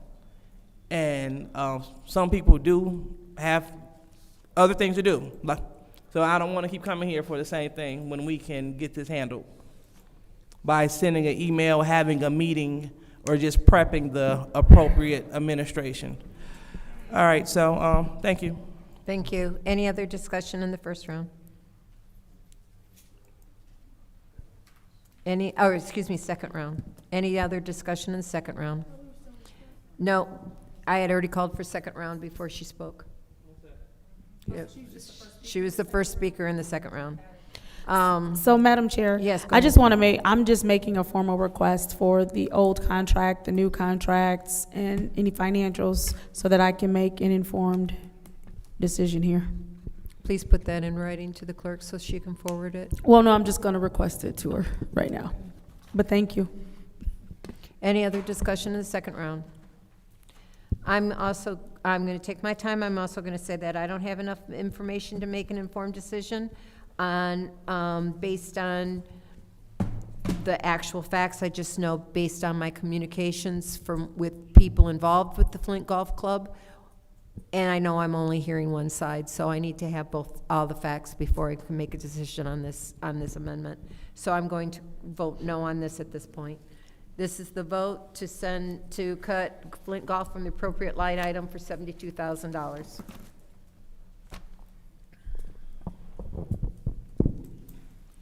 Ms. Winfrey Carter? Yes. Ms. Burns? Yes. Ms. Mashat? No. Mr. Pfeiffer? Yes. Dr. Lewis? No. Ms. Priestley? No. Vote is 3 yes, 3 no. The vote is 3 yes, 3 no. That amendment failed. Is there any others? Are there any others? Madam Chair. Go ahead.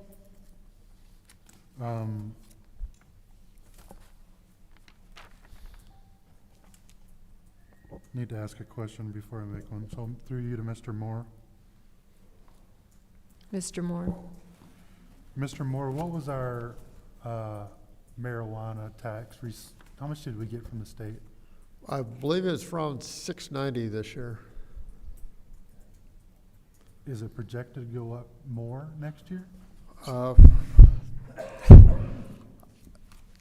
I believe so. I believe we have, it depends on the mix of the licenses we have, but talking to staff, they believe it's going to go up some next year. So why is it so escalated this year, the budget for it? We go from 171,000 to 435,000. How did that double? It's based on the number of licenses that we have. But next year it goes back down to 152. Or the fiscal year 27 forecast goes down to 152. So why is it escalated so dramatically this year? I don't think that's the right number. A second. I'm looking at line 18, cannabis compliance. The marijuana tax we're forecasting in 26 to be around 640,000. No, this is expenses, not income. Oh, the expenditures? That's, Yes. okay, that's the staff that we have to administer the program. That can be less. And I understand that, but why is it, how did we go from 171,000 for this year, and then the upcoming year we're at 435? Mr. Edwards, do you know?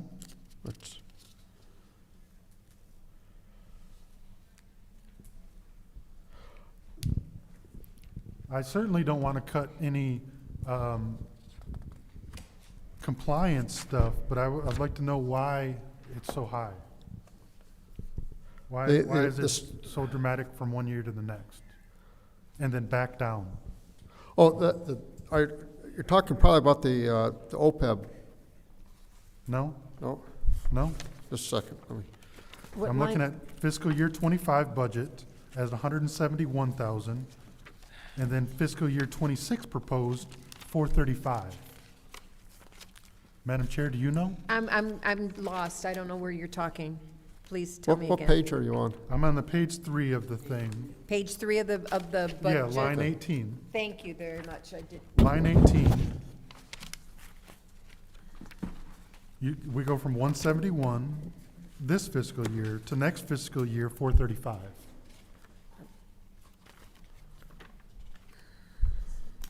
That's a threefold. Let me. Here. Okay. It says actual go to 516. He's saying the 171 here.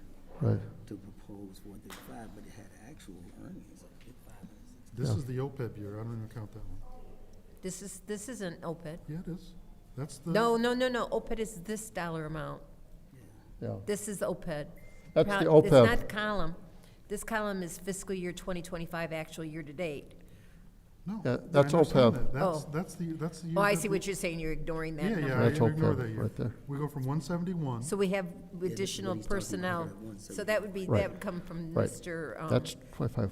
Oh, We received yeah, the yeah, OPEB grant. okay. That's the Well, OPEB why grant does coming it- in. That's the OPEB that's. No. Let me show him. Can I approach? Yeah, you can come. Yeah.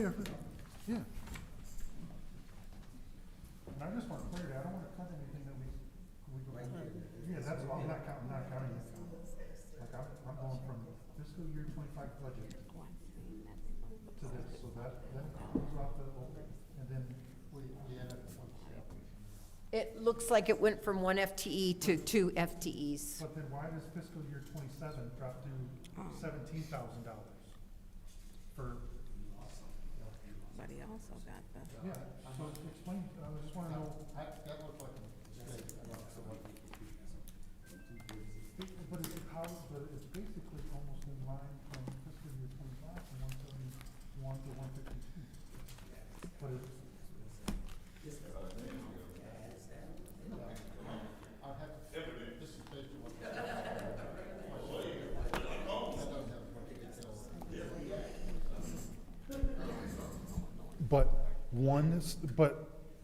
So what is the supplies and operating expenses going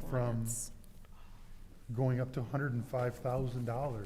Like we're adding a staff member and people under contract? I'll have to get to the detail. We have a lot of detail that breaks that out. I can find out what the, That was not discussed during budget hearings, so The whole marijuana was not. I don't think any of that department was discussed. There were no questions about that. right, yeah.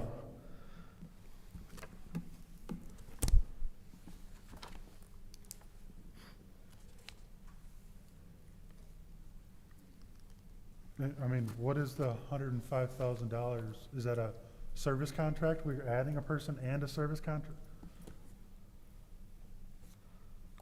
I can't answer that off the top of my head. I'll have to And go look. the one person we're adding is $109,000? With all the benefits and things, probably. No, that's not including benefits. That's just, the pension and OPEB is the benefits, right? No, the pension, Personal the includes salary and wages includes things like Taxes and benefits. taxes, well, yeah, FICA taxes, health insurance.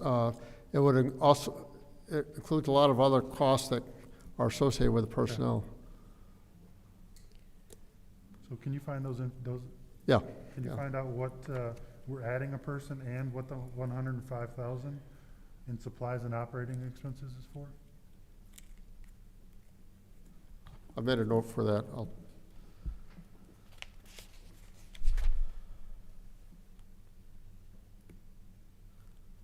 So I'll yield to anybody else, because I'll hold off on that, because I definitely don't want any enforcement on cannabis to be lacking, but No. hopefully we can get some answers on that. Are there any other amendments? Madam Chair. Go ahead.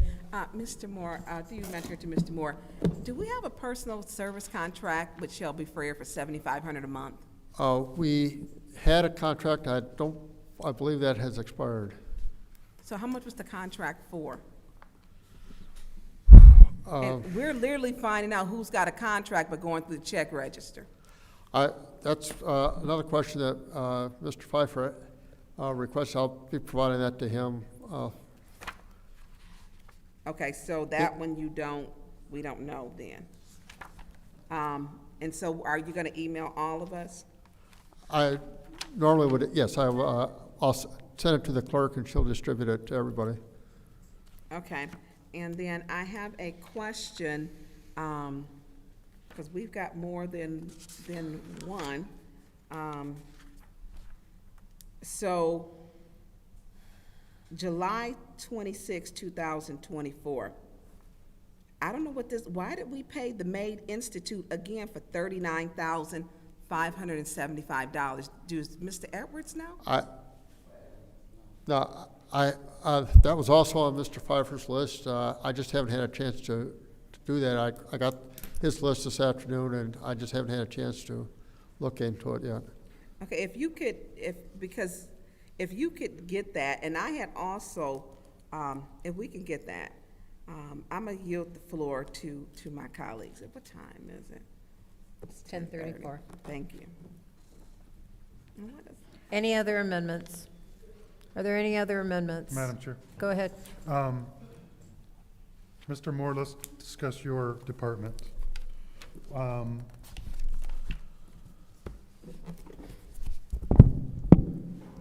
Can you tell me why you need $407,000 for supplies and operating expenses?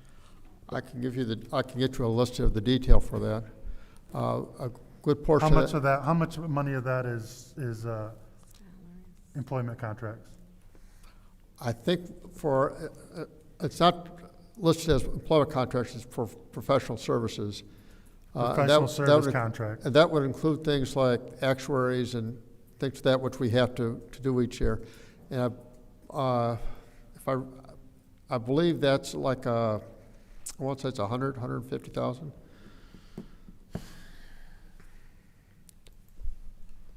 So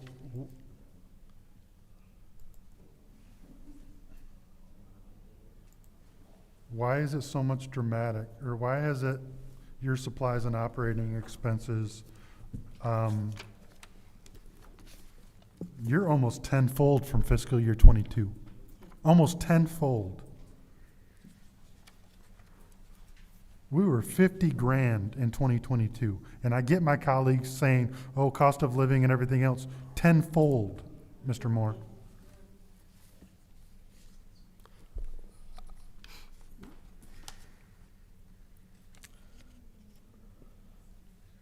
I mean, and I get the, you know, wages went up from fiscal year 2022, you're $500,000 more cost. You went from 628 to 1.1 million. That's like 40%. And I like,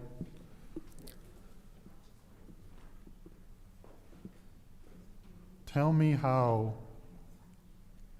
the finances of the city are going to improve, because so far we haven't saved any money on audits.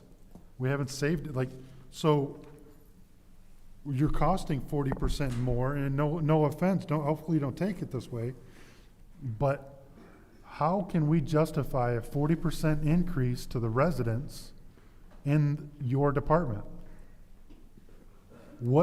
How is the life and the finances of the city increasing by 40%?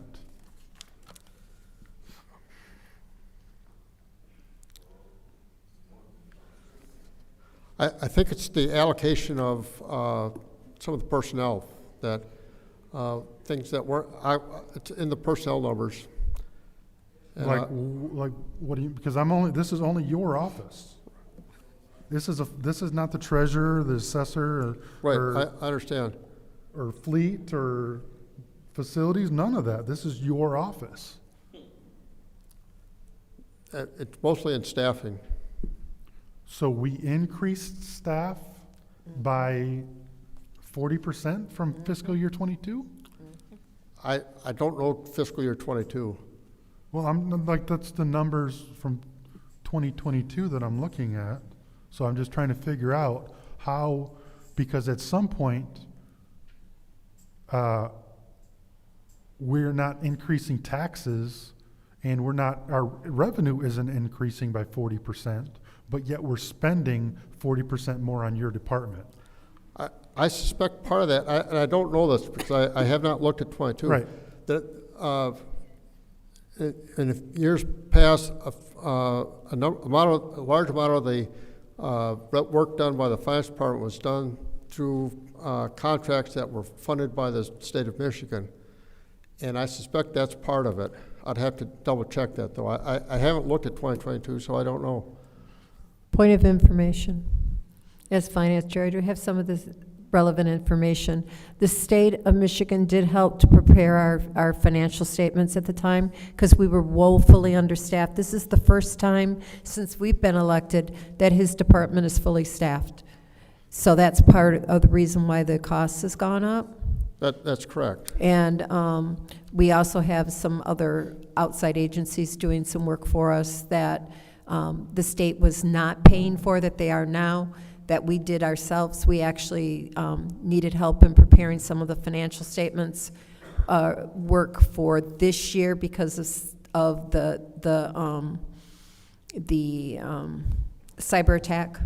So we had to outsource some of those because they were too busy trying to catch up from all the other stuff. So that's why there's additional. Mr. Moore, how much money did we spend?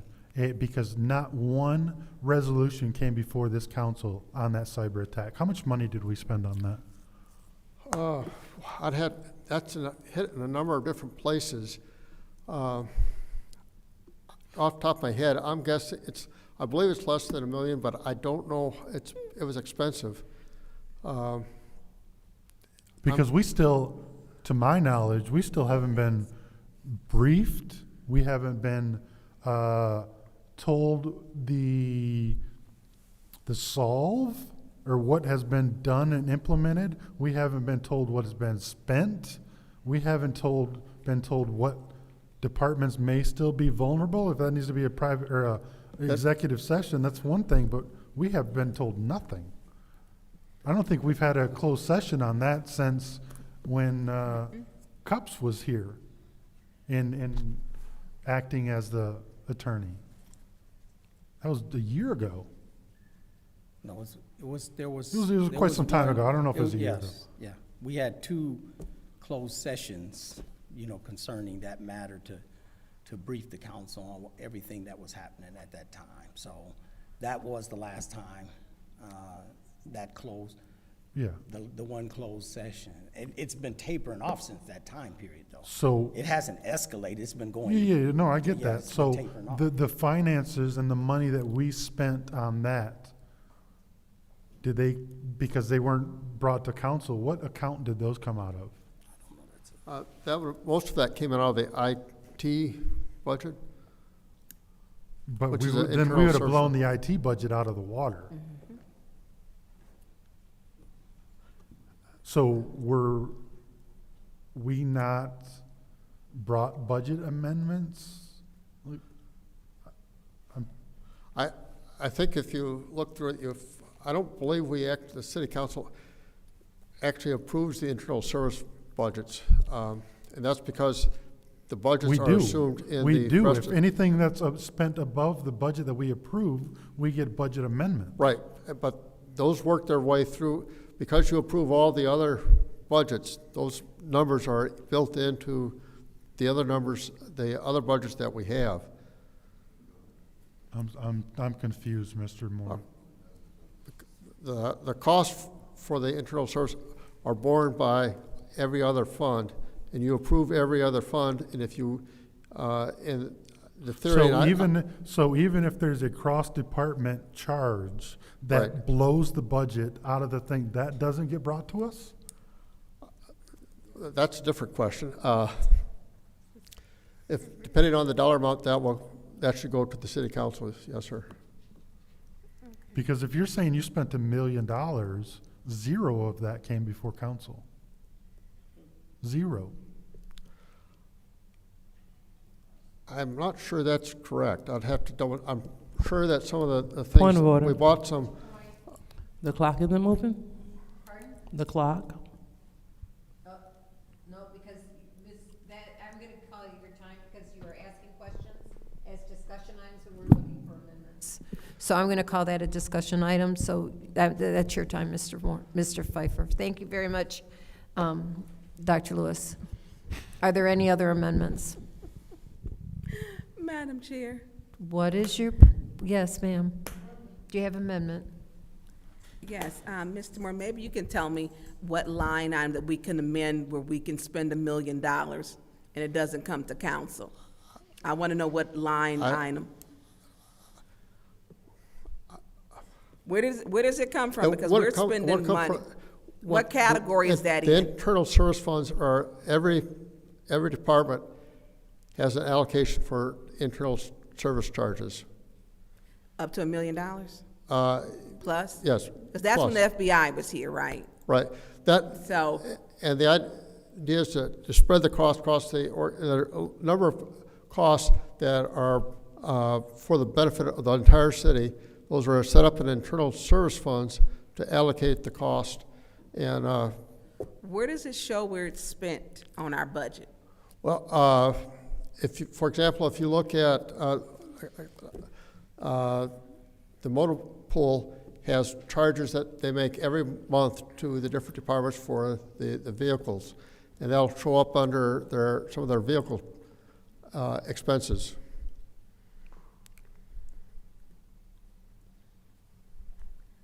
Okay, that was one.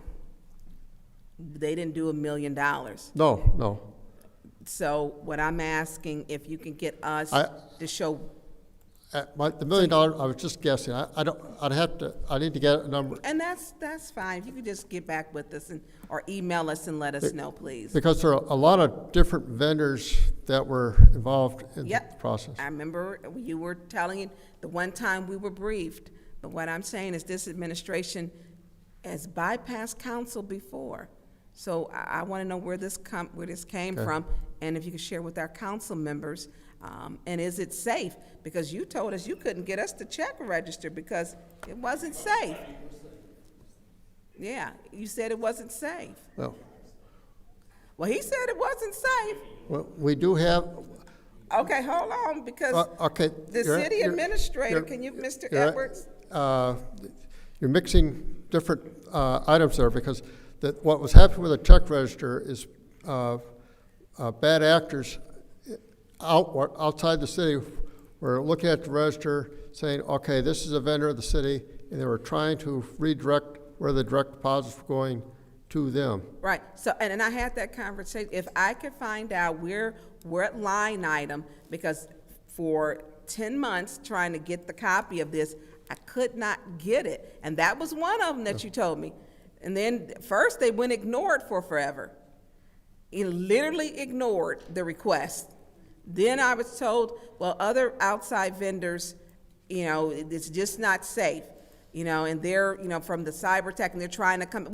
I was told everything up until this last 2 weeks, with the week and a half that we received the check register, where we have a lot of questions. But if we're being under, how do we pay for this cyber attack? Where is it checked off at?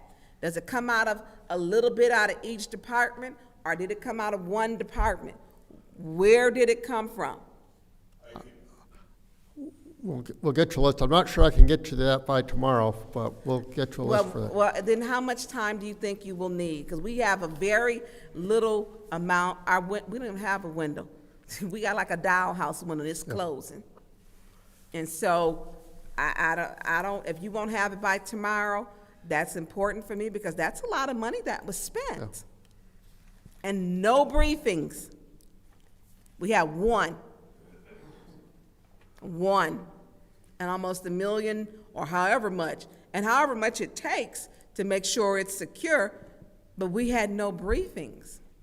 So if you can get that, I know you won't have it by tomorrow. The next day is Friday. So, and then it's Saturday and Sunday, and we have to have it done by, is it Monday? So, I don't know how that works for your timeline, but I need it, please. Because that cyber attack shut down McLaren. It is, I think, other hospitals and areas. The county had one. So I would like to know how we're handling that, where it's coming from. All right, and that's how we're a paying discussion. for it. That was discussion, because we did not make an amendment on that as well. Any other amendments? Well, he didn't have a line item where it came from. I asked him. Any other amendments? Madam. Yes, go ahead.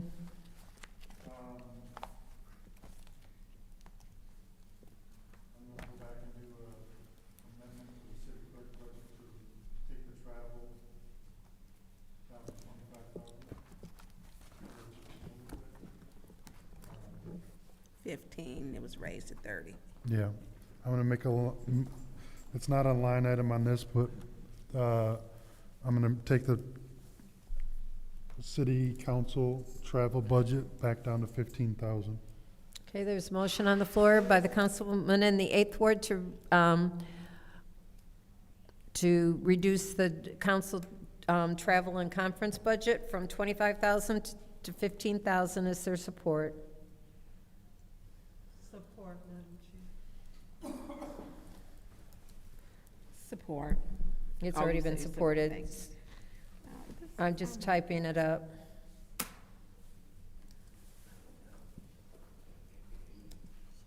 Is there any discussion? Yep. Yeah.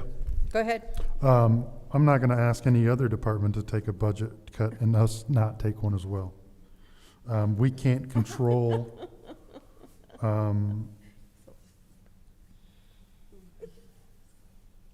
we can't control any of the other costs, but we can certainly control that one. So, I mean, I'll take it down to 0. But, I know some of my colleagues want to go to Michigan Municipal League and. Request for information. Yes, What's sir. your Yes, ma'am. request?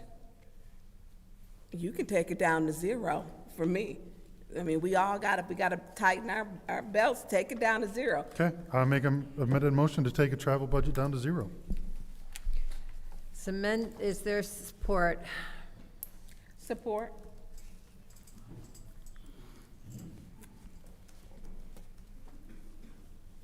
It's been moved by, that was moved by the councilman in the 8th Ward, supported by the councilwoman in the 6th Ward. Any discussion? Yes. Go ahead.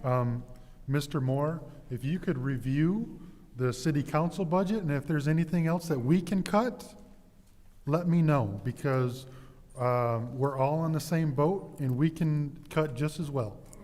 I'm not going to point a finger and say everybody else needs to cut and we don't need to cut. So if you can review and come back and say the supplies and operating expenses are escalated from year to year, let me know and we will cut those, sir. Thank you. I yield. Is there any Madam other? Chair. Go ahead. Well, I'm definitely supporting cutting this budget to zero because we know people who have went on these lavish trips and claim they learned something and sitting up making posts tonight. Our council president interim that won't be in August made a post with pictures while she's sitting here. So clearly she didn't learn anything from Michigan Municipal League. So those courses do not benefit her in educating herself how she should have decorum, putting up false information, Madam Chair, gaslight point of this order. community. What's your point? So this is an example of speaking to motives. This is an No, example it's not a motive. right You here. did it.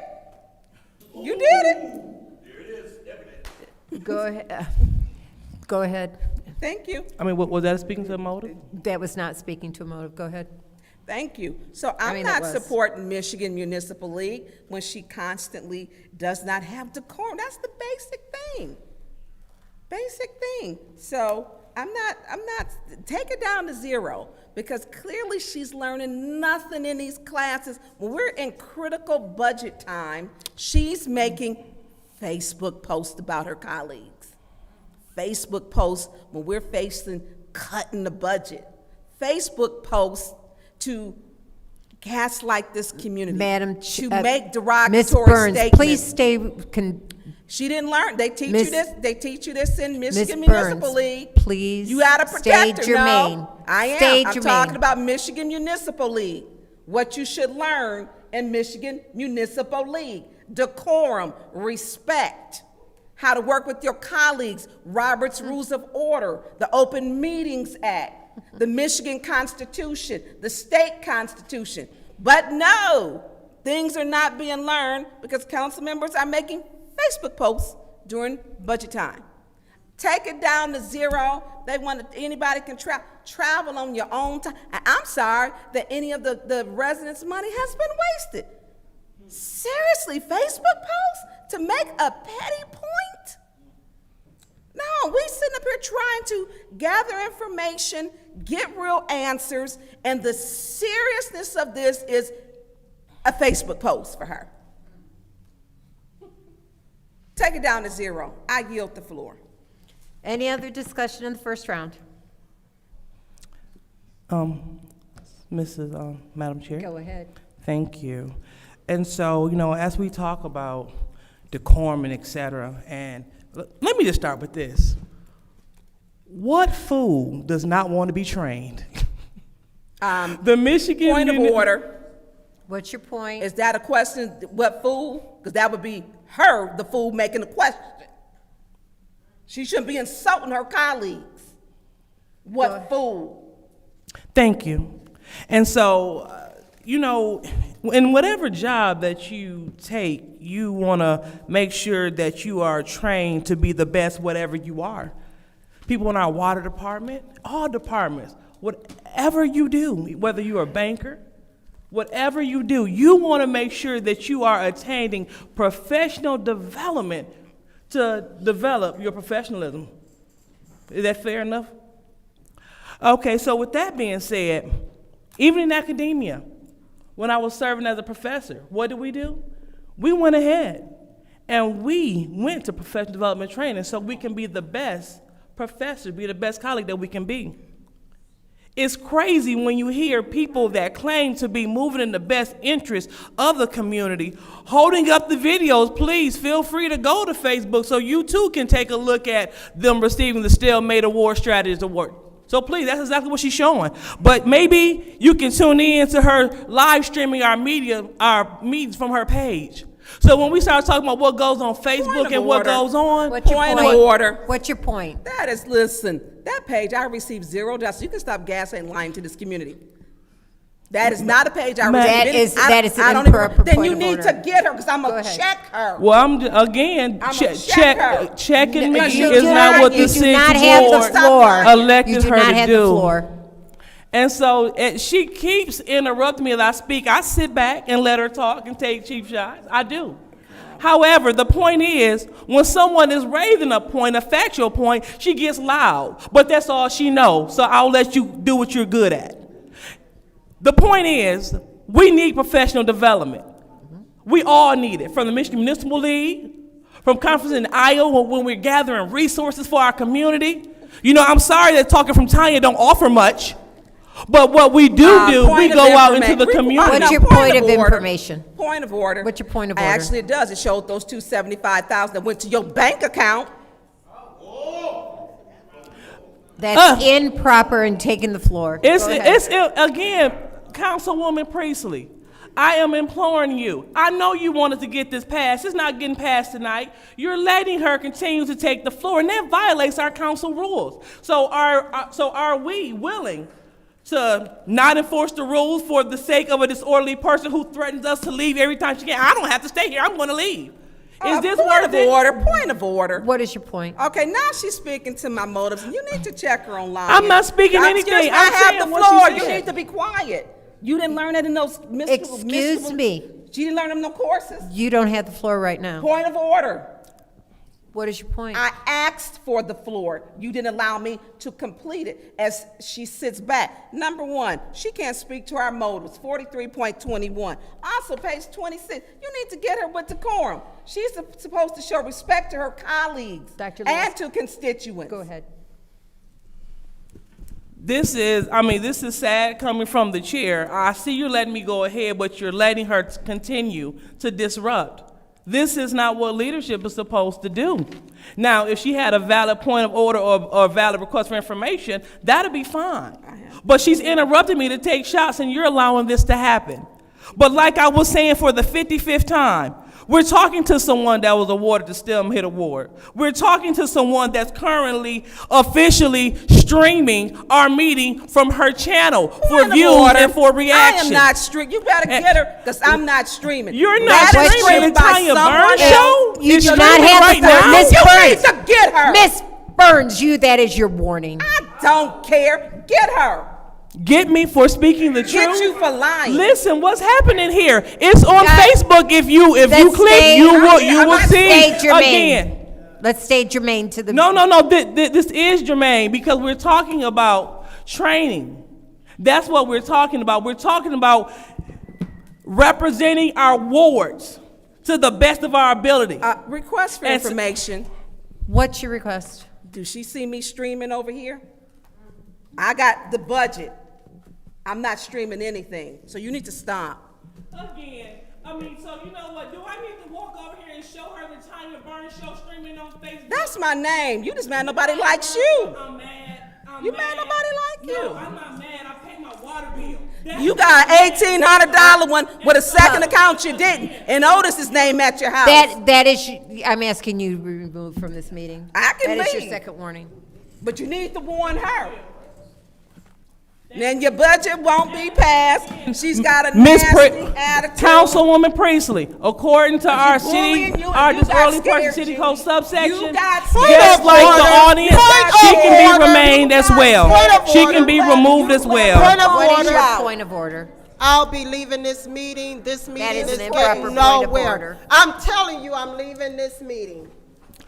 So I guess she has to leave. Her twin is leaving. So I guess we're gonna break quorum. It's all right.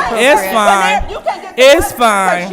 It's fine. No, whatever. No, I don't need to guess You can't what. control her. This is you the problem. I can't even speak without being interrupted. Can't You even do speak not have without the being floor. interrupted. Look, you removed me from the meeting. I'm packing But up. well, she I'ma should be talk quiet. to Yeah, Girl, that's- She should be stop leaving accepting quietly. them. Listen, you don't care about. Do you hear this? budget. You don't care about the. I don't budget. care. You don't even care about You being don't. better. Girl, Dr. that Lewis. wig Dr. better. Lewis. How about that? Attend the conference, ma'am. You didn't learn nothing from going to one.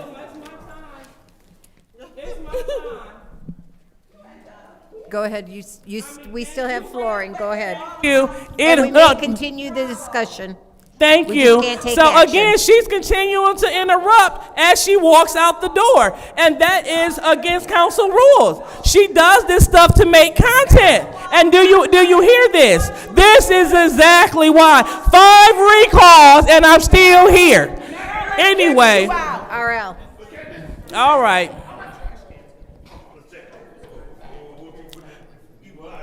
When we make points about our colleagues, we want to be called a liar, and they want to quickly run out of here. I'm fine. And if I have to be the only council person, one of the few that stand on business, and that points out what's happening is not correct, I will do so.